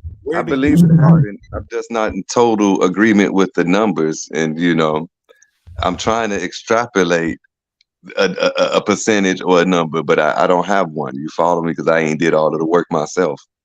So how do you come to the conclusion of? I'm trying to figure out how you're gauging it.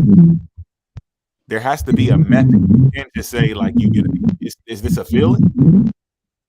Yeah, it's like, all right, the lie of flat Earth, round Earth.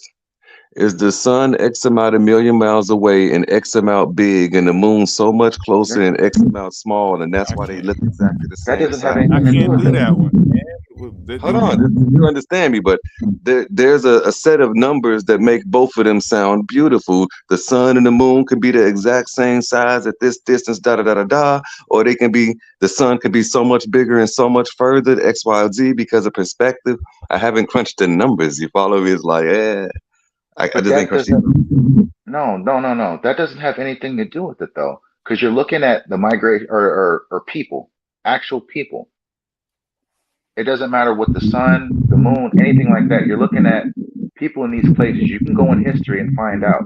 Like there was a slave revolt here. There was people taken to this location. You got to mute. You got to echo. I'm sorry. But yeah, I get that. There's slavery vote 1521, 1508, the Tuscarora Wars, those wars, the Barbary Wars. Yeah, I get it, but I didn't crunch those numbers. Now you're telling me you crunched them numbers, and trust me, bro, it's true. But I don't trust you. I don't know. I got to crunch it myself.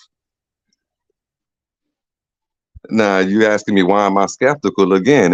It's been a lot of lies that these institutions, the educationists, and everyone else. It's been a lot of lies in the United States. There's been a lot of bull, a lot of strange fruit hanging from trees, a lot of backwashed, backhanded things. So I don't trust anything given to me, wholeheartedly. I'm skeptical about everything. So how do you feel about slavery then in the United States? Do you think that was not true? Do you think it was underrepresented? Do you think there was POWs? How do you? Well, I'll definitely say POW. Slavery definitely happened, and the first sets of slaves were definitely prisoners of war. Hell, I would tell you we're still in a war right now, really. We just don't realize it. But slavery 100% happened. Is it underrepresented? I'm saying it's misrepresented. Okay. I don't think it happened the way they show us. Really? Yeah. Huh. Interesting. Hey, I'm gonna just come out flat and say it like this. I don't know how. I don't really understand, because I'm not gonna pretend like I understand. I would love to get a little extra aggressive and pretend like I do know, but I don't know what you're using to say whether or not the numbers are skewed or what's going on. But I know from what I've studied in history, from what I've learned from my brothers and sisters studying, especially the brothers up here right now, the numbers are most definitely higher than what we're documenting from dealing with these people's journals and diaries of their secret interactions with people that's not even documented. They're breaking laws. They don't have licenses. They're stealing from other people. They're kidnapping people. They're hunting people down. They're sending people out to go spy on people and tell them how many people are there and how aggressive they are, what type of weapons they got. That's not all documented. So the numbers are higher in my head, and then the European is giving me numbers, and cool, I could take those numbers down, but I still know there's other history beyond what they documented. That's just what they documented, and that was for their own personal benefit. That wasn't even for us. If that was for us, we would have already got paid out for it. That's for their documentation. We still ain't get shit for it. So the numbers in my head are definitely higher. Have you read any of the slave narratives, Yusuf?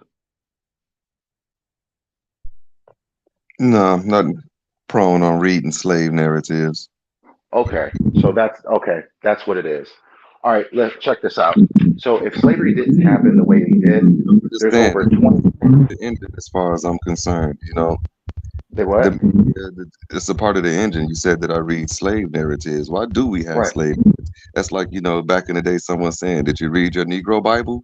You know, No. That's not what a slave narrative is. No, the slave narrative. Hold on, you gotta mute, Yusuf. A slave narrative is handwritten account by people who were part of the slave trade when they got their freedom, or the people who actually were running away. They wrote about how they were treated during the slavery. It ain't, oh, well, this person said this. I got a book on it. It's The Slave Narratives by Davis and Gates. Or you can go get the Underground Railroad where by William Till, and he got these people's eyewitness accounts when they were in the Underground Railroad. He actually has a book. William Till, he got a book. I think he got a book called The Slave Narrative. Slave Narratives. I don't even see it, but I got it somewhere. And he's writing, it's just firsthand accounts that people got caught up in the slave trade and are writing about what they went through. Exactly. I fully understand what the slave narratives are. I ran across a few of them here and there, but going back to, I'm not prone on reading them. Hell, I even got this book that I've been reading, 100 Years of Lynchings. And this is right out, you know, the lynchings really didn't start till slavery supposedly ended, you feel it? But I'm fully aware of what some of the environments were in the times of the 17 and 1800s. So you have the 100 years of slave lynchings, but you don't want to look at the slave narratives where they tell you exactly how it was. So when you make a statement, let's repeat that. Years of lynchings. That's not slaves. It wasn't slaves being lynched primarily. Because slavery was over. These were free people primarily. Really?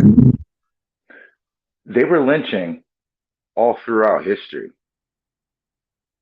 Those 100 years of the lynchings after slavery ended, yes, they were upping the lynchings, but they were still doing it. Not at the numbers that they was doing it after slavery was over. They were. What I'm trying to tell you is they were still doing it as a form of control. That's how they were able to control a whole bunch of populations. If you go to, there was a really famous story in Mississippi. They would take someone from the town whenever they were being unruly. They would take one person, take them up to the bridge and hang them, and then tell the town, hey, if you don't act right, this is going to happen to you. Pacified the whole town. They were continuously doing that. And they would leave them up there. I'm positive. I got some of them records on this book right here. You know, women, Negroes shot, all types of things, and them terrorizing towns and people to move out. Going back to, I'm aware of what was happening in them times. Of a lot of what was happening. Well, this is the difference. That book that you have. Remember when I told you I was first generation of my family? Those are the stories that we would see. Those are the same towns, sundown towns. These are all the places that I personally either went by or know of without a book. You know, they had postcards they would give out to people. I'm pretty sure you've seen that in that book as well. This is stuff that I don't need that book or to experience it to tell you exactly what was happening. But what I'm telling you is this. When you say that you don't think that slavery happened the way because they told you, there's over 2,300 narratives that they tell you exactly the way it was. These are people that are melanated. How come you're not reading those? You're conflating. Those are 2,300 people that went through what they went through in slavery, and that doesn't speak for the entire bulk across the landscape. These are different areas. I don't believe in slavery the way it was propagated to us in the grammar school and whatnot. I don't believe in slavery like roots. Okay. Well, I would definitely advise, or not advise, but I would definitely urge you to read those narratives If you get a chance, if you can read that lynchings book, you most definitely could read the narratives and see exactly what slavery was. Because if you can make a statement saying that it wasn't how it was supposed to be, read what they said. Read their accounts. Take no offense. I just don't believe that slavery happened the way it's been perceived. So you believe that it didn't happen the Dane Calloway way? I don't know the Dane Calloway way. Do he even think slavery happened? I don't know. Dane Calloway believes that the indigenous black people were transported to other places and not the African. Well, indigenous people definitely were transported as well. I don't know where Dane was going with that, but yeah, indigenous people were snatched from the Americas and taken to Europe and Africa. I'm pretty sure of that. No, but he says it's more of the black indigenous people were taken in the slave trade than the African.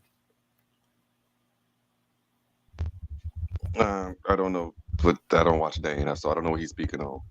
You know, I'll tell you 1441, starting off with them Portuguese, them sweeping up and down the west coast of Africa. They were snatching up Muslims, African Muslims primarily, to roughly the 1480s, 1500s.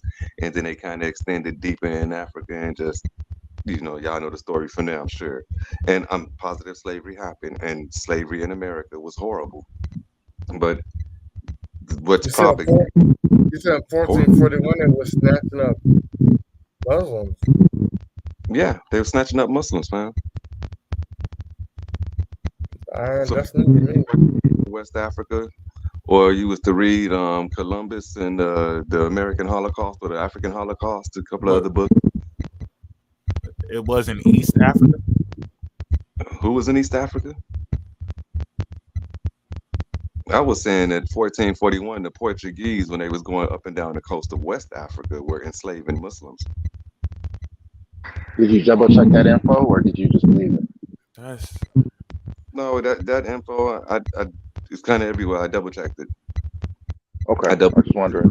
Clark, Sheikh Annie Diop, a couple of our scholars all agreed on this. Can you get like a little bit more specific?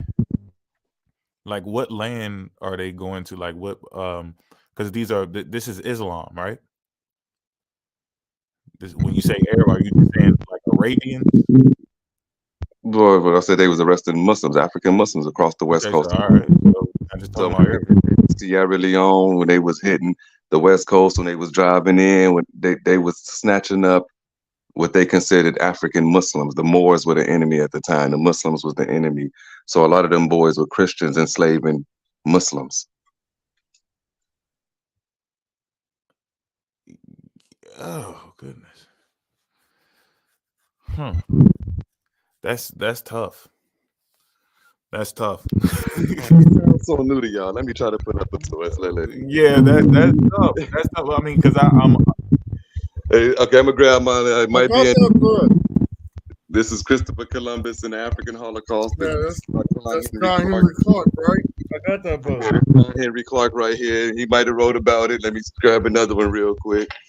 Portuguese in West Africa. I'm sure it's pretty in there also. Yeah. No, I don't have a problem with the Portuguese in West Africa. I'm just saying, like, they're not scooping up just Muslims. Like, there's gonna be some Muslims there, but those are mostly people who they're not Christian or Muslim or even Hebrew Israelite. Well, from my understanding, yeah, they was primarily hunting down. Sierra Leone is still not completely Muslim. Like they've never been like completely overthrown like that. Yeah, and they still have the culture. So my statement is that in 1441, starting with the Portuguese running up and down Africa, they was kind of snatching up the Muslims. I didn't say Sierra Leone was Muslim itself. And I would also argue that when some of these so-called African kingdoms converted to Christianity, they enslaved the Muslims on their land and got rid of them.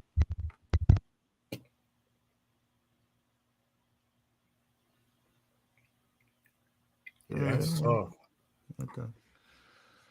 I don't know what they did after they converted, but I'm just saying, like, I could have sworn you just said they was going up in West Africa, Sierra Leone, and all of that, and get that's they ain't get like Islam was picking, but not like that, where like you just going and picking up Muslims.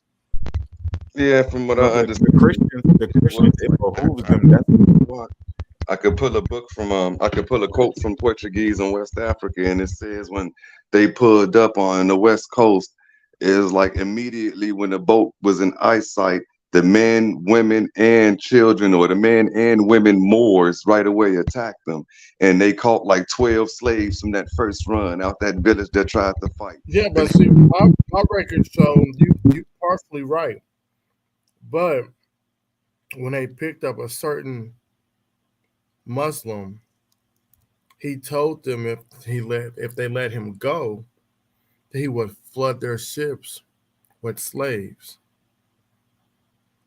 So when they first went, they probably were picking up what you said, your Islamic brothers. But after that, Islamic Moor guy sold his African people out, then to me, they started just picking up Africans. Yeah, leave our Islamic brothers alone, because the Islamic people was helping the so-called European with the slave trade, and they just left. Give me this African tribe, give me that African tribe. Yeah, which someone stated earlier, the Moors was selling slaves, etc., Africans, whatnot. Which I'm positive on that. We all got pre-colonial Africa by Sheikh Anta Diop in here, and according to Sheikh Anta Diop in pre-colonial Africa, a lot of the Islamification that happened in Africa happened through black hands, and a lot of the so-called holy wars was black enslaving or converting their own people. Yeah, so that don't count. Those aren't Muslims. They don't count?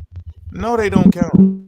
That's what I'm saying. I could understand somebody running and they all scared and they coming and influencing everybody else, got them drinking the Kool-Aid. They not Muslims though, like real Muslims. These people they're scared. They're running from persecution. These are crusades.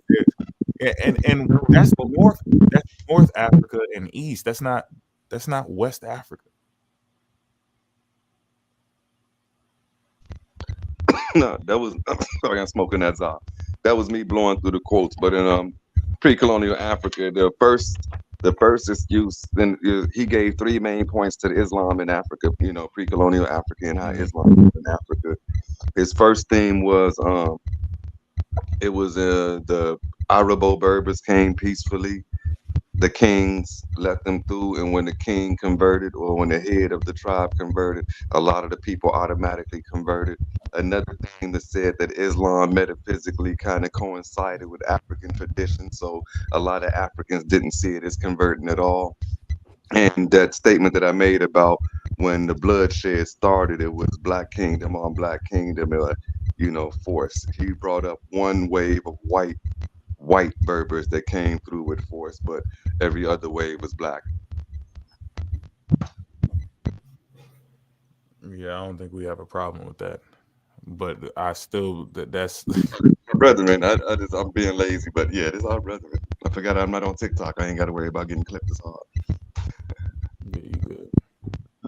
Yeah, I guess I gotta check that out. But I could have sworn that it was East Africa came running in first, like, oh, the Muslims are coming, the Muslims, right? And then in North Africa was already, they already gave in at that point. But then even still, I'm not going to say that it didn't reach West Africa, but those people, for the most part, weren't even East Africans. They were given in because they were trying to survive. They were under threat and duress. So I'm not calling them according to Sheikh Anta Diop, a lot of the West Africans were also Islamic.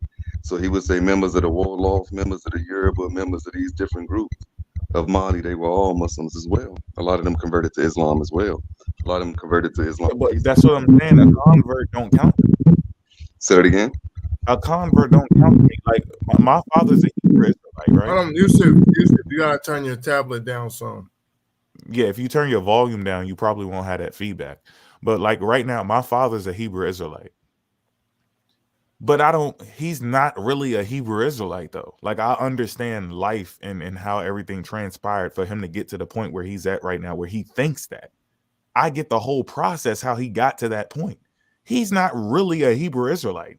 I know my Haitian witch doctor great grandmother and I know our whole family. Like, he ain't a Hebrew Israelite. I know where all this shit came from and how he got to that point where he believes what he believes. We all have a story how we got indoctrinated with these beliefs that we have. This is not us. This shit don't belong to us. You see what I'm saying? So I'm not counting because there were some. So when we say the Moors, and then when we say Wolof tribe was Moors, Mandinka tribe was Moors, some of the Yoruba tribe was Moors. Hey, that's 800 years of what Yoruba, Mandinka, and Mande did under that title. Yeah, that's after they converted, bro. Yeah, that's whether they converted to Islam or not, we know that was our people.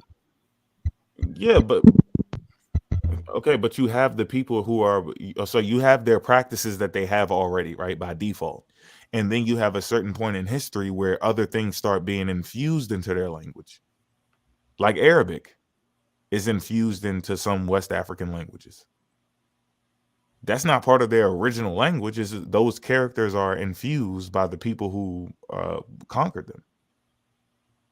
They're influencing those people. They gave in, and they're not actually agreeing. Like, oh yeah, I'm a Muslim. Thanks for reminding me, brother. You pushed your culture on them or ideology. It's not even That's true on locations, but does that stand true everywhere, or does that stand true for Africa as a whole? What, that they converted?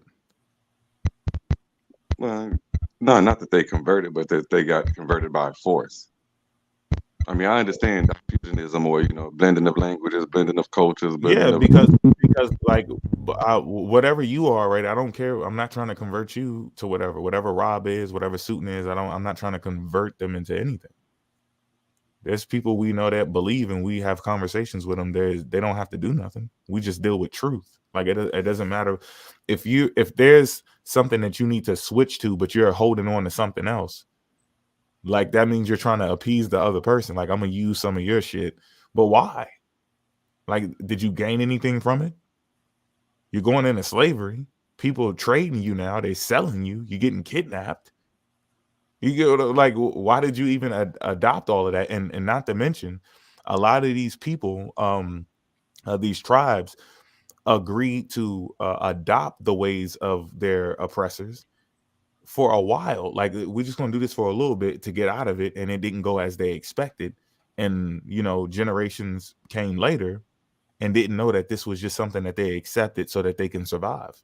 And then their offspring, us, we still follow it and we argue over it. It's Islam, it's Judaism, it's Christianity. But it's all they shit. That's not what we were doing when they pulled up, no matter how much you agree or disagree with it.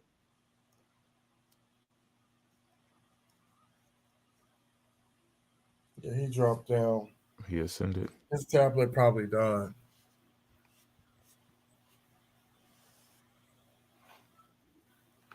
He back. I think it probably should do like a. Was that me? I think I accidentally bumped out. All right.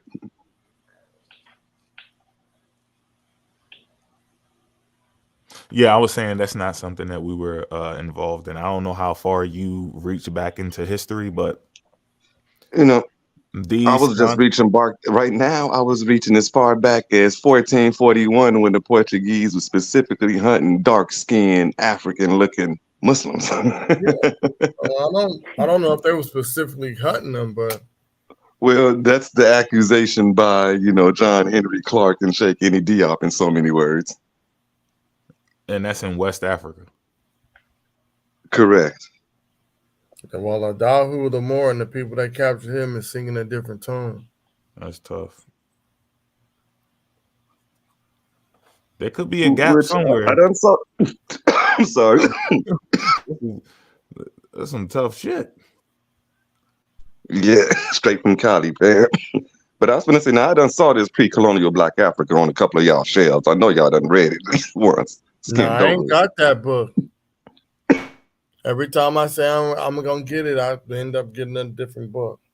Just like What book is it? was it Dr. Yosef Ben Yakin on Black Man of the Nile? I think that's his book. Every time I say I'm gonna get that book, I never fucking get it. Let's see. Hold on, let me get in. All right, I'm gonna see if I can go ahead and get that. Yeah, that book. Every time I say I'm gonna get that book, I never order it. Just like the Blueprint of Black Power. Every time I say I'm gonna order that book, something bad end up happening when I'm about to order it. So I just say fuck it. You gotta align your chakras.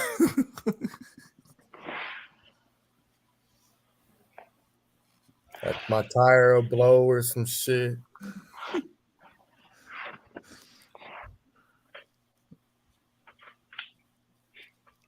All right, You need to get them slave narratives, Yusuf.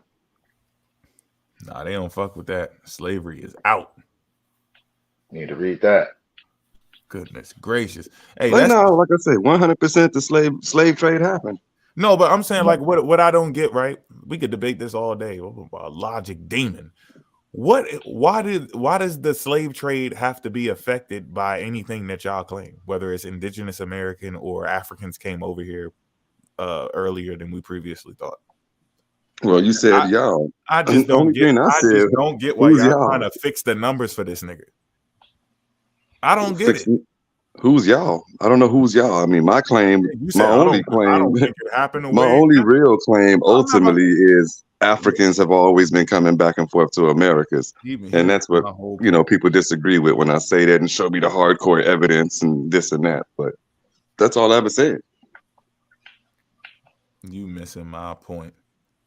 I'm not about to try to figure out what the fuck numbers like what's accurate. Like so you're saying that it's either correct or it's lower.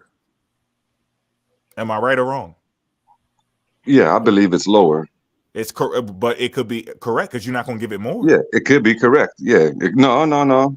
As everyone stated, it's definitely undocumented, or what you say, that margin of error of extra. Okay, then, so definitely. If we already agree, no matter what the number is, that there is obviously more because everything is not documented, why the fuck would you give them any points to lower the numbers?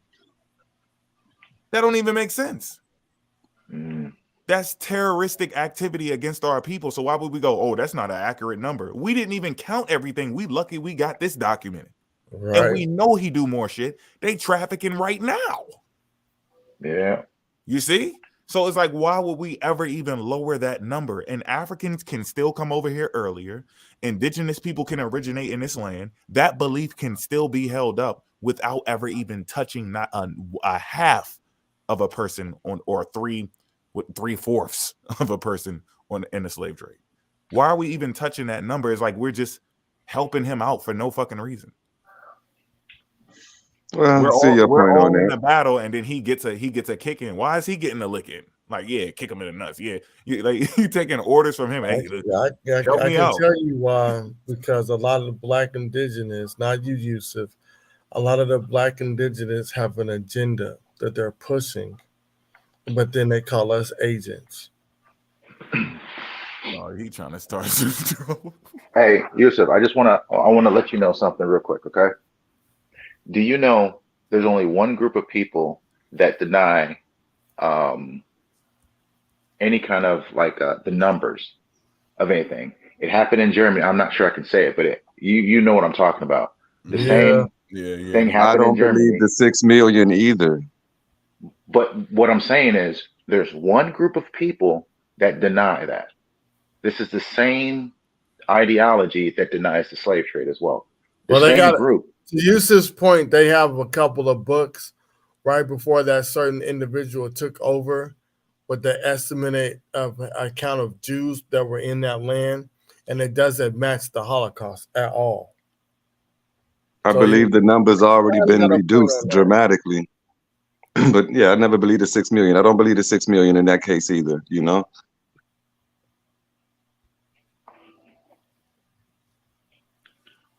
Now, and then we got to take into account you did have Black people over there in that land also. Mm-hmm. And then they were claiming to be Jews as well, and they got caught up in the Holocaust, but we ain't never seen a movie on that. Dude, I got the book. It's a real bad ideology. It's really bad. Well, like I said, it's something off about everything they show us. Like Sutton just pointed out, hey, there was a lot of so-called Negroes in that Holocaust. You never seen an image of that. Didn't see that on Schindler's List. You feel? Nope. So it's like what they show us is always something wrong with it. What they tell us is always something wrong with it, and that's the only standpoint I'm coming from. Now, as far as what all of the numbers are, right? You give me a test on it, I'll pass with an A plus. You following me? I just don't quite believe it. But I'm aware of, most of the information. That's understandable, but he got to get an L before I give him a W. I'm just saying, like, what's he getting the L on? I can't give him. How am I going to give the European a lesser number? I'm not doing no math for you, nigga. Whatever the fuck I catch you on, you caught. Oh, but it could be 10 million less, nigga. You gonna hold? Yeah, I can't lower the number, bro. That don't make sense. I don't know why I would ever lower his numbers. He's already doing shit still to this day, and we're counting numbers from hundreds of years ago, and he's still kicking us in the ass.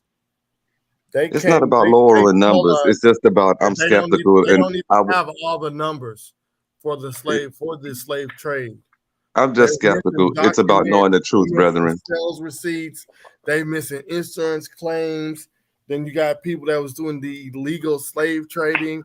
You got people that were trying to hide documents because they was bringing people up on court cases. And it was we gotta hide it no matter what. Get rid of the evidence. It's in my book. If you don't believe me, get Spectres of the Atlantic. It's in my book where these people are trying to hide documents and receipts because they are getting brought up on charges because they owe other people money for their hand in the slave trade and they didn't pay their debts back. So they're trying to hide this shit like they wasn't in business with these people. Mm-hmm. And I think my biggest thing is if you want to know the truth in something, you got to accept everything. You got to look at everything. With just you saying that you don't want to do like the slave narrative, and I keep going back to that because a part of your claim of it not happening the way it is, you're disregarding firsthand accounts in order to further your disagreement, and that doesn't make sense. I'm not disregarding firsthand accounts, and I have nothing personal against them. Like I said, I'm familiar with a few narratives, but I never read through them myself. But ultimately, I know slavery existed, and I know the descriptions, from a lot of different, angles.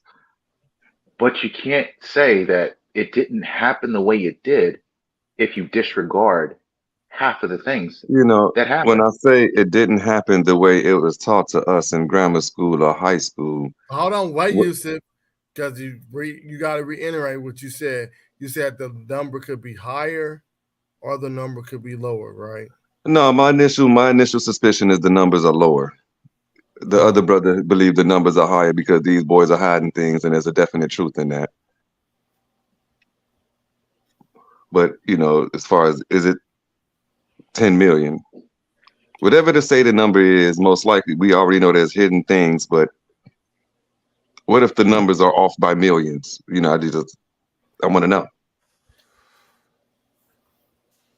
Well, unless we get that time machine, that is tough, bro. And even if they build the time machine, certain laws say you only can go back in time from once you have built the time machine.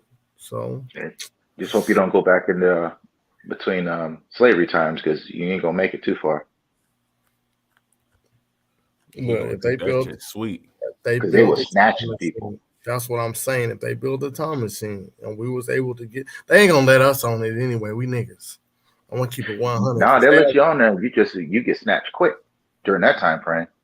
And I'm hearing everybody out. You tripping, bro? I'm hearing everything out. What the fuck is a musket? I got this Mac. Hearing shit. Like an odd number percentage that comes to mind. What's the number of free blacks to enslaved blacks in say 1700? Or 1800, You can look that up in the newspaper. They wrote it down in the newspaper. That same exact thing. They'll tell you each state, or they'll tell you the free black. They even tell you that they wanted, was it Kentucky? they wanted to put in legislation to either remove the free blacks or enslave them because they were messing up their plantations. That's in the newspapers. Yeah, something similar happened in Virginia and South Carolina. Yeah, I'm aware. These are the numbers I started crunching going back to, but that was based on the U.S. colonies, what the British was doing, starting, when they got here, 1619, etc. But it is a nice, as far as the United States, what's going on with all of these so-called free blacks is slavery is happening. And the way that I was taught slavery in grammar school, for lack of better terms, the image that I got in media, and then overlaying it with how many free blacks there is, etc., and how many flourishing, rich so-called blacks there were, it's like, how do we reconcile the two? You had to have papers that said you were free. You didn't have papers, they snatched you up. Yeah, one of my jokes is the difference between a freeman and a Moor, or a freeman, a Moor and a slave, or a freeman and a slave is your intelligence level, how you speak. I mean, just it wasn't like you about are, papers. They rip your papers up, your ass gone. A lot of people got their papers ripped up, and because they got their papers ripped up, they're slaves now too. They're runaways.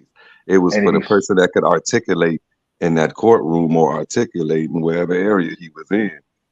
No, That not in was the South. No, not in the South. You articulate any which way, you ain't gonna make it either. They didn't want you articulating anything because they'll call you uppity, and they didn't like that. It was a lot different when you go from South to North back then. It's even like that today.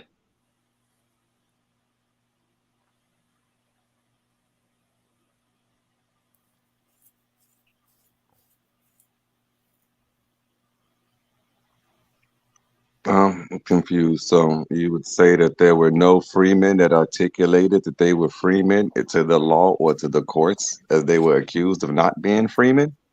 No, what I'm saying is it wasn't about how you can articulate anything because there was a limit. If you go in there and you speak too proper or you try to do anything, they didn't like that at all because we were lower than white people. Lower. There's been countless accounts of people stepping out of line, or if you looked at somebody the wrong way or you said something the wrong way, you were going to die. That was it. There was nothing to it. It wasn't a joke on how it was. We were literally below everyone at the bottom. Yeah, that's a part of the propaganda engine to me. Was it really like that all over all the time? Was it even like that all the time in the South, or is this something that's been drilled in us through media and through them taking over the history books over the years? Was it like that? Have you lived in the South? No, I'm a Northern boy. My great granddaddy was born in Illinois, 1894. We've been here Okay. ever since. Okay. Yeah, it's like that. Louisiana, Alabama, Mississippi, Texas, sundown towns everywhere. Have you ever seen a sundown town before? Oh yeah, I done rolled through them, and people try to kill me. Where is it? Why don't you report it? Man, my guy, it's sundown towns in Illinois, Missouri, all through here. Which I got people in Missouri, Arkansas, Mississippi. Don't get me wrong. I do know a little bit of what it is, but is it this whole hopelessness that it ain't what the propaganda engine is pushing? It wasn't necessarily like that. They want us to believe it was like that. Because it was like that. damn, It literally was. damn. That's why I don't know. This is not something that, okay, they're lying to you and everything is sweet. No, it What I'm wasn't. saying is there was always an uppity guy. There was always an uppity nigga. There was always fights and wars and skirmishes. There was always somebody in court running their mouth. It's like, nah, this is always going on. Maybe not as much in the South. There's certain time frames here and there, but the narrative you just painted, I don't agree with. Really. I'm okay. Have you seen the what is it, the Green Book? Have you ever heard of that? Yeah, I'm aware of the Green Book. I said they need to update it for 2023. Damn it. Were there different places where you don't go that was not safe? Did you think that was real or fake or what? No, that's real. I get that. That's 100. Certain places, yeah, you in the wrong zone. You fucked. I get that. That definitely happened. It's definitely happening now. That's happening now. Okay, so wait, so then I guess what's acceptable and what's not acceptable? Because you're saying it that the propaganda is not like it was, but then whenever I say something, you're like, okay, yeah, that did happen. So at what point is it that you think it's not propaganda and it's real? At what Okay, in point? every form of fashion, relatively speaking, it's happening right now. So 50 years from now or 100 years from now, exactly how you speaking on 200 years ago is how they can be speaking on us. And it's not accurate. You understand? It wouldn't be accurate. No. Like,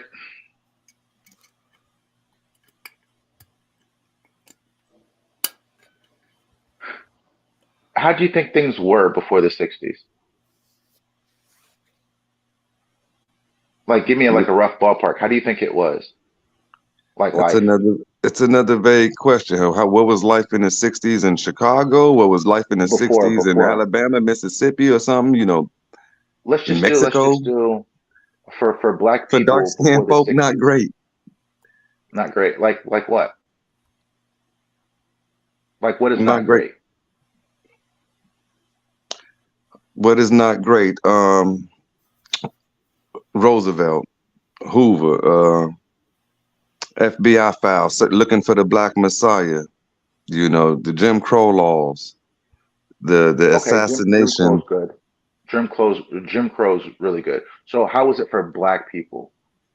No. For black, I'm telling you, the government specifically targeted so-called African Americans. Okay, every organization, let's get away from the government. Let's get away from the government. How was society? You said the 60s. We talking about what was it like society. In 50s? Between 50s and 60s, it was an all-out war on my people, bro. But it was a government, COINTELPRO, don't tell nobody, bullet through the temple for my people. But I'm referencing society. How was society? Not government, society. What do you mean, how is society? So you're talking about, the government doing different things, but take government out. How was society, like your neighbors? How was it walking through America as a black person?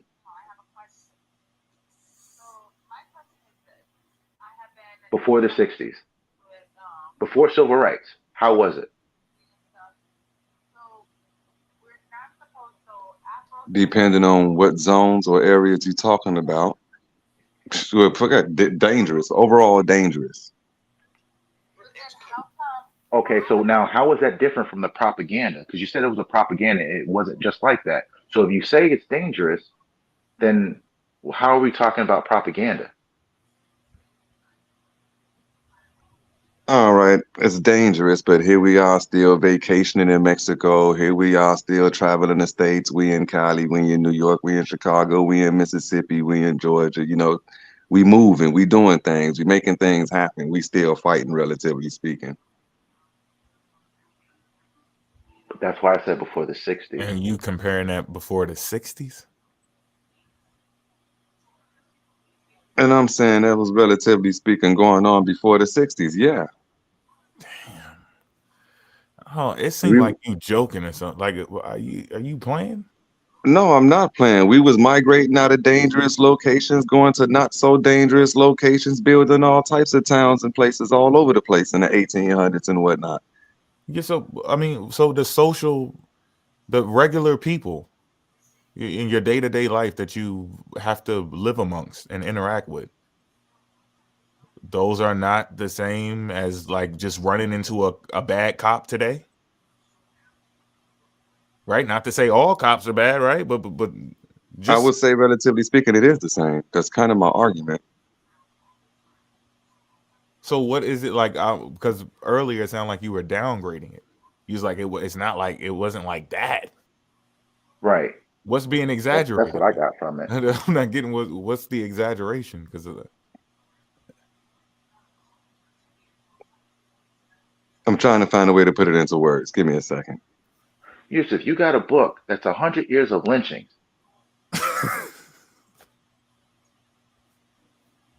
You literally got a book that tells you what it was before the 60s. Most of that happened before the 60s.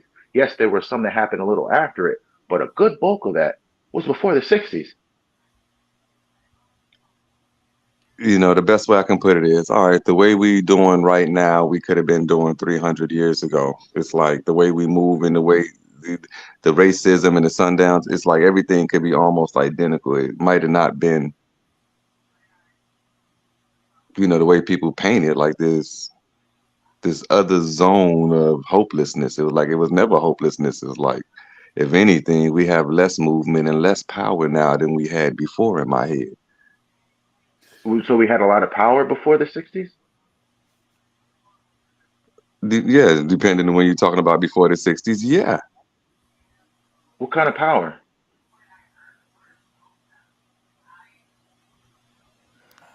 Economic power. We was having our own, we had our families together. We was building institutions and businesses. We were thriving as a economic front and the business front. Until it benefited us, and then something happened. Bro, almost everything that we did before the 60s was burned down. Like literally everything.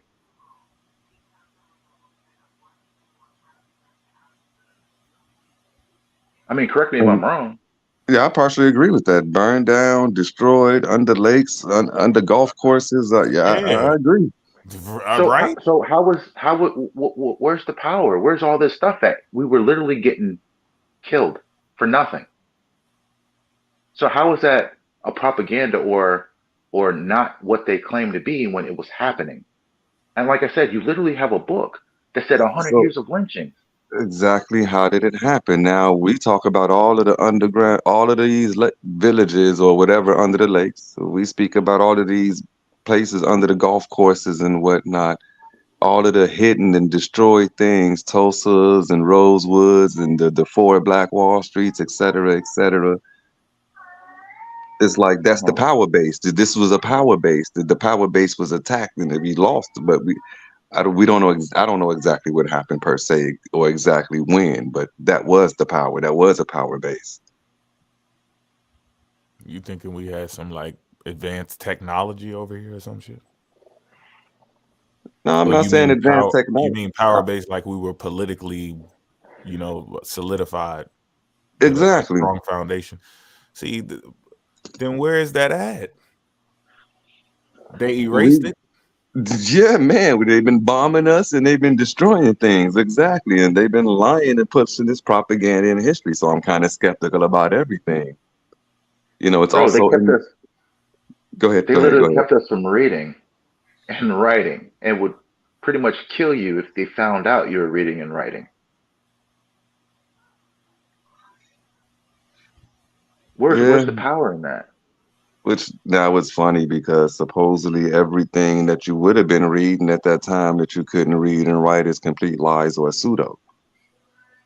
Why would they lie to you if they knew that you couldn't read? They were just speaking freely because they were like, they can't read it anyway.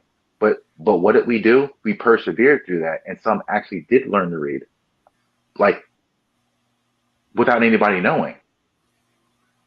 So what is the reason for lying and everything being pseudo if your slaves or people that were under you couldn't read it anyway? That means that you would have to decode or fake information to your same people. I mean, it don't make sense. They didn't need to hide it.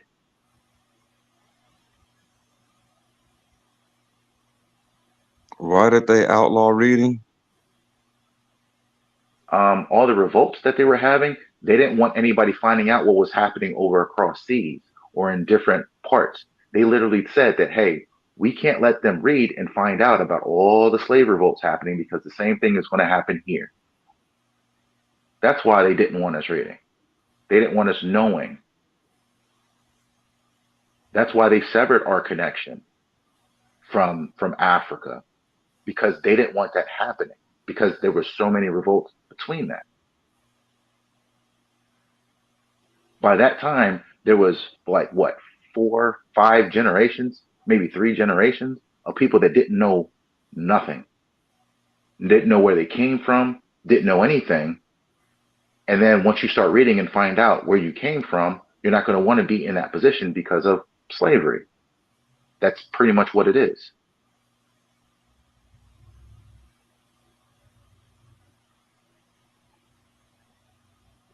That's a narrative or perspective. That's not necessarily truth, but I No? can half agree with it.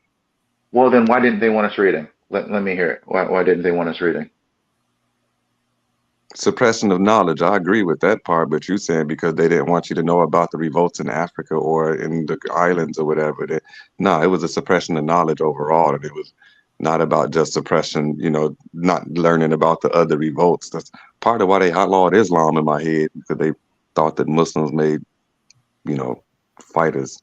But nonetheless, that's just your assertion to why they made, reading outlawed. That's not a fact. That's just your perspective, which I can agree with that, but that's not a fact, fam. And I'm not going to sit here. I can speculate all day to why exactly, what was the exact motivation, but ultimately it was the suppression of knowledge. They literally said it, right? They literally wrote that. Who literally wrote that? They literally wrote that they didn't want us learning or want us reading. They literally wrote it. No, I'm positive on that part, but you said they didn't want us reading because they didn't want us to learn about the other revolts that was happening or something. Yeah, they wrote it. They wrote that whole thing out? Yeah, yes, drop a source to that. 100% they did. Hold on, let me pull that up.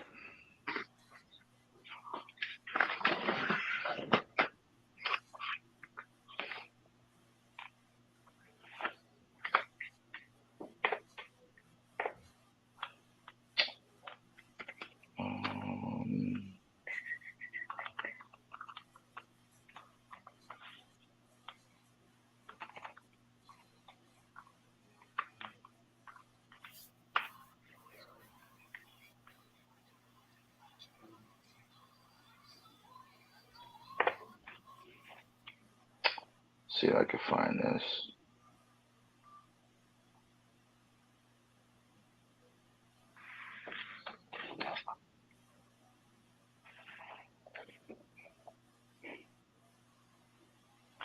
Put me on the spot. I didn't think anybody actually disputed that, but okay.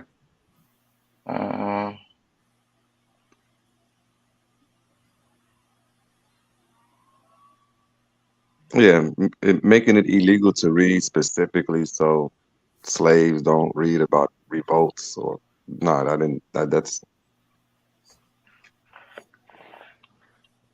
new to me. One of the biggest things that they feared was conjugating, getting together, reading, and then revolting against the slave masters. That was one of their biggest fears that they had, because they pretty much outnumbered the slaver.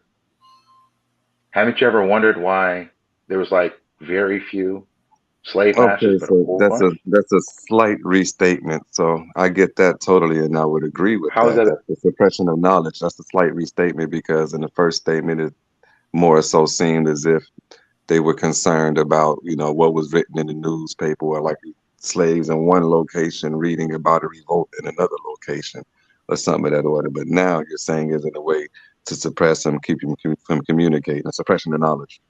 It's the same thing. Communication. No, it's not the same thing. You made an assertion to why. The suppression is understood.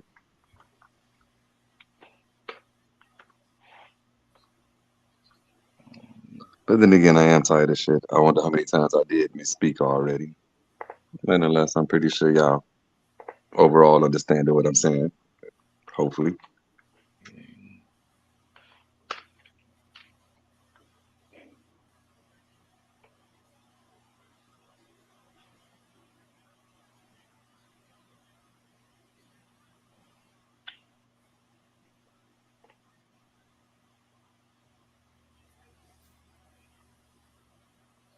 Yeah, I just still can't get through my head why you trying to help the European with his damn numbers. And and I'm supposed to be the Negropian or the Euro African or whatever. Eurocentric.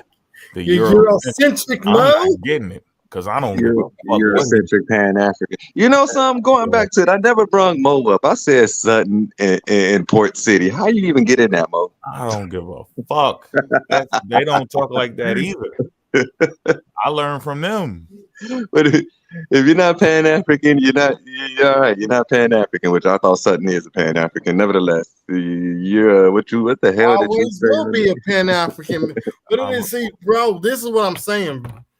You should be like not this is just my personal opinion. You should be more on our side than kicking it with these black indigenous people, because a lot of them have this great disdain for African people. And they talk about everybody. Then when they get talked about, they're like, you guys are racist, you're racist, you're racist. But they do all the talking shit. We was minding our own business, dealing with religion. And they start fucking with us. And then we jab back, they're racist. Then they go live, they talk shit. I got a whole recording of them talking shit about me. I don't know why they even talking. I don't even know who half these motherfuckers is. I don't even know who half them is. But then when I start calling them out, when I go on my TikTok, you know what they're gonna say? Oh, look, he's talking about us. We didn't do anything. Sorry, you got me giggling because you talking shit. Then I'm thinking, like, you know what? I'm following more right now. Fall off the database. Fuck the slave trade numbers. That don't even matter. just prove Africans was here before Columbus. No, what I'm saying, you got a better argument than them. Your camera they on. say, yeah, I'm trying to see if I can flip this because I got it on my computer. Because something's wrong with my what's called. I don't know if you can see this or not. No, this is just one real quick. I would have to go into different. What's the site? This one is it's called 13.org. Here, let me see if I can. 13. I don't know if I can drop this in like with the word or the numbers, numerical. Hold on, let me see if I can just. I'm gonna put it in the chat. Hold on. Yeah, do that. So this is something real quick because I'm gonna have to go into newspapers and stuff like that in order to give you every detail. But this will give you the second part I said. And then I'd have to go in through each newspapers and find that actual where they stated the reason why. Where is it? Papers and find that. All right.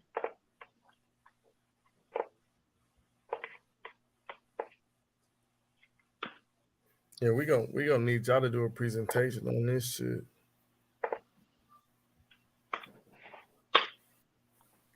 Put that up. Did I put it in the chat? Yeah. A regular chat. Oh, I don't see it yet. Did it come through? He said, "Oh, the regular. You ain't put it in the back chat." No, because I'm in. The link is not gonna work in the. I tried to put links in. Yeah, it don't work in there for some reason. I can't switch over to the other one. Well, here. Just give us the title. I'll find it. It's called Slavery and the Making of America. Slavery and the Making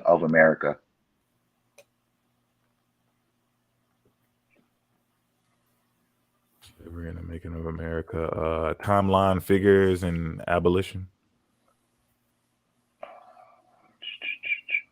Slavery and the Making of America. That's a YouTube.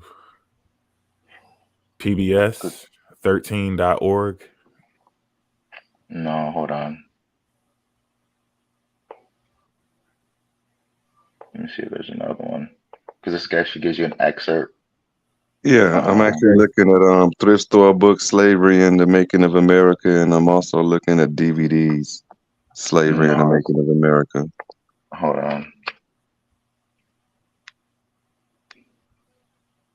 Only DVD I ever watched about slavery is Up From Slavery.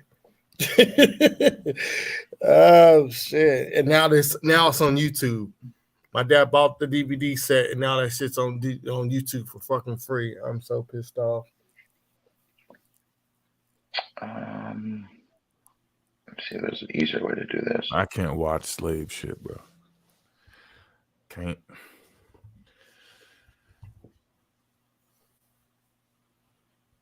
Okay, this said it was cited in William Goodell, The American Slave Code in Theory and Practice, Part 2. Wait, hold on. Shit, don't watch Rosewood, because that shit worse than slavery. Yeah, I seen that shit when I seen Roots and Rosewood when I was young, but that's how I've I know. never Like, seen Roots, bro. That's how I know I can't watch it because I ain't gonna be able to. I can't do that right now. I seen one episode of Roots, and that's when old dude was running away. And he hid. And I think they was about to find him, and some black dude told somebody not to say some shit. And that's the last time I ever seen any of that Roots shit. Hey, I ain't gonna stunt. I like that reboot with Chicken Jordan and all that. Yeah, I was about to say, I seen the Roots, the New Generation. I seen that when they was coming home from the war and shit. I like that one a bit. I ain't gonna really stunt. The reboot was nice about me. Hey, Mo. Yeah. In Google, type in slave masters did not want slaves to read. Slave.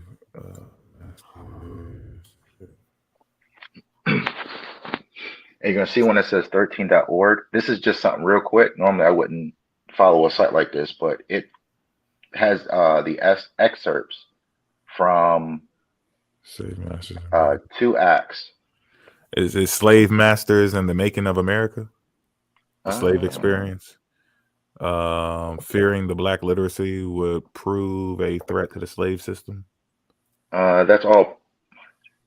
No, there's one that says, Slavery and the Making of America, the Slave Experience. Do you see that one? Yep, that's the one. Click that one. All right, I got you. Hold on. All right. Yeah, I'm reading it too. Document description. Fearing that black literacy would prove a threat to the slave system, which relied on slaves' dependence on masters. Whites in many colonies instituted laws forbidding slaves to learn to read or write and making it a crime for others to teach them. Now look at the excerpt. That's actually from South Carolina, the Act of 1740. There's also another one from Revised Code of 1819. All right, let's run the excerpt. South Carolina, 1740. Whereas the having slaves taught to write or suffering them to be employed in writing may be attended with great inconveniences, be it enacted that all and every person and persons whosoever who shall hereafter teach or cause any slave or slaves to be taught to write, or shall use or employ any slave as a scribe in any manner of writing whatsoever hereafter taught to write, every such person or person shall for every such offense forfeit the sum of 100 pounds current money.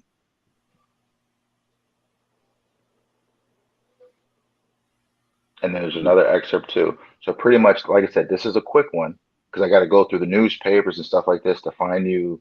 I think I got it on my phone, but to find you where they even said it in the newspapers, they didn't want that because they were learning of all the uprisings that were happening. And they didn't want that to happen. That's why every so often, not every so often, but you'll see they were afraid of the uprisings. That's why they didn't want, when the soldiers came down from the Union, they didn't want them anywhere near them because the soldiers would, in Django, where, what's his name? Samuel Jackson was like, what that nigga doing on the horse? What's he doing on the horse? That's the same thing that was happening, where they were seeing black soldiers and stuff, and it was messing up them at the plantations. So all the slave masters were mad about that. That's why Kentucky, they were like, hey, you need to get these free people out of here, or we need to be able to enslave them. They're messing with my plantation. But like I said, it's I would have to go in. In my mind, I would go with the description of this, which which I get what you're saying, but if I was to be asked why I was reading illegal, I would say reading became illegal because white slave masters wanted to keep their slaves dependent. And they knew if their slaves could read and write, they would no longer be dependent. They'd be much easier to rebel or get free. This is the main reason for making it illegal, to suppress knowledge or to dumb us down. Right. But what you said rebel, right? Correct. And what did I say?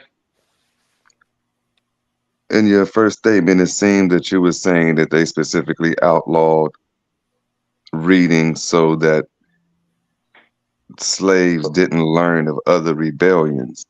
You know, there's something to that order, which that didn't sound worded correctly to me. They outlawed reading so they can dumb down the slaves, so they can make us dependent, so they can, control us easier.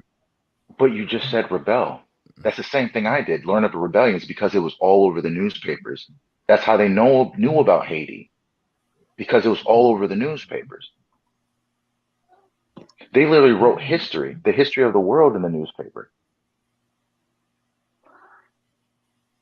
They talked about the Portuguese. They even talked about.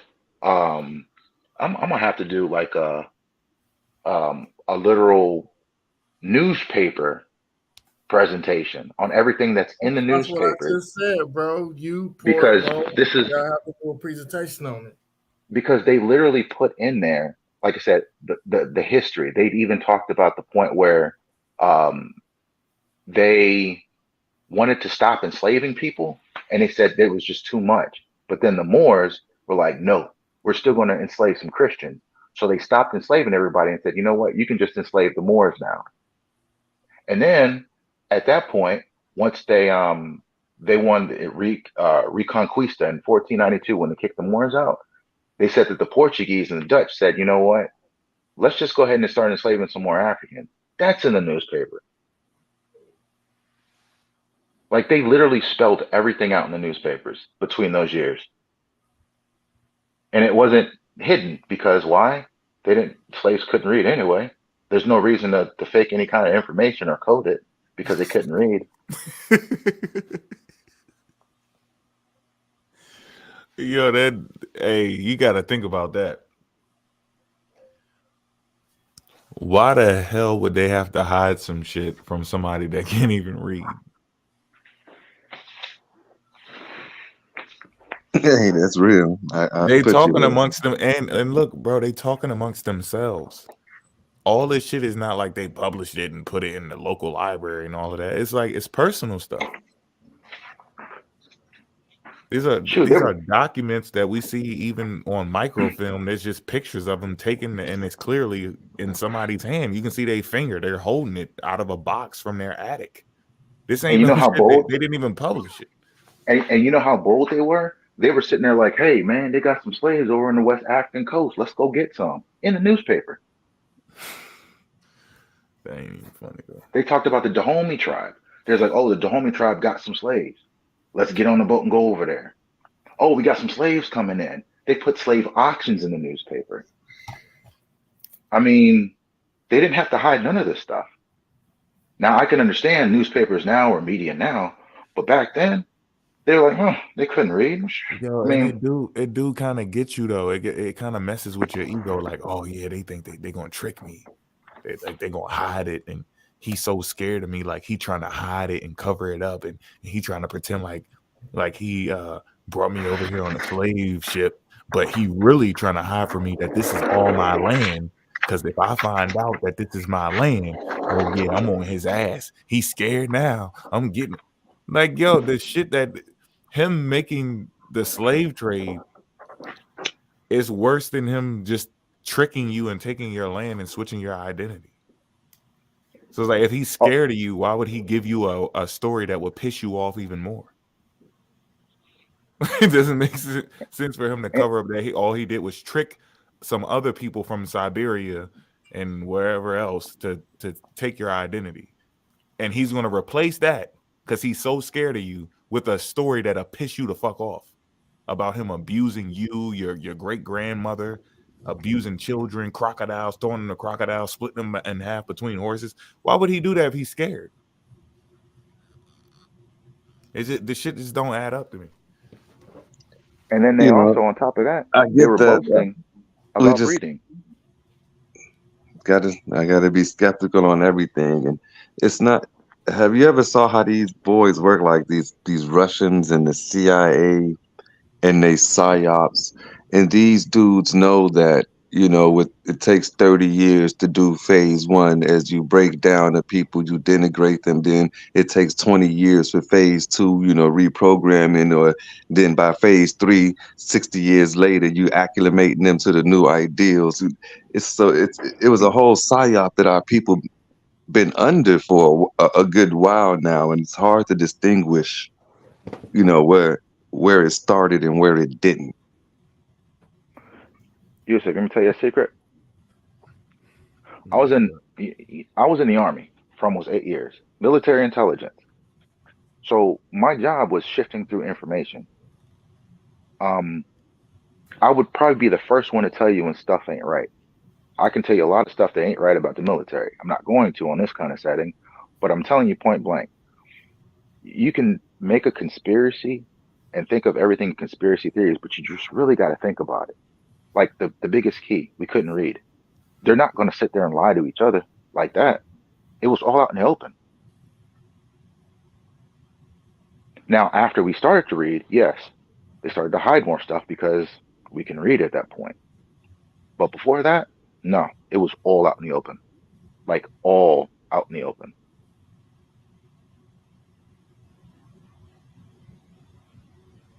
But it's easy. Just go into the Library of Congress. They got all the newspapers there. You can literally just read all the stuff, put in any keyword you want to, and they'll tell you right there how they truly felt. I mean, like I said, they were boasting about breeding slaves. They said that Virginia and Georgia were the 2 biggest states for breeding slaves. And they literally had a transcript of him, the state official saying, oh, Virginia has the most slaves. They got all this stuff, but my slaves can beat them. If you want this type of slave, I got all of them. They said it to each other. And that's in the newspaper. So it's a lot of stuff to fake it, especially if they're talking to each other. You see what I'm saying?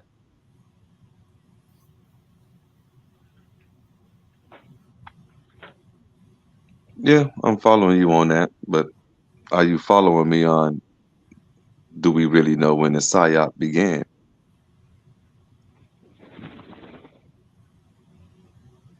I feel you.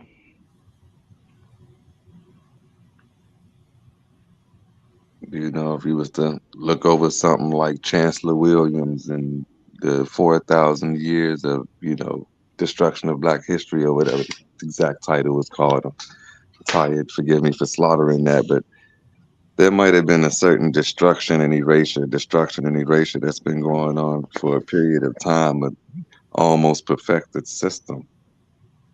And, you know, propaganda, like even with, you know, the guy that will not be named from Germany, you know, the propaganda, media, they learned this, they mastered it in the 1900s, but when did it really start?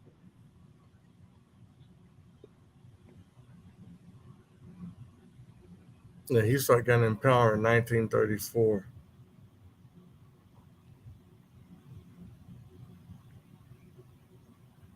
And he learned everything from America. That's what gave him the idea. Fighting letters to the eugenics and everything. And Kissinger, all of that shit. So now we know that Hitler had learned something about eugenics and propaganda and enslavement through the Americas or United States. Going back to how far back does the propaganda or the eugenics or this program go? How much of this stuff is really reliable?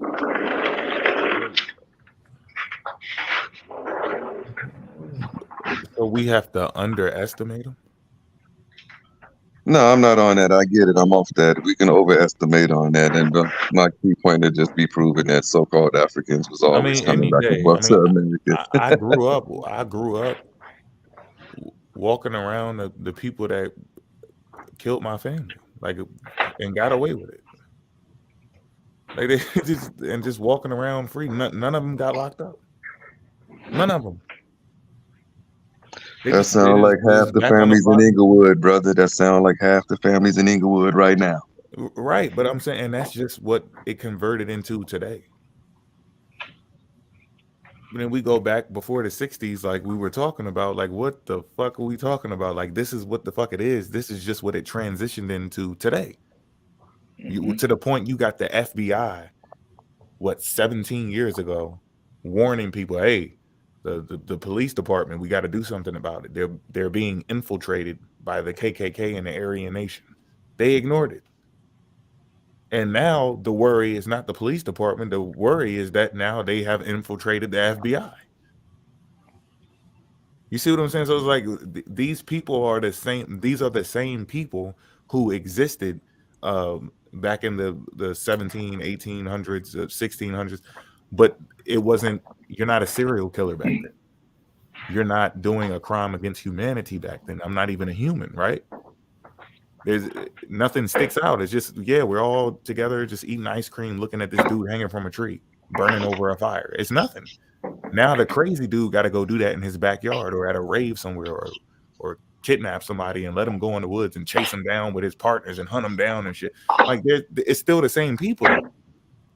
They're using different positions in this world to do the same shit that they've been doing the whole time. It hasn't even stopped. So it's like, I don't know why we have to reduce their numbers when it comes to the slave trade, when it comes to racism, terrorism. Like, whatever numbers we see is just what the hell we were able to catch. I was gonna say we don't have to reduce the numbers, but I think the numbers were less. But that's neither here nor there. I understand exactly what you're saying. These people are wicked. You understand, as Frantz Fanon would say, the wretched of the earth. I'm following you. Give them nothing. Put everything on them. Whatever you catch them in, put it on them and triple it. I'm following that.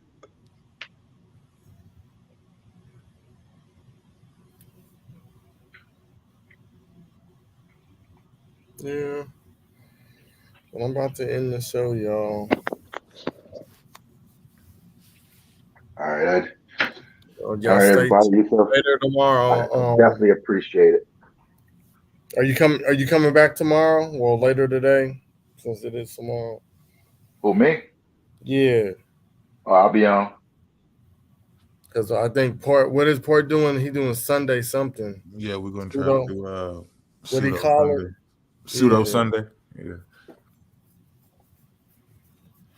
Yeah, but we got to get y'all two in the ring with a whole presentation. Yeah, I want to see this whole slavery shit. If you got all this information, I just want to see what it's like. Because that's not my specialty. My forte ain't the slave trade. Definitely, I definitely can. You down, Yusuf? What's up? I didn't mean a debate. I just thought like no, it could be. It don't have to be a debate. I mean, we ain't got to go that far. We can just have a discussion. Shit. Oh yeah, I can put something together for slavery. Not a debate, but just because, like I said, all this stuff is definitely needed. I definitely encourage anybody to read those narratives. I definitely encourage it. Highly encourage it. Yeah, and I actually would agree with that. Definitely read the slave narratives. I just hadn't happened to read through the slave narratives myself. But I have been starting to dig into the numbers. So yeah, I do have a couple of books, The Color of Law and Stroud's Slave Laws, for example, here. And I have been trying to get a track. I don't know if y'all can see that. Of everything that has been going on and, tracing it. In specific, I've been doing where my family members were at overlapping, and when my family was in Virginia, when my family was in South Carolina and Mississippi. But I have been tracking the laws since the 1600s that was going for the slaves, as far as all of the slave laws that Strauss put together.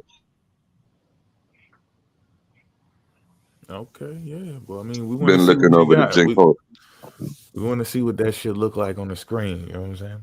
You could, I guess you could send us your sources or whatever. Whatever date y'all want to set it up. It ain't got to be a debate. It could be a discussion, just so we can narrow down the information. Y'all both got good information. Port probably could jump in there too. All three y'all could get that in because that's y'all lane. Like I could do a And little bit it's in there, not but that simple.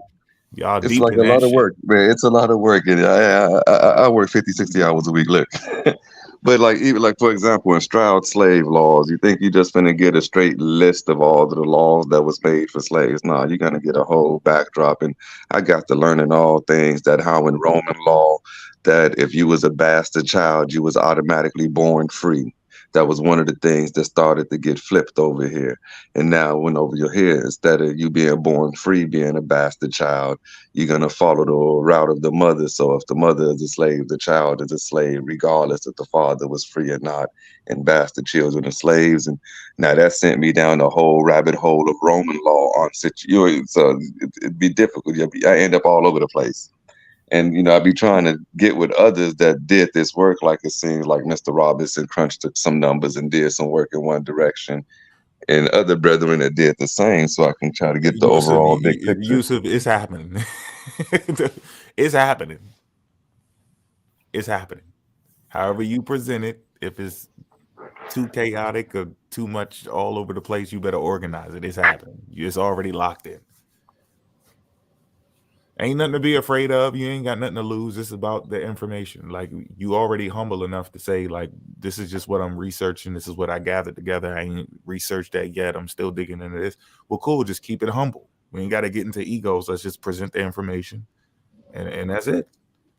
Yeah. It's a learning process. Y'all be on the lookout for Pseudo Sunday presented by Port City African Consciousness. He just got to set it up. So y'all make sure y'all hit that notification when he put it up, because we're going to be on his channel later today. All right. And look, Yusuf, all you got to do is take pictures of whatever your sources is when you come across them. Take a picture of it, and then you can email it to us. It don't matter if it's 50 of them. We'll put it together for you, and you just tell us to, go to the next one, go to this one, or whatever, and we got you. It's all about the knowledge. But yeah, y'all, thanks for showing up. Y'all pull up tomorrow. Peace to Yusuf Robinson. Pull up in like 7 hours. Yeah, in like 7 hours. Yeah. Hopefully we get to it. Hopefully we get to it. But yeah, y'all, peace. Thanks for showing up. I'll definitely start putting together, sources and information, about certain things. Like another book I would probably bring into the mix is that relationship between blacks and Jews by the Nation of Islam science team. And it's like they throw up a lot of information as far as, slave masters and, who made money and who made the most in investments and whatnot. Names in states such as Carolinas and Virginias and whatnot. You overlay that with everything, it kind of widens the picture, or widens the understanding.